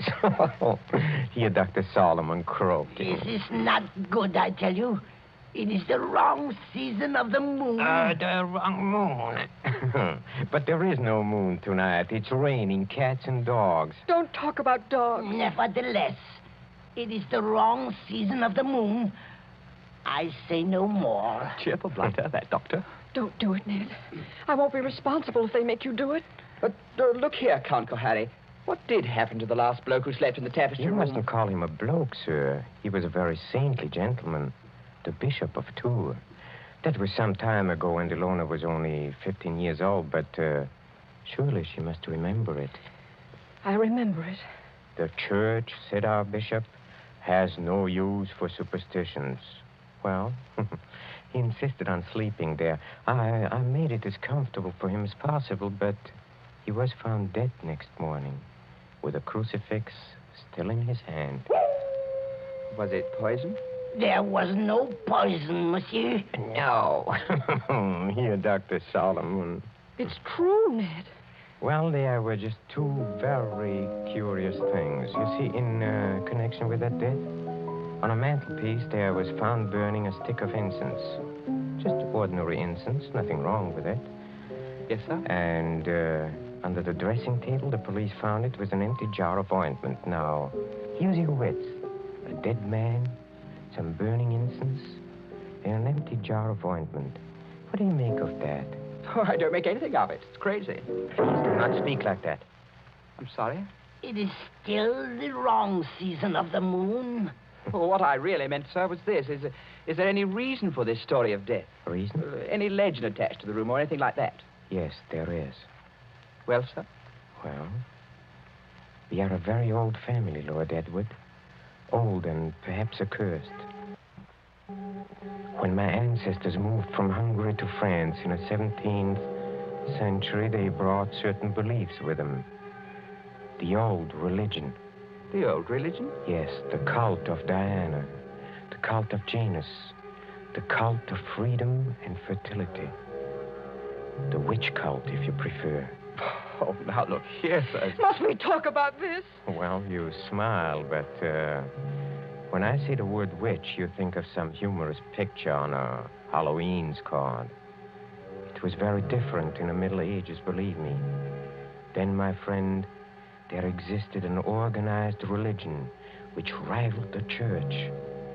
There were many to worship unashamed at the grand Sabbath. Many to receive all favors from Saturn, their master, and to dance forever, joyously in the red, flaming quadrilles of hell. Some 200 years ago, an ancestress of mine, Katerina Kohari, was tortured to death in a tapestry room for professing the old religion. Many persons have not thought it safe to sleep there since. Are you answered? Oh, come, sir.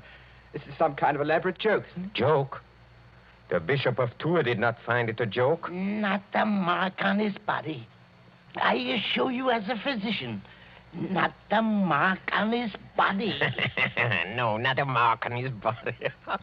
Here, Dr. Solomon. Yes, I hear him.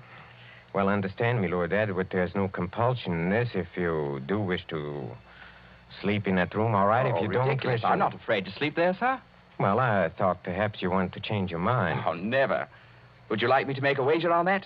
What sort of wager? Well, if I spend the night in this famous room and come out of it alive... Yes? Will you give your consent to the marriage immediately? Tomorrow morning? Tomorrow morning? Why? Because I don't think the atmosphere of this house is good for a loner. What do you say? Will you do it?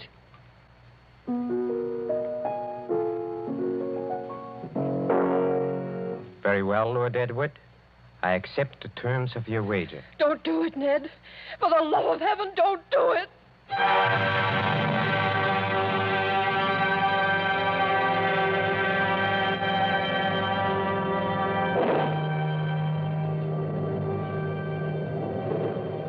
High up in the north tower of the Chateau d'Azay, under the conical slate roof, is the circular room hung with faded tapestries. These tapestries move slightly with uneasy, mimic life to the clamor of the storm outside. Candles burn along the mantelpiece and beside the great four-poster bed. The flames of these candles waver, too, as the door opens.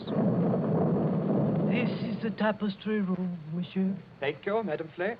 That is the mantelpiece where the incense burned.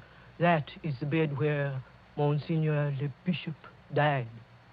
Very inviting, isn't it? Will there be anything else monsieur requires? Some sandwiches? A decanter of whiskey? Oh, no, thanks. I had a drink with the Count Cohari before I came upstairs. Bien, monsieur. Monsieur's shaving water will be brought up in the morning, if he requires it. Good night. Infernal Hoppy. Trying to scare a fellow out of his wits just because... Oh, well, they built a good fire anyway. Didn't realize how cold it was. Temperature must have dropped. What's that? It's me, Ilona. May I come in? No, Ilona. Get out of here. That's not very gallant of you. No, I mean, I don't want you exposed to whatever it is. Ned, listen. Are you going to bed, or are you going to sit up all night? I'm going to sit up all night, naturally. Then let me sit up with you. No. Why not? Well, it may be dangerous. Besides, I promised your uncle I'd go through with this alone. I wish you hadn't had that drink with him. Why? He couldn't have done anything to it. It was you who poured it. Yes, that's true, only... Listen.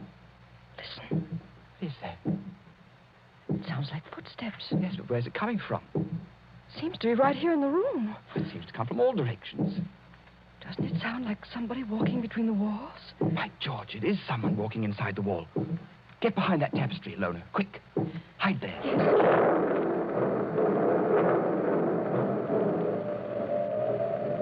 Count Cohari, where did you come from? Oh, forgive me, Lord Edward, for seeming to appear out of the wall and between the tapestries. Like Mephisto appearing to Faust, huh? And this red dressing gown perhaps adds to the effect, too. How'd you get here? A passage between the walls? Yes, exactly. Little device my ancestors for visiting this room. You know, they invented that when its occupant was so unmannerly as to bolt the door. Door's not bolted. You could have walked straight in. But I couldn't have done it unobserved. No. Maybe not. Have you had any other visitors, Lord Edward? No. Are you quite sure of that? Quite sure. Well, then, since nobody saw me come here, I'll just sit down by the fire. Please sit opposite me. Is this the showdown, sir? I don't understand. Well, there's got to be a showdown between us. Is that why you're here? Oh, I'm here, young man, to explain certain things to you. Will you have a cigarette? Thank you. Oh, they're perfectly all right. If that is what you're afraid of. I'll have one, yes. A light? Thank you. Well, when I was discussing the witch cult a while ago, you didn't appear to think I meant what I said.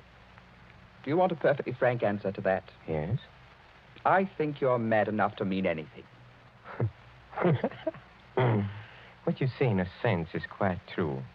Seeing an old and inbred family like ours, the mind can crack and the fantasies of witchcraft become as real, well, more real than the living world. Let me give you an example. Go on. The saucer on a table beside you is Ming porcelain.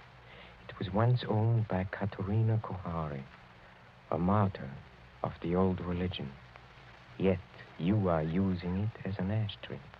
Oh, I beg the witch lady's pardon. I'll blow off the ash. Well, that's a very dangerous remark, sir. Don't you understand that the worship of evil can be as strong and compelling as the worship of good? That the devil can have his saints, too? That to a sick brain which knows but can't help itself. You have profaned this room merely by entering it. And therefore, you deserve to die. Like the Bishop of Tours? Exactly. You're not going to tell me the devil killed him? The devil's agent may be flesh and blood. Then it was murder. Oh, of course it was murder. Murder so cunningly contrived that no one ever saw through it. Go on. I asked you before to use your wits on this problem. Well, look, incense was burned in this room. You know why? Suppose you tell me. Well, obviously, I think to conceal something else, which would be too easily noticed. To conceal what? For instance, the smell of chloroform. Chloroform? Yes. A drug not very well understood by laymen. Dr. Solomon, by the way, was using chloroform this afternoon to dispose of some dogs.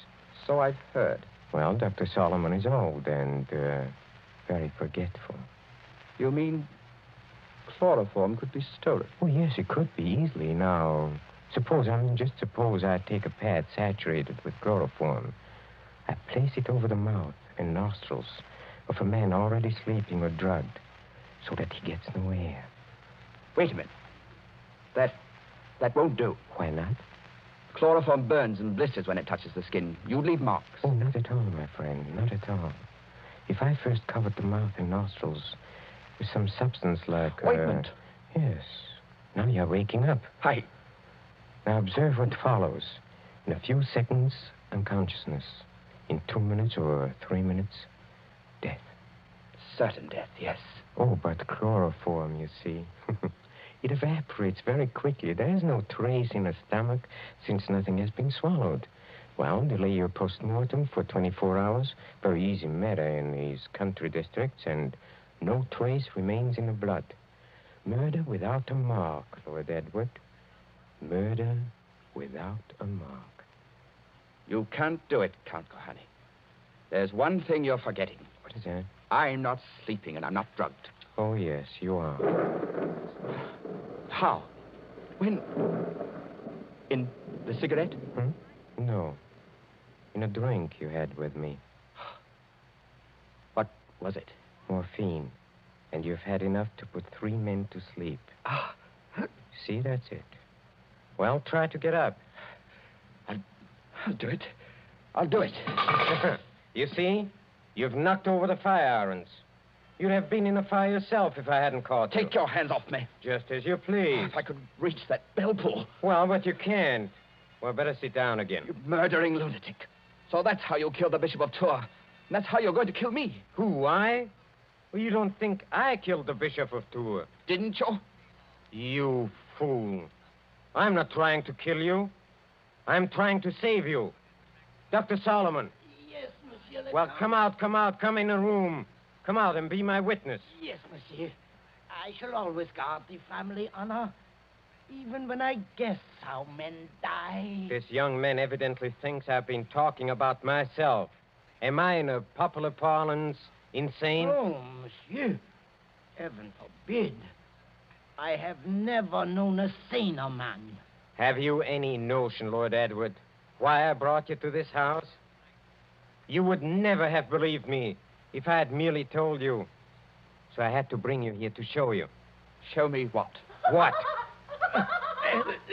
Look at the tapestries. Come out of there! Behind them. Come out of there! Hey, come out! Ilona! Yes, Ilona. Why do you think I've kept Ilona so well guarded from the world?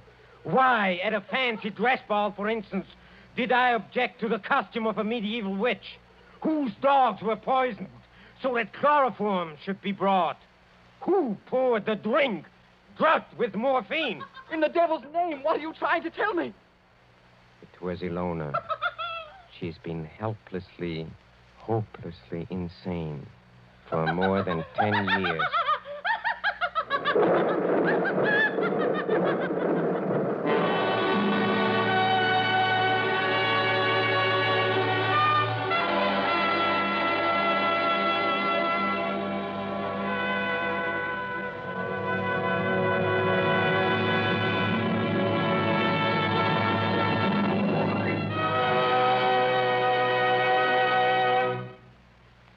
And so closes The Devil's Saint, starring Peter Lorre.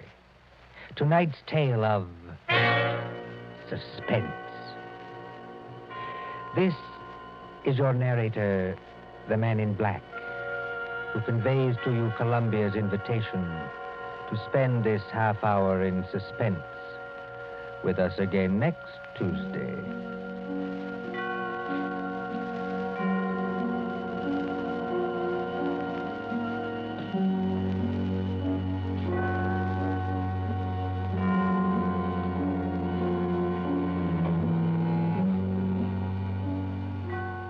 William Spear, the producer, John Dietz, the director, Bernard Herrmann, the composer-conductor, and John Dickson Carr, the author, are collaborators on Suspense.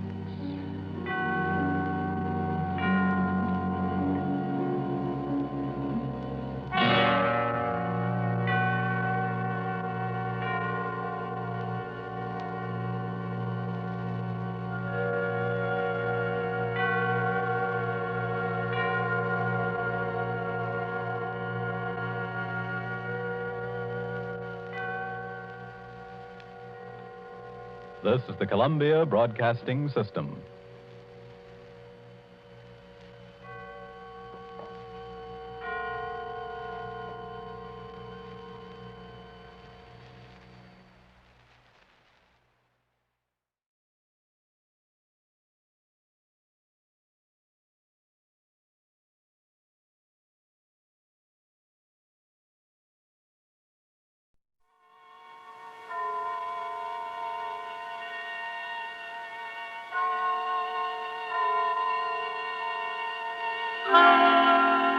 Suspense.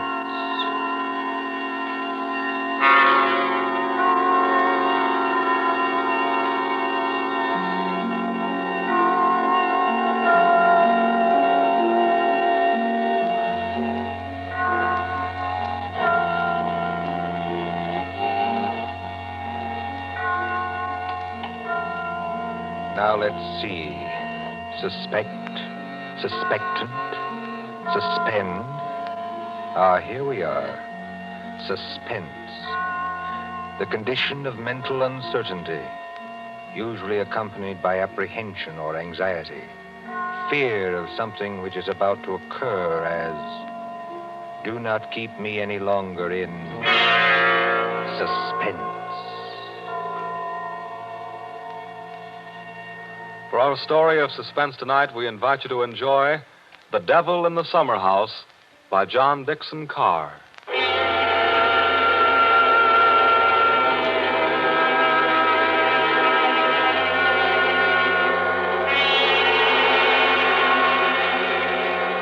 Somewhere along the Hudson, perhaps not far from Tarrytown, there is a modest house in its own grounds.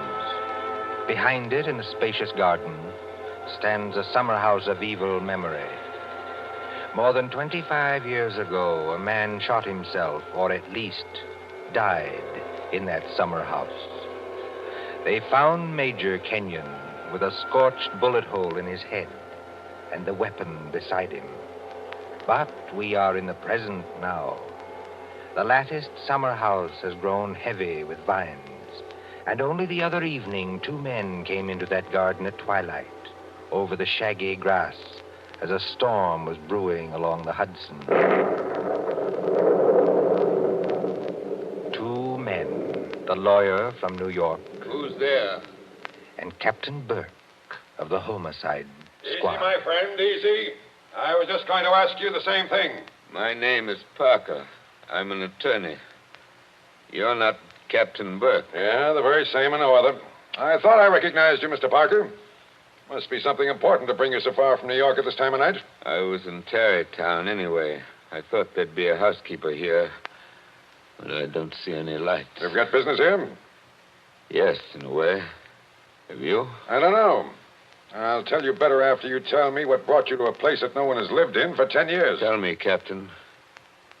Did you ever get an anonymous letter from a dead man? Did you? No, I can't say I did. The letter's anonymous. How do you know the man's dead? Because they're all dead. Every last one of them. Dead and under the ground, where they can't be hurt any longer. Look. There's the summer house where Jerry Kenyon used to work. There are the windows of the library and the dining room. Looking toward it. Confound this lightning. Makes the windows blaze, don't it? Jerry Kenyon hadn't a care in the world. Yet he shot himself. I'll show you the letter. Now, look, Mr. Parker, I couldn't read anything in this light. But if we can get inside the house Certainly we can get into the house. I was the family attorney. I've got the keys. Why should a dead person send me a letter?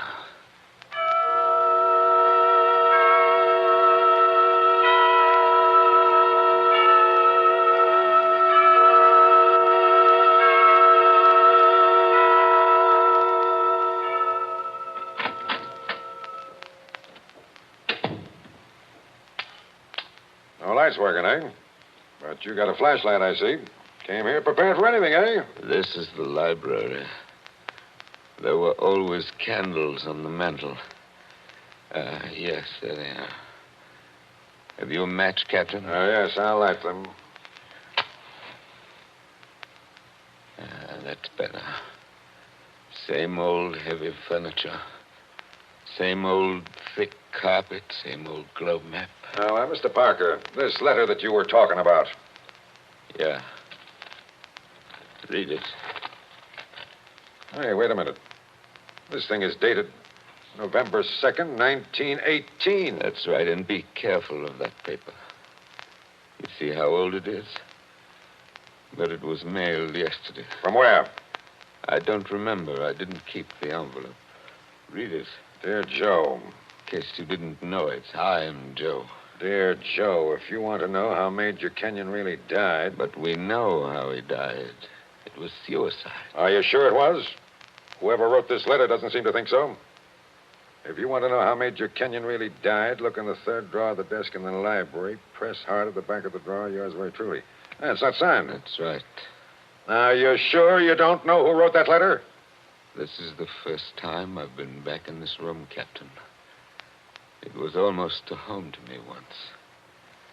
There's the chair where Isabel sat on the afternoon it happened. Isabel was Jerry Kenyon's wife. Beautiful woman. There's the door that the maid let me in by that afternoon. You know, Captain, seems to me they're all here tonight. Who? We stand beneath the sounding rafter, and the walls around us are bare as they echo our peals of laughter. It seems that the dead are there. Yet we stand to our glasses steady. You know it? I was in my school reader. Well, how does the rest of it go? Yet we stand to our glasses steady and drink to our comrades' eyes. Here's a glass to the dead already. Hurrah for the next that dies. Excuse me, Captain. I don't know what's come over me talking that way. I was very fond of these people. Are you going to look in the desk drawer? This is a lot of nonsense. Then why are you here, Mr. Parker? Jerry Kenyon was always a happy man. At least that's what I always thought. Big, boisterous fellow. Yeah? He had a good position with Vitaturn. You know, the phonograph company. Yeah, sure, I know. But he'd just been made a major in the Army. 1917. There was a war on then, too, if you remember. I remember. To make the world safe for democracy. Old days. Old heartaches. Old memories.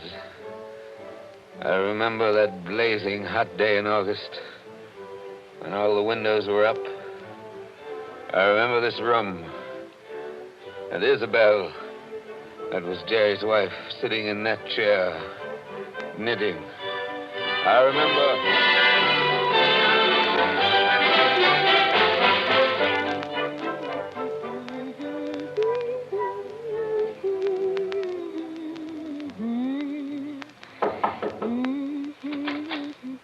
Oh, yes, Kitty. What is it? There's a man to see you, Miss Kenyon. He says his name's Parker. Yes, I'm expecting him. Show him in, please. All right, ma'am. Shall I take your knitting in your knitting bag? Why should you take my knitting? I don't know, Miss Kenyon. I just wondered. You can come in now. Thank you. Hello, Joe. Hello, Isabel. You sent for me? Joe, I must apologize for Kitty. Servants are getting to be a problem nowadays. She looks pretty enough to get along. Oh, Kitty's got large ideas. She wants to go on the stage, if you please, and do imitations, like Miss Draper. She only knew how hard it was acting all your life. Isabel, you've been crying. I have not. At least, Is that why you sent for me? I've missed you. You haven't been here in over a week, Joe. I had an idea Jerry was getting a little tired of having me around this house. Oh, no, Joe. Why, Jerry... Yes, what about Jerry? I wish I knew, Joe. That's why I wanted you here. Where is he, by the way? I want to say goodbye to him before he leaves. He's probably out in the summer house where he works with all those papers. He's got a lot of work to catch up with. He's going overseas tomorrow. Yes, I know. He's out there. He's been out there all day. His last day here, and I've been alone. That sounded like a shot. Yes, it was a shot, Joe, In the house. dear. Doesn't seem to worry you. It's only Paul, Jerry's brother, Paul. Oh, thought you'd gotten him off your hands for good. Jerry asked him out. He got here 2 nights ago. That doesn't make it any easier for you, does it? No, I don't mind. Jerry's fixed him up with a pistol range in the cellar. Paul's a terribly bad shot. Not like the rest of us. You don't seem to like it, Joe. Shall I have Kitty go down and tell him? No, it's bearable. As long as he keeps away. Poor Joe. But, about Jerry, who is it this time? Joe, Jerry's been home 5 days on leave from camp. Well, never mind what camp. But he spent 4 evenings of those 5 with that Fisk woman. Diane Fisk? The redhead with all the money? Oh, she got money? Well, She must have some attraction then. Please understand me, Joe. It's not that I'm jealous any longer. It's just no, that of course not. Jerry goes his way and I go mine. I may not be without admirers myself, if it comes to that. You've no idea how true that is, Isabel. No, I was thinking about Jerry. He may not always be lucky. He may meet some girl who's not as broad-minded as I am. And then when he gives her the go-by... Paul must be getting really furious down in that cellar. He's not hitting anything. He must be using a lot of ammunition. Now, your trouble, Joe, is that you're too much of a gentleman. And if you really want to see Jerry, there he is now. Where? Just standing in the door of the summer house. Look out the window. Infernally bright out there. Doesn't he look noble in his new uniform? Sam Brown belt and revolver and everything. Look how he turns around and waves his cap at us. Like a real soldier. Real soldiers don't exactly wave their caps, do they? He does. Jerry? Jerry! Hello there. Jerry, Joe Parker's here. Who? Joe Parker. He wants to see you. Well, give him a drink or something. I'll be up in a minute. Into the summer house again. Not a care in the world, has Now, he? listen, Isabel, you've got to slow down. You'll be crying again in a minute. Come on over here and sit down. Light hurts my eyes, that's all. Well, then we'll just pull these blinds. We'll still be able to see it. There, how's that? It's better, thanks. Now, can I get you anything? Oh, no. You heard the Great White Chief's orders. I'm to get you something. What'll you have, Joe? A highball? Don't bother with that. Oh, it's no bother. Everything's out in the dining room here. The iceman didn't deliver today of all days, so I'm afraid I can't give you any ice. I read in the paper yesterday that we're likely to have automatic ice boxes any day now. Things that freeze ice by electricity or something. Do you believe that, Joe? I doubt it. Listen, Isabel. Here you are. It's not cold at all. It's the best I could do. Thanks very much. What I wanted to say was, couldn't you get that brother of yours to give up practicing now? Hasn't he done his good deed for the day? Yes, maybe he has. I'll ring for Kitty. You don't have to call me, Miss Kenyon. I'm here. Oh, yes, Kitty. What is it? It's only to tell you there's another visitor. This time it's a woman. Lady, Kitty. Call her a lady, please. Well, maybe. She says her name's Diane Fisk. Diane Fisk, that's Jerry. Kitty, tell the lady I'm not in. Lady. She's a fine lady. I don't want to intrude, my dear. I don't want to intrude. Anyway, it's too late, Miss Kenyon. She's coming down the hall now. My dear Mrs. Kenyon. How do you do, Diane? This is a friend of ours, Miss Fisk, Mr. Parker. Oh, now, I don't want to intrude, really. I don't. I wouldn't have intruded for worlds, especially on a day like this. Isn't it awful? But your husband simply insisted, my dear Mrs. Kenyon. He simply wouldn't take no for an answer. I'm sure he wouldn't. Do you know what he's brought from his office as a surprise? No. A phonograph recording machine. He's going to let us use it. So that we can all hear ourselves talk twice. How nice. Heaven's name, can't somebody stop that firing? Don't fly off the handle. Take it easy now. Kitty. Yes, ma'am. Would you please go down the cellar and tell Mr. Kenyon's brother he's driving us all crazy. Tell him to stop. Yes, ma'am. My dear Mrs. Kenyon, I do hope I haven't offended you in any way. I know I'm a silly little chatterbox. They say people who have red hair often are. Of course, at your age, you must find the heat very trying. Don't you think we'd all better sit down? I was very much interested in what Miss Fisk said about a phonograph recording machine. Mrs. Kenyon was just talking about a machine to make ice. Yes. Isn't science wonderful? But I do think it was mean of Major Kenyon to invite me out here and then go and fall asleep in the summer house. Did you say fall asleep? Yes, of course. How did you know? Well, I came up the back way and I saw him in the summer house with his head forward on the table, taking a nice little snooze. That's very queer. Of course, you couldn't see much except in the bright light of the door, but I think I saw him there. I didn't disturb him, naturally. But I think I'd better disturb him. Oh, now, please don't trouble on my account. The fact is, my dear, I don't altogether trust myself in this room. A woman of my age has to conserve her strength, you know. So if you'll just excuse me. Well, of course, if you... Oh, dear, I just can't think what I'm always saying because I have the best intentions in the world, Mr. Barker. But, Parker. Oh, yes, Parker, but I do somehow manage to offend people being so dependent and everything. Except the men, of course. I couldn't offend you, Mr. Parker. Now, could I? Madam, I'm not sure. Well, of course, the person I really came to see was Paul, Mr. Kenyon's brother. He's a little young, of course, but he's joining up next month, and I think we should all do our bit, don't you? He has such a pleasant personality. I think he likes me. Why, if he walked in at that door this minute... Now, how am I ever going to get any place? Someone's always interrupting my revolver practice just when I'm getting to the point where I can... Oh. Why, Paul. Good Lord, are you here again? You're a very untidy object, Paul. Well, it's pretty untidy in this cellar. And dirty. I've got cockroaches on me, so keep away. Did you have a good day shooting? Swell. One of the best. Hit the target? On the only shot that mattered, I hit the target dead center. That sounded like Isabel. I think it was Isabel. Why have you got those blinds down? Get them up. What is it? What's wrong with you? What are you looking at through that window?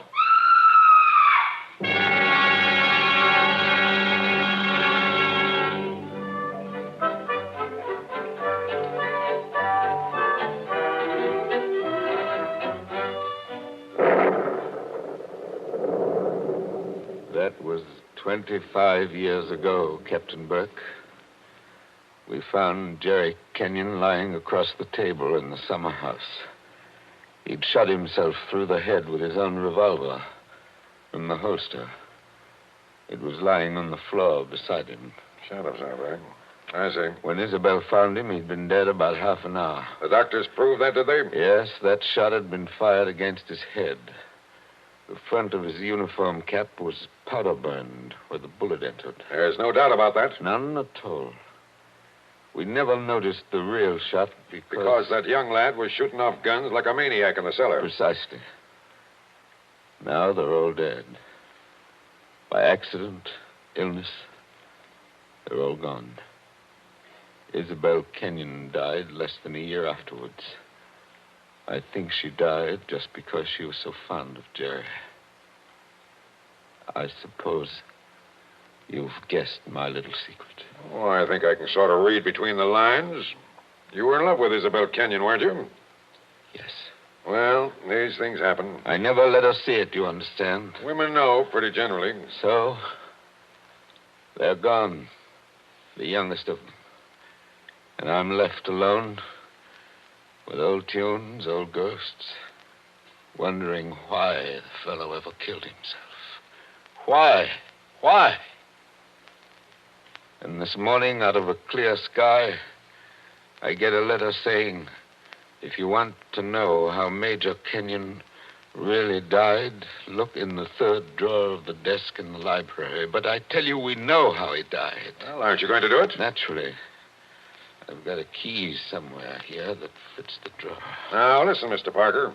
In my father's country, in Ireland, they got a saying that when a man's going to commit suicide... I thought of doing that, too. Then the devil comes in and takes him by the hand and talks to him.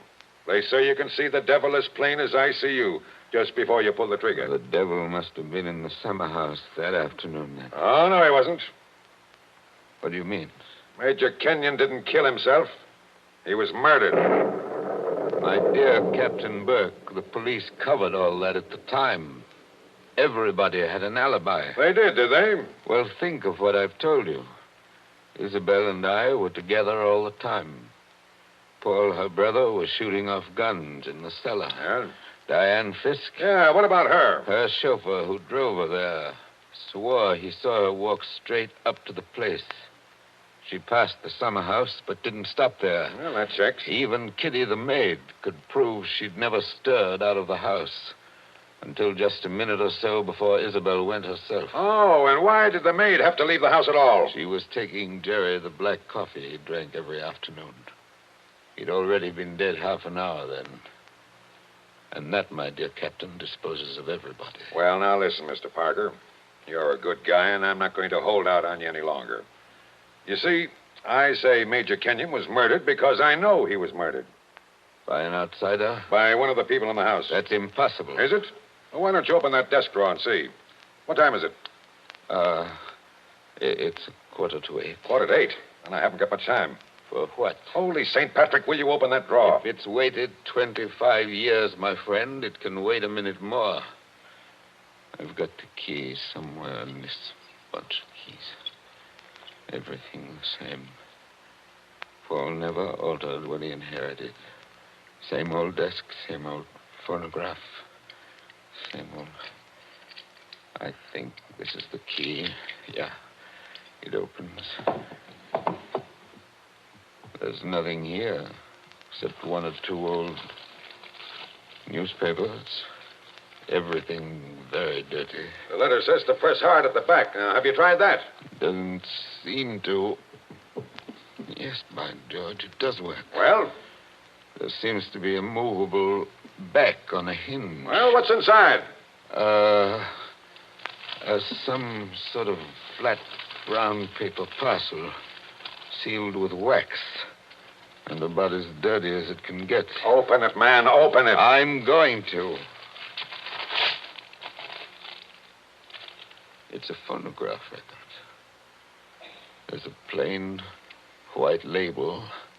Something on it written in pencil. I don't see too well nowadays without my glasses. Oh, here, give it to me. I'll read it to you. Go on. A record of how I killed Jerry Kenyon. Say, don't you get it, Mr. Parker? This is the real goods. The murderer's going to tell us his own story 25 years later. Be careful. Whatever you do, don't drop it. You seem to be interested enough now. I don't say I'm not interested. I say I can't believe it. You know, when you were talking about the dead coming back and that kind of thing, you sure started giving me goose pimples. But that's just what it is, a dead person. Now, there's the phonograph. Put that record on. Let's hear what the ghost says. Any of them could have made the record, of course. The apparatus was all here. Don't just stand there by the phonograph. Won't it work? Yes, it works. Is it wound up? Yes, it's wound up. Here goes. Now, look, Mr. Parker. Whose voice do you think it's going to be? I don't know. Now, I want to warn you. The voice you're going to hear from there... Please, be quiet. Listen. I've started it up. Well, speak up. Who killed Jerry Kenyon? I killed him, Joe, dear. Isabel. I'm sorry about it, Joe, but I had to have you for an alibi. And you were so terribly easy to It's fool. only a phonograph record, man. Don't look at it as if it was alive. You said you and I were always together, Joe. But that wasn't quite true. I left you to go into the dining room and mix a highball, remember? Yes. And I was carrying my big knitting bag. Remember that, too? And there was something else in it besides knitting. I'm an awfully good revolver shot, Joe. I told you we were all good except Paul. And the back windows of the dining room faced the same way as the back windows of the library. Thank you, Isabel. Thank you. Jerry very was much. in the summer house. I made a sign to him from the window, and he came to the door there. In bright sunlight, 50 feet away. True again, Isabel. True Joe, again. don't you know what August heat is in a wooden summer house? Didn't anybody see that no man would be wearing a cap inside on a day like that? Jerry had taken his cap off before he went into the summer house. We saw him do it. He was bareheaded when he came to the door. So I lifted the revolver and shot him through the head. Then I dropped the gun back in my knitting bag and went back into the library with your drink. Isabel. Don't talk back to the thing, There man. was You'll drive me something else screwy. in my knitting bag, too. I had to use it. It was a duplicate of Jerry's army camp with a powder-burned hole already fired through it in the place I wanted. Very clever of you, Isabel. So I've been the goat for 25 years. I waited for some time and then slipped out to find the body. I fitted the new cap over Jerry's head in place where it ought to go. I put the old cap in my knitting bag. I took his revolver out of the holster and kept it. The gun that I'd used, I dropped on the floor beside him. So I proved it was suicide. You see? You proved it to me. Joe, listen, I'm very sick. They tell me I'm going to die. You are dead. Joe, I'm afraid. I'm going out in the dark, and I don't know what's there. Don't go away, Isabel. Come Joe. on. Just for a minute. Okay, I've had just about enough of this. Joe, I want you to tell everybody about it. I want you to tell them how a poor, crazy woman couldn't stand that man any longer, and how... There. It's cut off and it's going to stay cut off. Thank you. I've heard about enough, too. But you can't arrest her now, my friend. You can't arrest her now. After hearing that, I'm not going to arrest anybody. Tell me, Captain. Did you know what was on the record? No. That's why I had to hear it. I knew about it, but I wasn't sure what it had to say. But so help me, I never guessed how hard it would hit you. Man, don't you get it even yet? Yes, I get it. Oh, no, you don't. You don't see anything. That was how the fake suicide was managed, yes. That's just how it was all done, bar one or two little things. Only... Only what? Only it wasn't Isabel Kenyon who committed the murder. Did I hear you correctly? You did? This is another one of your little jokes, I imagine. Can't you let me alone? Have you some kind of personal spite against me? What did I Hold ever it. do? You're going to hear the real truth now if I have to hold you down in that chair. I know Mrs. Kenyon didn't kill her husband because I've just come from talking to the real murderer up the river. But they're all dead. Oh, no, they're not. And I haven't got much time either. That clock's just going to strike 8. What's the time got to do Good with it? deal if you'll follow me. Mrs. Kenyon died less than a year after her husband, didn't she? Yes.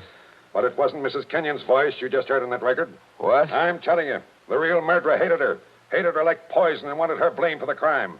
When Mrs. Kenyon died, the real murderer wrote a letter. Well? But she never mailed that letter. She made a lying record of Isabel Kenyon's voice as evidence. Now you figure it out for yourself. Who was pretty enough to take Major Kenyon's eye and strike back like fury when she got thrown over? Who wanted to go on the stage and do impersonations? Kitty, the maid. Ah, you're talking sense. She shot Jerry from the dining room window. When she couldn't borrow Mrs. Kenyon's knitting bag, she went out to the summer house with a gun and the fake cap wrapped in a napkin on a coffee tray. She did go out, I remember. Actually, she got there before Mrs. Kenyon did. But the summer house was dark inside, and Mrs. Kenyon never noticed her. The next day, Kitty wrote that letter, but she couldn't bring herself to send it. So she kept that letter till the day before yesterday, Then one of the boys at Sing Sing... Wait a minute. ...thinking he was doing her a kind action, put a stamp on it and mailed it. Did you say Sing Sing? Yes. They're electrocuting her tonight for the murder of an Italian down at Collier's Hook. I found out about the record, all right. But the one thing I wasn't sure of was that she had done the job alone. Now, frankly, the way you acted, I thought that you might have been in on it, too. Well, that's why I had to hear it through. And it was anything but a joke. And now, here it goes to blazes forever.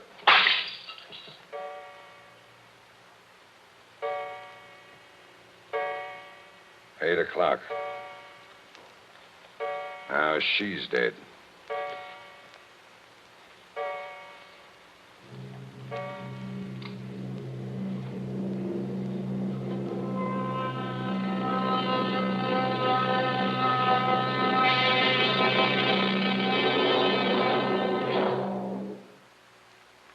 And so ends The Devil in the Summer House.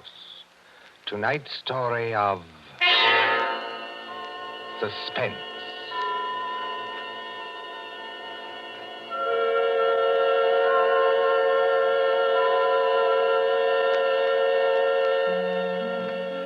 The part of Mr. Parker was played by Martin Gable.